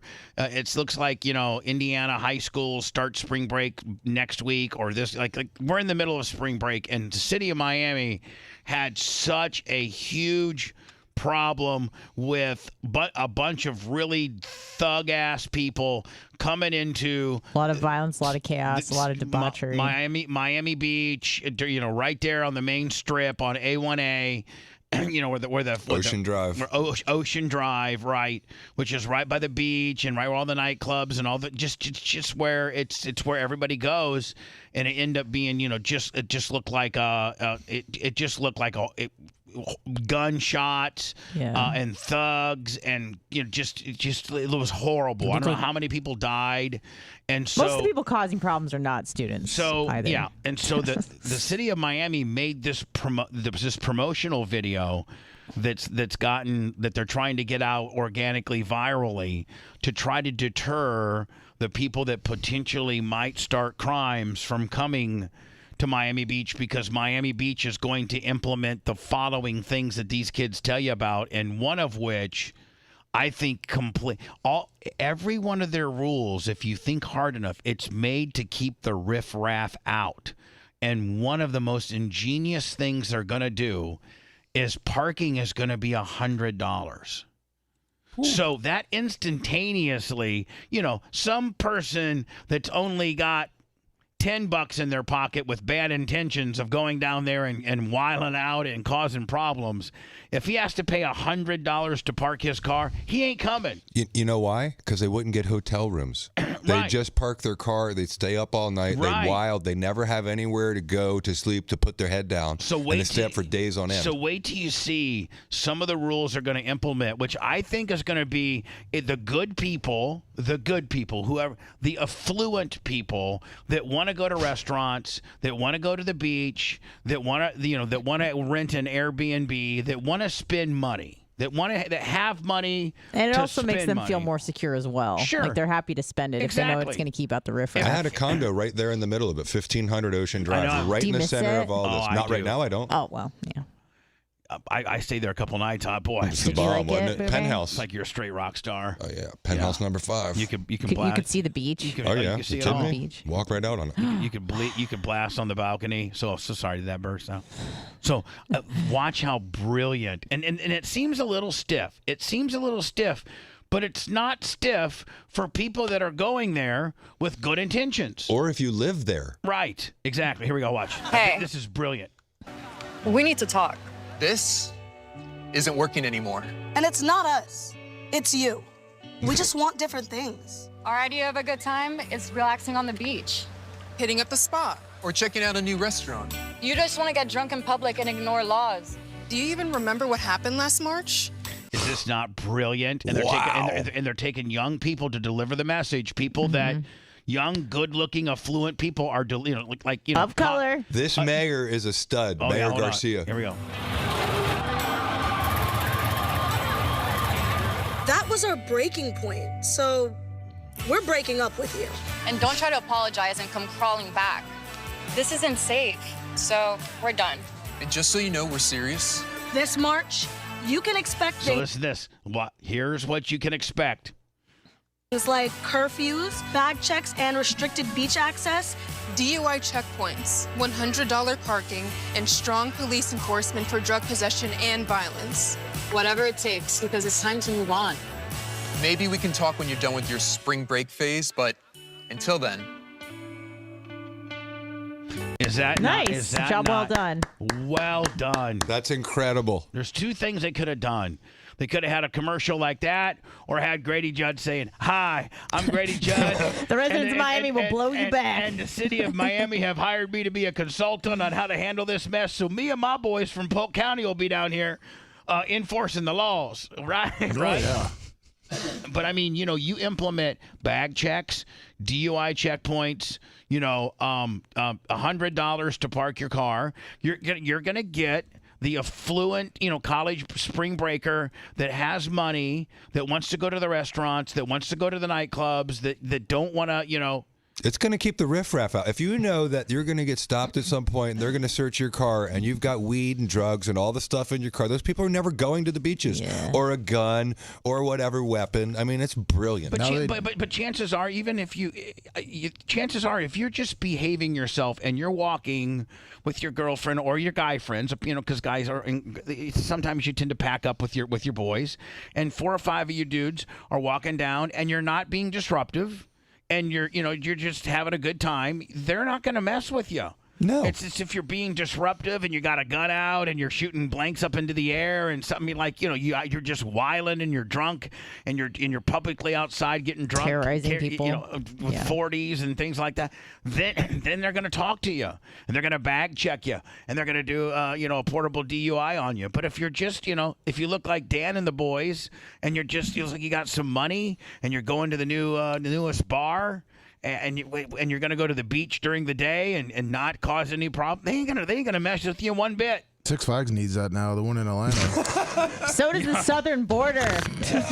Yeah. Can we have the Miami rules of the southern border, please? If the city of Miami pulls this off, man, we should make the mayor. I want to see your papers. It's $100. Get in. We should charge it $100 to get in. See your papers.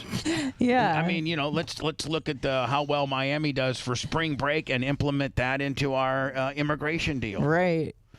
When I come back and in the show, did you see this, Anna? The Jewish singles. Oh, I sure did. Jewish singles flocked to Philadelphia at a matchmaking conference called Yentakon to meet that special. What was that? Did you hear that? Yeah, I did. Did you hit the shift button 5 times? I probably did. My fat little T-Rex arms are laying. Yeah. You're doing your best, Bubs. I used to do that in computer lab all the time. If you want a deep dive into the Bubba the Love Sponge show from the past, go to BubbaArmyHQ.com. The Bubba the Love Sponge Show. We'll be back after these words.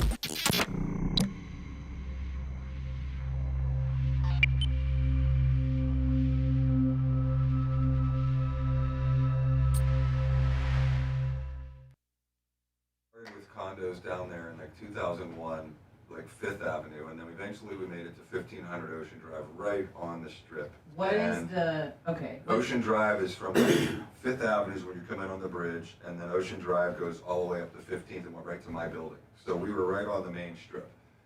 And did I say fish on the J? I did, didn't I? Yes, you did. So much over 20 years that we've come. Changed. Demographics changed. And then SES or I would say education, I would say money stat. I mean, it used to be we would try to go down there in March because it was who's who of Miami, Hollywood, New York. We would see stars and starlets at all the bars, and it was, it was really safe walking around from club to club. And it got to a point where we were all like, yeah, we're not going down in March. And I'm like, we're Did you not ever going go down. in the 80s during the cocaine? No, but I went in the early 90s, right at the edge of it, yeah. Okay. Oh, yeah. I mean, we were... Cocaine cowboys. Yeah, when we had our condo down there, it was right in the middle of the heyday of Miami. Was where it that pretty easy to avoid if you weren't in the crosshairs of all the drug trade? But Yeah, there weren't people getting shot in front of the okay, it was people that were fucking doing. It was dealing people cocaine. that were doing cocaine. So, but the nightclub life was incredible I know. back then, and we had somebody at every club that could get us behind the velvet rope. What was and your it favorite club at the amazing. time? What was the hot spot? You guys been to Live Crowbar, Nikki the living Beach? room, Nikki Beach on Sundays was the shit. After a long weekend, you go there at like 5 o'clock, 4 o'clock for like your afternoon, like end of the weekend. Yeah. It's killer. So Yeah. fun. We were there one time when we were young kids, and we were maybe our early 30s, and there was a guy who's probably in his 40s or 50s, probably my age, and he'd always be there, and we would go to his table, and he'd have like 20 champagne bottles. And he would let a bunch of guys. Not just guys, no, a few guys, and mostly girls. Oh, okay, okay. We were Well, that's friends with cool. all the girls. Yeah. Oh, okay. Yeah, all our girlfriends were friends with the super rich guys. Yeah. So it was incredible. This one guy had a fridge with just Cristal in it. You'd go to his house and What party. did he and do open it for a up. living? You're like cocaine. He was from somewhere like Chicago, and he Okay. was like this money man. I think he was in finance. Okay. And he just loved young women around him. So, he didn't care who was there as long as there were a lot of young girls. Yeah. Awesome. It was pretty killer to That's be fun. there. Bubba went to stay at our condo a few times. A lot of people did. So what's the main street is?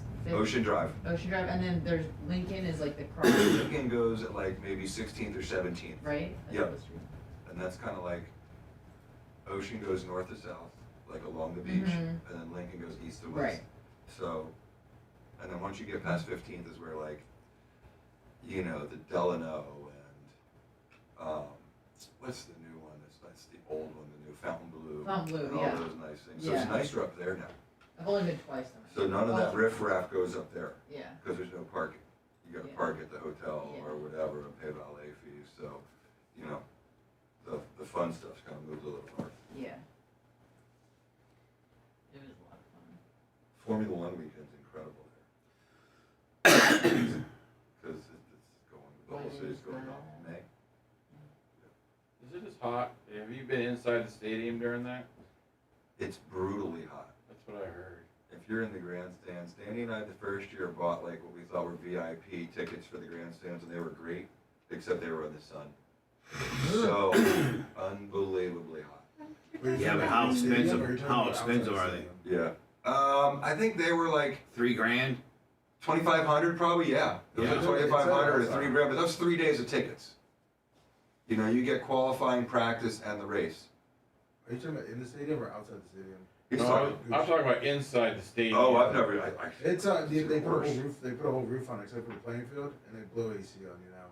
Oh, they do? Oh, because the first year, did they not? That was it's been open since the 90s. No, I'm sorry. The first year they had an F1 there because they put all their hospitality rigs inside the stadium, and I heard the first year they didn't expect the heat to be such an issue, and that because most of those things there's an outdoor portion to their hospitality. It's gotten better every year for sure.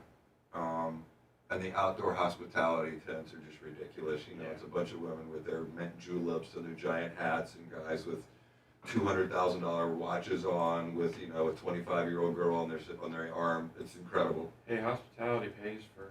You've seen it for years with NASCAR, and it's incredible. Hospitality is everything. Yeah. They eat better than I do at home. Yeah. Yeah. And it's like a traveling circus. They have all the waiters and servers. They're all like European. They go around all 19 races. So they don't have to deal with Florida waiters and waitresses. You got my text they're message, like Bubba? the best service I've ever seen. looking at it right now. Everybody in the Who's it for? In the facility knows everybody. They're all Colin Formula Hay? One. Yeah. It's incredible. Oh, okay. Read the email. I've never been to a race. It's worth it. I've seen the cars. I've just never been able to go to a race. It's really worth it. It's killer. Tell them thank you. Yep.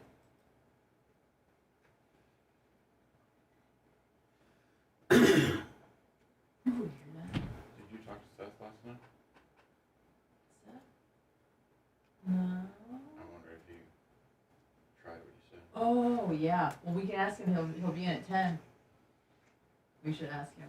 Oh, well, maybe they'll talk about it on the fishing club. Or actually, I want them to.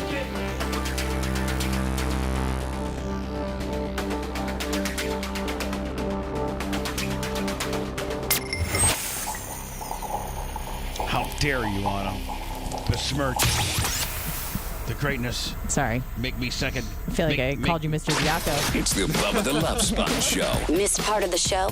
We got you covered at BubbaArmyHQ.com. Now back to Bubba Live Worldwide. Man, I really like the new positioning statements. Thank you, Brad, and thank you to Macho Man. Thank you to Ashley. I got to get an invoice from her. I think she sounds great. She does. So much She better. does. Yeah. And then let me, trying to get everybody to eventually go to Bubba Army HQ. Oh, yeah. BubbaArmyHQ.com is kind of our Netflix. It's got a lot of our most of everything we've done in our career that I recorded is at Bubba Army HQ. Whether it's the Sirius satellite days, whether it's the 98 Rock days, whether it's anything, it's got it all. And we're continuing to find old Power Pig stuff and old air checks from Q102 and Power Pig. We need to make that section too. Do we have that as a section? We're gonna make it like the throwback section from obviously before. And then put a description. This is Bubba's air check from WLUM Milwaukee. Yes. It may only be 3 or 4 minutes long, but it's me talking up Martika Toy Soldier or something like that. Exactly. All the hits from B96. I don't know if Anna, do you think I don't think I could find a really strong faith Jewish girl that would put up with my antics. To be honest with you, I don't. They'd think have to be somewhat broken, I think. Yeah, just a broken person. Yeah, I don't think that I really have anything in common with Yentakon. Although that dark-haired chick, I like dark hair. I know, a dark straight but Jews hair. usually come from two-parent homes, so. What now? I said Jewish people usually come from two-parent homes. I feel like you need someone maybe with a little bit more daddy issues, perhaps. No, So they call you daddy? Are you from a two-parent home? Huh? Are you from a two-parent home? I think we all come from a two-parent. We all exactly. I come from a two-parent home. No, I'm saying for you to Jay get comes from a two-parent home. We all think we do. Right? No, I think Lummy's parents are the only parents that are still together. Yes, they are. Yeah, so Macho's are. Macho, is your parents still together? Oh, yeah. Yeah. All really? Right. That's awesome. Red, are your parents still together? No. No.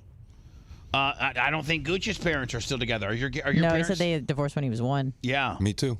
So there you go, Anna, and you come from a two-parent home too. Most of us do. Well, I don't understand with the what- divorce rate being 64%. You're talking about the Yentakon and would a Jewish woman like you? And I said you'd need a broken woman. And then I said a lot of Jews come from two-parent homes. I know, but you're making it's You kind love of, girls with Are you daddy saying issues. it's only a Jewish thing, Anna, that people have two-parent homes? Yeah, I mean, That's what I thought she was saying. No, I'm not. Stereotypical. No, I didn't. Yeah. I don't think you That's know not what I you're- said. I said most Jews come from two-parent homes. Not everyone that comes from a two-parent home is Jewish. Two different things. Whatever. Yes. Whatever. What's up next, Anna? Clem and Kush. Don't you ever. Clem and Kush. Clem. Kush. I think Gooch is sitting in too. That might give Kush anxiety. Perfect. There you go. That's on brand. Man, we love you. Florida Man Radio 103.1. Don Miller coming up next. I'm also working on another talent right now to join to the Florida Man Radio roster that'll absolutely blow you away. Then Shannon Burke, 103.1 in Fort Walton Beach and now Orlando. Killing it. Appreciate y'all. Go to Bubba Army HQ or let me, that's, I guess, the only place you're going to be able to find the Clem and Kush podcast today is in our podcasting world. Yes. Wherever you get your podcasting, whether it's Spotify or iTunes or iHeart, just type in the Bubba Army podcast. We're up to 960 episodes, and this one will be affectionately labeled as Clem and Kush. We do it every Tuesday. That's the after show. Try to go find it if you can. If not, have a great day. Thanks for letting me finish. You've been listening to the Bubba the Love Sponge Show, starring me, Bubba the Love Sponge. Co-host and show historian Lummox. Co-host Anna Hummel. Co-host Dr. Dan Diaco, Esquire of Council. Co-host J. Diaco, Esquire, the Spitting Cobra of Council. Brett, the Filthy Ginger video editor. Yeah, back here wiring up. It's Mini Macho. The BRN agent, Thomas Buttoned Up B. And for everything else, go to thebubbaarmy.com. Now, time for the legal disclaimer. Exactly. The Bubba the Love Sponge show is intended solely for the enjoyment of our listening audience. Any rebroadcast, retransmission, or other use of this show without express written consent of the Bubba Radio Network is prohibited. We must dissuade him of this delusion. Until next time, always remember. I repeat hello.